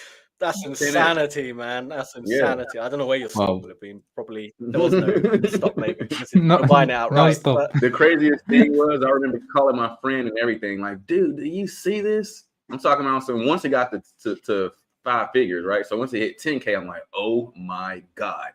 I cannot believe this. Yeah. And they kept going. And once it got to $3, I was like, all right, I'm done. I can't take this anymore. I gotta sell this. Yeah, no. You can't take it. I think everyone thought the same because it dropped. But damn, that's insane, man. What a trade. Yeah. Literally, I look at my buy? Coinbase transactions, and this is exactly where I got them, right? Like, insane, guys. Like, I still, to this day, I'm like, I still have a special place in my heart for Ripple and XRP because of that trade, right? Of course. Memories, man. Damn. Well, with XRP, yeah, that would be the next like buy zone, I would say. It did actually dip into it back in February and rejected so beautifully. But it ain't pushing up much. It ain't going over the high. So maybe another attempt. But if that breaks, then I'll start buying it down here. I think I might get into a bit of crypto trading, to be fair. Just long term, buying it outright, no leverage, so I don't have to worry about the ups and downs, fluctuations. Yeah, and at $2, looking at it, is it respecting these levels beautifully? Yep. Sorry. Yeah, they're respecting the levels beautifully. Like FX doesn't respect it that nicely. Like these areas are being respected so nicely in crypto. I'm actually, I'm kind of convinced now. If you are a swing trader. If you are a swing trader doing crypto, for me, this is the best thing. Like for a couple days, if you buy at the right time, couple days, and then close your position. So damn right. Swing trading in crypto, it's no. I must have analyzed this already because I see I got an alert set here. So I'm guessing at some point I did actually analyze it, but I can't remember ever. I do have like boxes up here. I have analyzed this at some point. When did I do this? Back in January. I can't remember doing this. Apparently I did. Or someone hacked my account. Who knows? One of the others, true.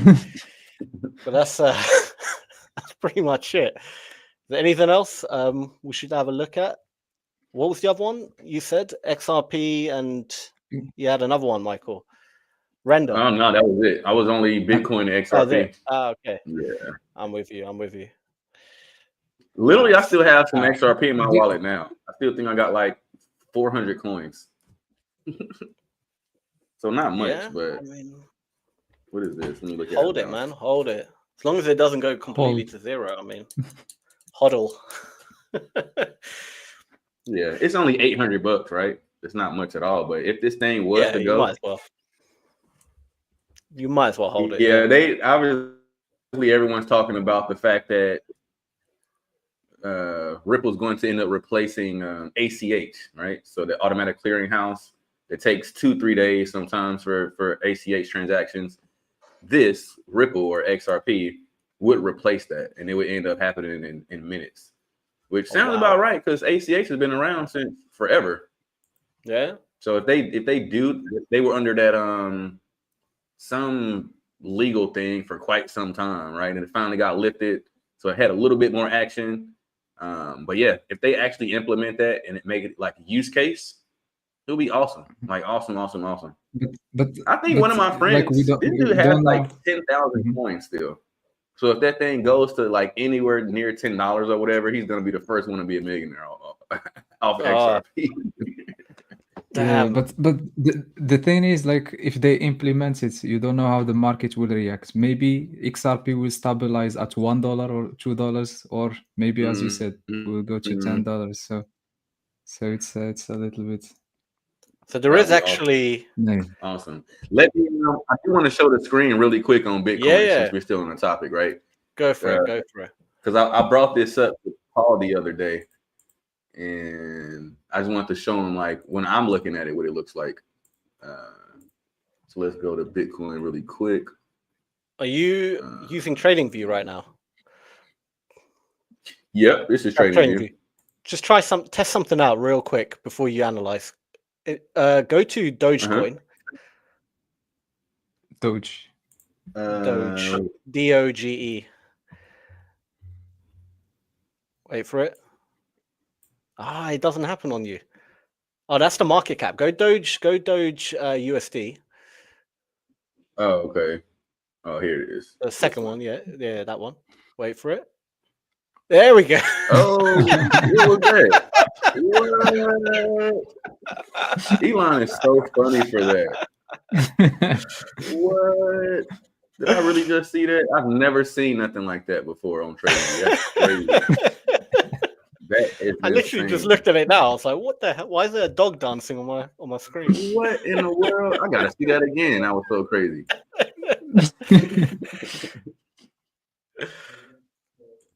That was insane. I gotta see that again.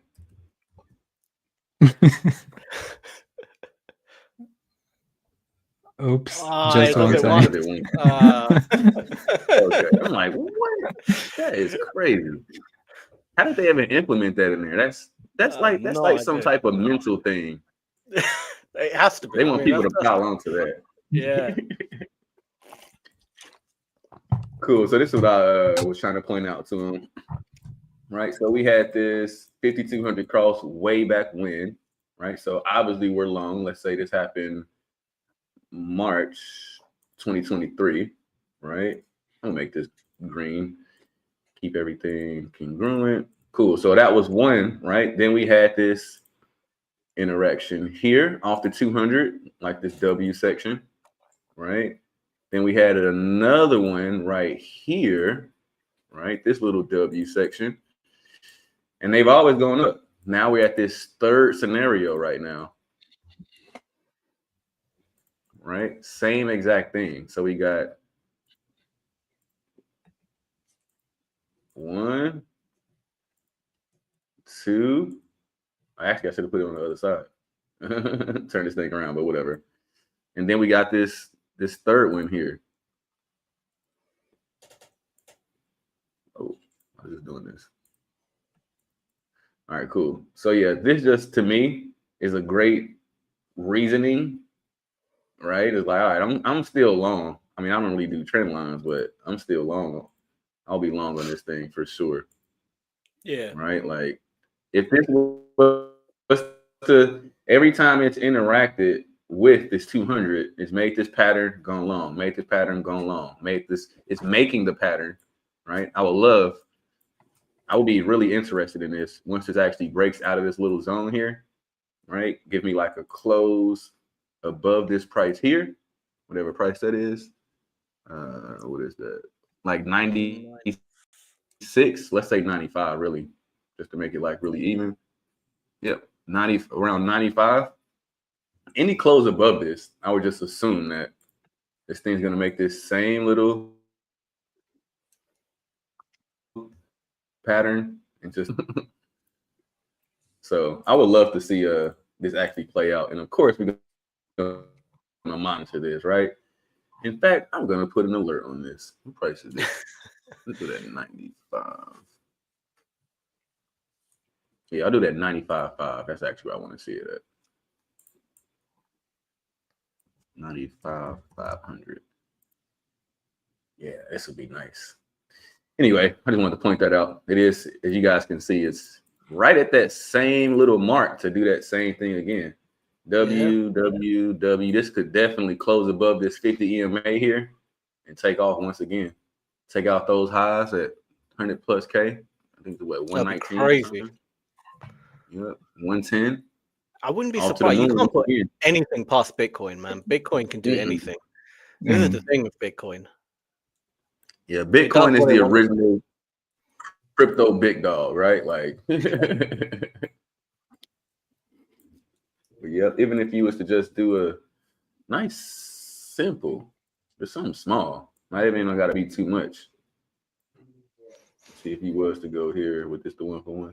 No, so right, basically right at the 1-for-1, super close to it. But yeah, once it got close enough, I mean, for one, you shouldn't be just jumping in here early. Like we always say, don't just take it because it's lower, right? You want to look at the TA on this and actually get a real good analysis of it. Because right, technically this could just keep doing this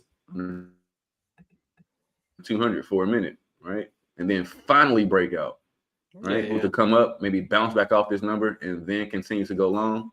Oh man. For one, I would be all over this once it got there, but I would definitely be over on this part right here. So yeah, that's my take on Bitcoin.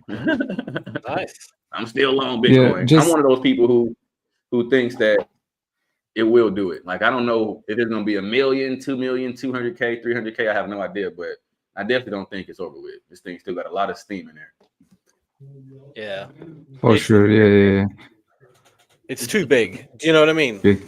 People believe in it so much, and like it's become a serious like asset to trade now. It's not like, I don't know, Dogecoin or Doggy Coin, whatever it's called, right? It's not like something like that where, let's be honest, no one, it's a meme coin, right? No one takes it seriously. But Bitcoin is like actually like people take it seriously. Yeah, like they do. They like do. you said, Yeah. there's big institutions buying it up. I mean, there's something there, man. Hedge funds, day trading now, like you can't anymore just kind of like, because I was in that mindset always. Crypto is kind of just, I don't know, just like a joke almost. It's not real. Do you know what I mean? It's kind of like, I'm not going to trade Bitcoin or I'm not going to trade crypto because it's just, like I'm going to stick to the traditional ones. The ones that are tried and tested, proven in the markets. But I'm starting to have that shift in my mind where I'm like, every time I think Bitcoin is going to fail, it bounces back stronger than ever. Yeah. So, yeah, it's starting to convince me. I'm becoming a crypto bro soon. Yeah, just a quick update about the NASDAQ. We saw some good movements. Yeah, bring it up. Yeah, so this thing is officially down twice as much as it was down at one day, Sam. Officially, it's at down 4% for the day. Nuts. No, and it happened like right at when the tariff. when you see the weekly, like we had this reversal here, so for sure, like we will break this. Nothing sure, but high probability we will break the 18,997. So yeah, so there was actually a good absorption. I will show the footprint chart. It was a nice absorption. Window, cluster, delta. Yes, here we are. So yeah, let's see here. So we had 2 good absorption. It's more cleaner than the first trade that I took, the first loss that I took. You can see here that like we have clean cluster, like some big cluster here, like minus 211. The price like took this previous week, buyers jumped in. Again, we broke this 211 cluster, tested here, and you see we created here this 186 instant continuation. Again, we created here on 190, 275. Yeah. Sellers like they were weak here because like you can see here, like yes, it was a little bit a switch of delta from 835 to 169. Volume in this candle was big, so nice continuation. So if I was watching like the delta here, I will say, okay, we test this big cluster here, we are going up, so maybe like we will break. But if you see the context and where we are, like that's why the context always important. You have to switch between like the candlestick charts and have a context, general context. Where are the big buyers? Where are the big sellers? Yeah, so we had here like this big order here at the top, like when we were following with this small uptrend, we never saw 685.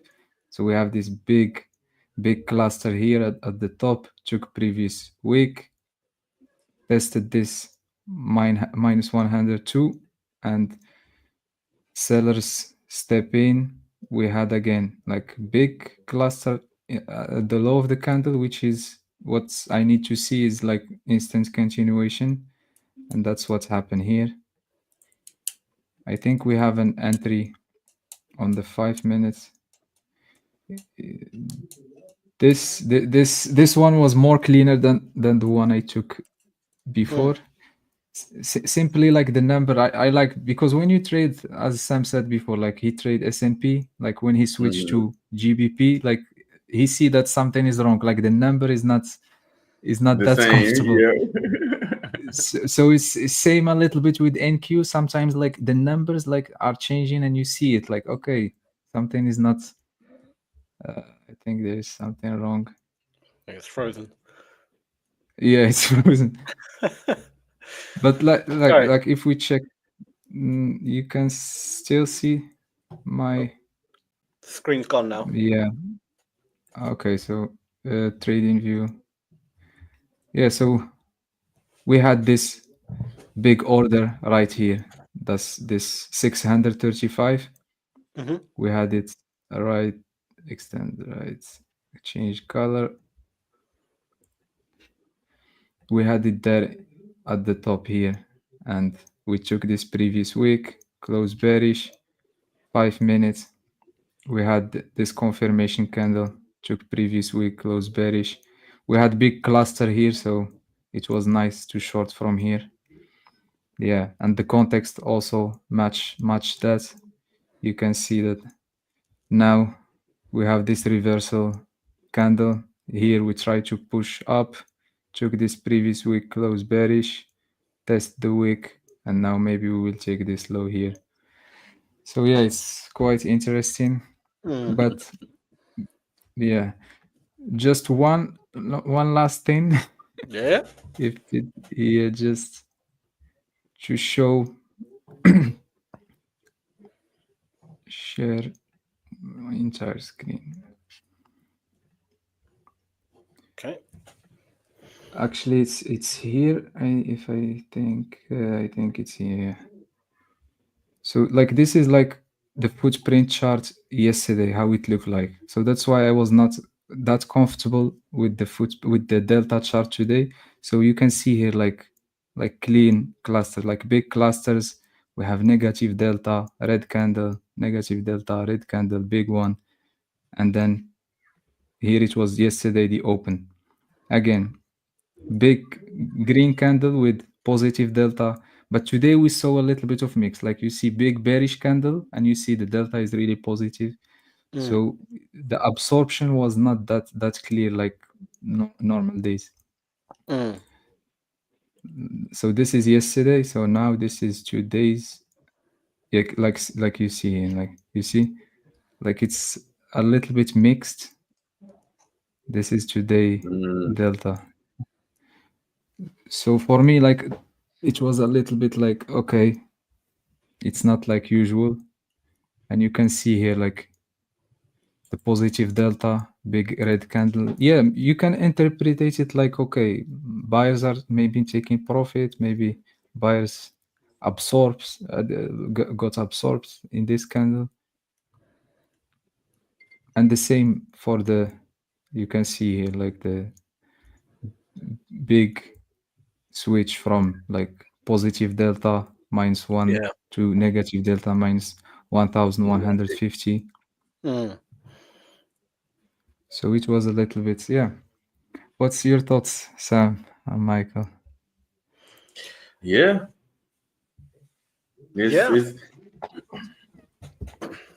Is it something like some? Yeah, you definitely gotta be aware of those things, right? Especially those key levels, because at any time someone can jump right in there, the whole thing can change around, and you're sitting there holding it back, basically. You gotta build that story, you gotta build that context, right? Not just oh, it looks like. That's not good enough for me. I remember when I used to say that it looks like. Those are my non-profitable days. Just doesn't work like that. Absolutely agree. Absolutely agree. Is it something you check, Sam, like the number of numbers on the delta charts? Is it something like you? I do on the 1 minute. On the 1 minute, okay. On 1 minute, I do. But again, like it's more. I just kind of like glance at it, but I don't really base much of a decision. I just like to see if I see like lots of orders. It's always about like the cluster of orders that matters. Like if a candle's really big and it has a big delta, then it could just mean loads of people bought in the same, like within that candle, right? Especially if no level on the footprint is like really that big, then I'll just see it as more of a collective or maybe an iceberg order potentially. But if I see like clusters of like heavy volume and like small price levels, that is gold for me. Like that is what I want to look for. So like the overall volume kind of plays a role, like of course, but I don't use it to like really base my entry or anything like that. The most I use it is if I see the volume start spiking, like towards the end of a trend. That's when I'm like, squeeze. Especially like volume on the opposite side, right? So if you're like, if it's an uptrend and you see like towards the end of the uptrend, loads of buy volume come in, that's when I'll start looking for potentially that reversal to occur. They are exiting there. But the whole like candle volume, I rarely like use it for like I use it occasionally. It's like me. Like I'll look at the footprints and like literally I'll check it out when, let's say if I'm in the trade, I got two screens here obviously, so I'll use one of them as my regular candle. I'm monitoring everything. That's why I execute whatever.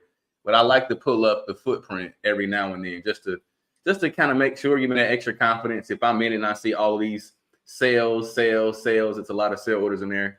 It's just giving me that much more confidence that, all right, this thing is still short, right? Even if it's a green candle that goes up on my right screen, but I see that on the footprint chart is still like negative delta, right? And it's like, all right, they can't push this past this level. It's giving me again just that much more confidence. Like, all right, just hang tight. And we saw it in your trading plan, right? You know you got to hold on to it, right? But everything's in you fighting you, telling you just get out of it, just relieve yourself of this feeling right now, right? So the footprint chart for me helps. It tones it down a little bit more than it would be. Like it's just giving me one more level of data, right? Like I'm in the trade now. Now the next thing is managing it. So right, so it's like, all right, what can I use to manage it versus just these candles? I can't get this order flow in these candles to kind of help me decide or whatever it may be. So I use it, but I do pay the premium version of TradingView just for the footprint. It's definitely a useful tool. And we saw it yesterday. Like if you remember, Sam was more bearish and it was trending higher, but it was in the footprints, like it shows like negative delta. And if you remember, Sam, you said I am overall bullish. Even we were like skyrocketing, like, oh no, I am bearish. I wasn't falling for it. So when I see that with like the pattern, it's a trap. It's a trap. The trap. It was a big trap. And that's what I felt. I was like, it could be just one giant trap, essentially, this day. So, but then again, it doesn't really matter too much. If you're a scalper, like, even if it's a big day trap, like, you can still make money from, buying it up. Because you're not going to be in the market that long. So, but it's nice to have, like, overall direction. I like to have, like, a clear kind of in my head, all right, this day is going to be, probability-wise, it's going to be a bearish day or it's going to be a bullish day. Do you know what I mean? Like, even though you can short and buy the market regardless of the trend, right? Where if you're with the overall, like what the day is meant to be, when you're in that trade, it just flows easier. Do you know what I mean? Like, it flows easy. If it's an up day, the buyers just are able to push the market up just a little bit easier than the sellers are to push it down. Like if you're selling the market in like a bullish day, you can make money as a scalper, of course. But like you're going to be a lot more nervous because like you just see those buyers keep pushing the sellers up and they're trying to put it down, they push them up, and it's like really choppy and nasty, and you're like, doesn't fill you with confidence to hold. But definitely, like the footprint, like help a lot, and especially to give you, as you said, Sam and Michael, this extra confidence to hold the trade or to stay in a trade, or maybe to add to add more. It give you, because like like I am okay. Like before I was not using the footprint delta. It's okay, but it give you more this, like you see what's happening inside the candle. So you say, okay. And especially like on the, let's say, the news, just check the delta, how it look like, the footprint, how it look like in the news. And sometimes like we see a lot of zeros during like a candle, and you see a lot of zeros during the news.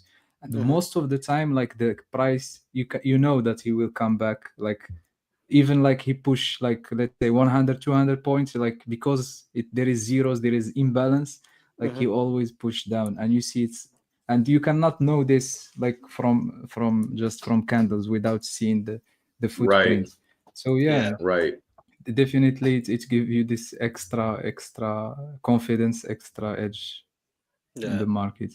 So yeah, the only definitely downside to the footprint is it completely messes up like the size of the candle. Do you know what I mean? Like, it's really hard to gauge how much the market has moved just by looking at the footprint, because it will look like a small move on the footprint, and then you look in the candlesticks and it's like a huge move, and you're like, damn. So it just, but this one, I think it's just on trading view, like the footprint I use, the delta, like you can play with the ticks, like you can choose in the settings, like the scale, if you want 1 tick, 5 ticks, 10 ticks. So yes, but in trading view is tricky because the candle is so small and you see the PNL. Okay, whoa, minus 1,000. How? You can do it in trading view as well. To be fair, you can lower it so every box basically in the footprint you can put it to however many ticks or pips you want it to be. But if I do it too small, then there's like so many price levels. It's kind of pointless in a weird way, because then I've got to do mental math, calculating, adding up all these price levels. Do you know what I mean? Right. Because then I'm like, I've got to add 5 price levels to get like one area. And then I'm like, is that a lot? And it's just, it moves too quick for me to do the math. So I'd rather group them into like bigger areas and just call that one cluster. But if you do that, then the candle looks tiny. Yeah. There's a sacrifice there, but you know. Yeah, there is sacrifice definitely, and especially you should always like check the candlestick. Like if you have 2 monitors, like if you stay like just focus on the footprint, you will get lost, especially like with the numbers, and you have always like to yeah, like because the you see like 500 really to like know where you are within structure. So you always got to keep glancing at the candlestick. Like, okay, we're near a high, and then back to the footprint. You have to use both. There's no way you can just do one or the other, like just footprint. Like, yeah, you'd be so confused by the end. Yeah, the guy who you guys know the trading journal, TradeZilla, right? Yes, Zella, Umar, I think. Yeah, exactly, Umar. So he trades footprint charts. He has a lot of videos on it. And I don't know how he does this, but this dude is like a footprint chart master. Like, you might have let's say a TA master, right? Like you can read technical analysis very well. He does that same thing on footprint charts. Very, very good. And this dude is killing it. He trades stocks, I think, or options. But I mean, this dude's making 80, 90, 100K a day sometimes with footprint charts. I'm like, what in the world what does he see? The thing is, when you get more information, a lot of the time, right? When you get more information, it can actually work against you. Like a lot of beginners will try to footprint and just completely fail at it because they're looking too much at like the obvious stuff. Do you know what I mean? Oh, look, there's a big contract. I'm just going to buy into it. Or they're not looking at like with more information. There's more noise, which you got to cancel out. Do you know what I mean? Yeah. So you have to just analysis paralysis thing. Really good point. Yeah. Really good point. Like sometimes having too much information, like it can be bad for you. So yeah, definitely. I agree with that. And especially like maybe you can, if you are a tick scalper, let's say, maybe you don't need the candlesticks. You just watch the footprint. But for us, the way we trade, like you have to look for the context. Like context always matter. Yeah, absolutely. But then again, there's people who make money in the markets with the most simplest of strategies. Like I genuinely knew someone who actually did very well trading Forex right, on a daily chart, and he had a very simple strategy. And I'll say it out loud. I don't think he minds sharing it because it's not like a secret. But all he did was Prepare, guys, prepare. all he did was he had two EMAs, right? I can't remember which value, but one like midterm, one short term or whatever, right? So I think he had like 14 or 15 and maybe like a 50 EMA or something like that, right? And basically he would trade any pair. It doesn't matter what it is, right? He didn't have like one specific pair. He traded everything the broker offered him, essentially, right? Mm-hmm. And he would go through after market close, right? He would go through every single pair on the daily chart, and all he's looking for is like a kind of like a hammer or a pin bar off the moving average. If it's if he sees that happen, he will enter the trade as soon as the market opens again, right? And his take profit, there is no take profit. It will be he will close it exactly before closing the next day. Wow. And his stop loss is above the last candle. That basically the current day's candle is his stop loss. Right. Right. And he would just do that. And obviously he would have like a really good risk tolerance in terms of like he's not going to over leverage. But like every week he might have taken I couldn't tell you, but he took quite a few trades, like because of how much he's trading, right? How many different pairs there are. Right. And he actually did very well with the most simplest. Do you know what I mean? Crazy. Like the most simplistic strategy you can imagine. And it worked just because he was that disciplined and he just followed those rules. He never closed his trade early, literally like 5 minutes before, or maybe like 10, 20 minutes before market close when the spread's about to get really big. He closes that trade. Whether it's in profit, a loss, doesn't matter. He just gets out of it. And then that's literally the only rule. That's amazing. The simplicity is key. There's so many ways to skin this cat and get money out of this market. Like, I wonder if I can just quickly like show the example of like how it would look just for the viewers. So if I pull up I'm just going to do pound US dollar to make it just the one that just popped in my head. Quickly got a few minutes. All right. Let me just get rid of all these drawings. Okay, so he had an EMA. We'll just type in EMA real quick. EMA.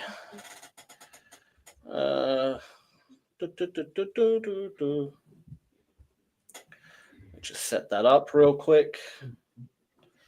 And then I think 14 was one. I'm just going to do 14. I can't remember what his second one was. But all right, he would be on the daily and he would literally look for like the wick pushing off the EMA. Does that make sense? Like a break and then like the wick pushing off it on like a daily. And he would do this with like exactly like that, like that one there. I think, okay, now we see. Yes, now yes. Right. So he would enter at the open of basically the next day. His stop would be literally at the high of the last candle. And he would close whenever that candle closed. So, like, that is literally his strategy. And he would go through every pair. He would do it again for that one. Do you know what I mean? Like, obviously he would lose sometimes, but it actually worked. And it's the most simplistic strategy you can imagine. He spent maybe an hour every night just doing that, and that was it. You gotta love it. Completely nuts, right? You gotta love it. This just proves that you just need a little bit of an edge, and you do it enough times, and you're really disciplined. You can make money. Like, it's actually sometimes the most simplistic thing is he knows nothing about like technical analysis and that. That's literally all he does. No, I agree. Wow. There's this breakout strategy that you just literally it sets your momentum. I think I was mentioning to you guys that someone said this to me, and it's you open it, the London Open, set your momentum strategy. You mark the high, the low, look at the ATR from yesterday, wait for it to break through. Stop loss go below the last swing, 1.5. Risk to reward. That's it. You move your stop to break even. You go back to sleep, and that thing actually in this first quarter of the year did 14%. It's insane. Something super simple like that. I'm like, wait, what? Absolutely. Yes, simplicity and discipline. Discipline. If you can have just simple strategy, but you have to be disciplined. So Yes. just make sure it's discipline. because like even with the simple strategy, if he broke his rule, if he closed it halfway through the day, it would mess up the mathematical probability. Yep, Do you know what I mean? The edge equation. he has. And yeah, discipline is so important in any strategy. Right. But guys, I think that is it. Yeah.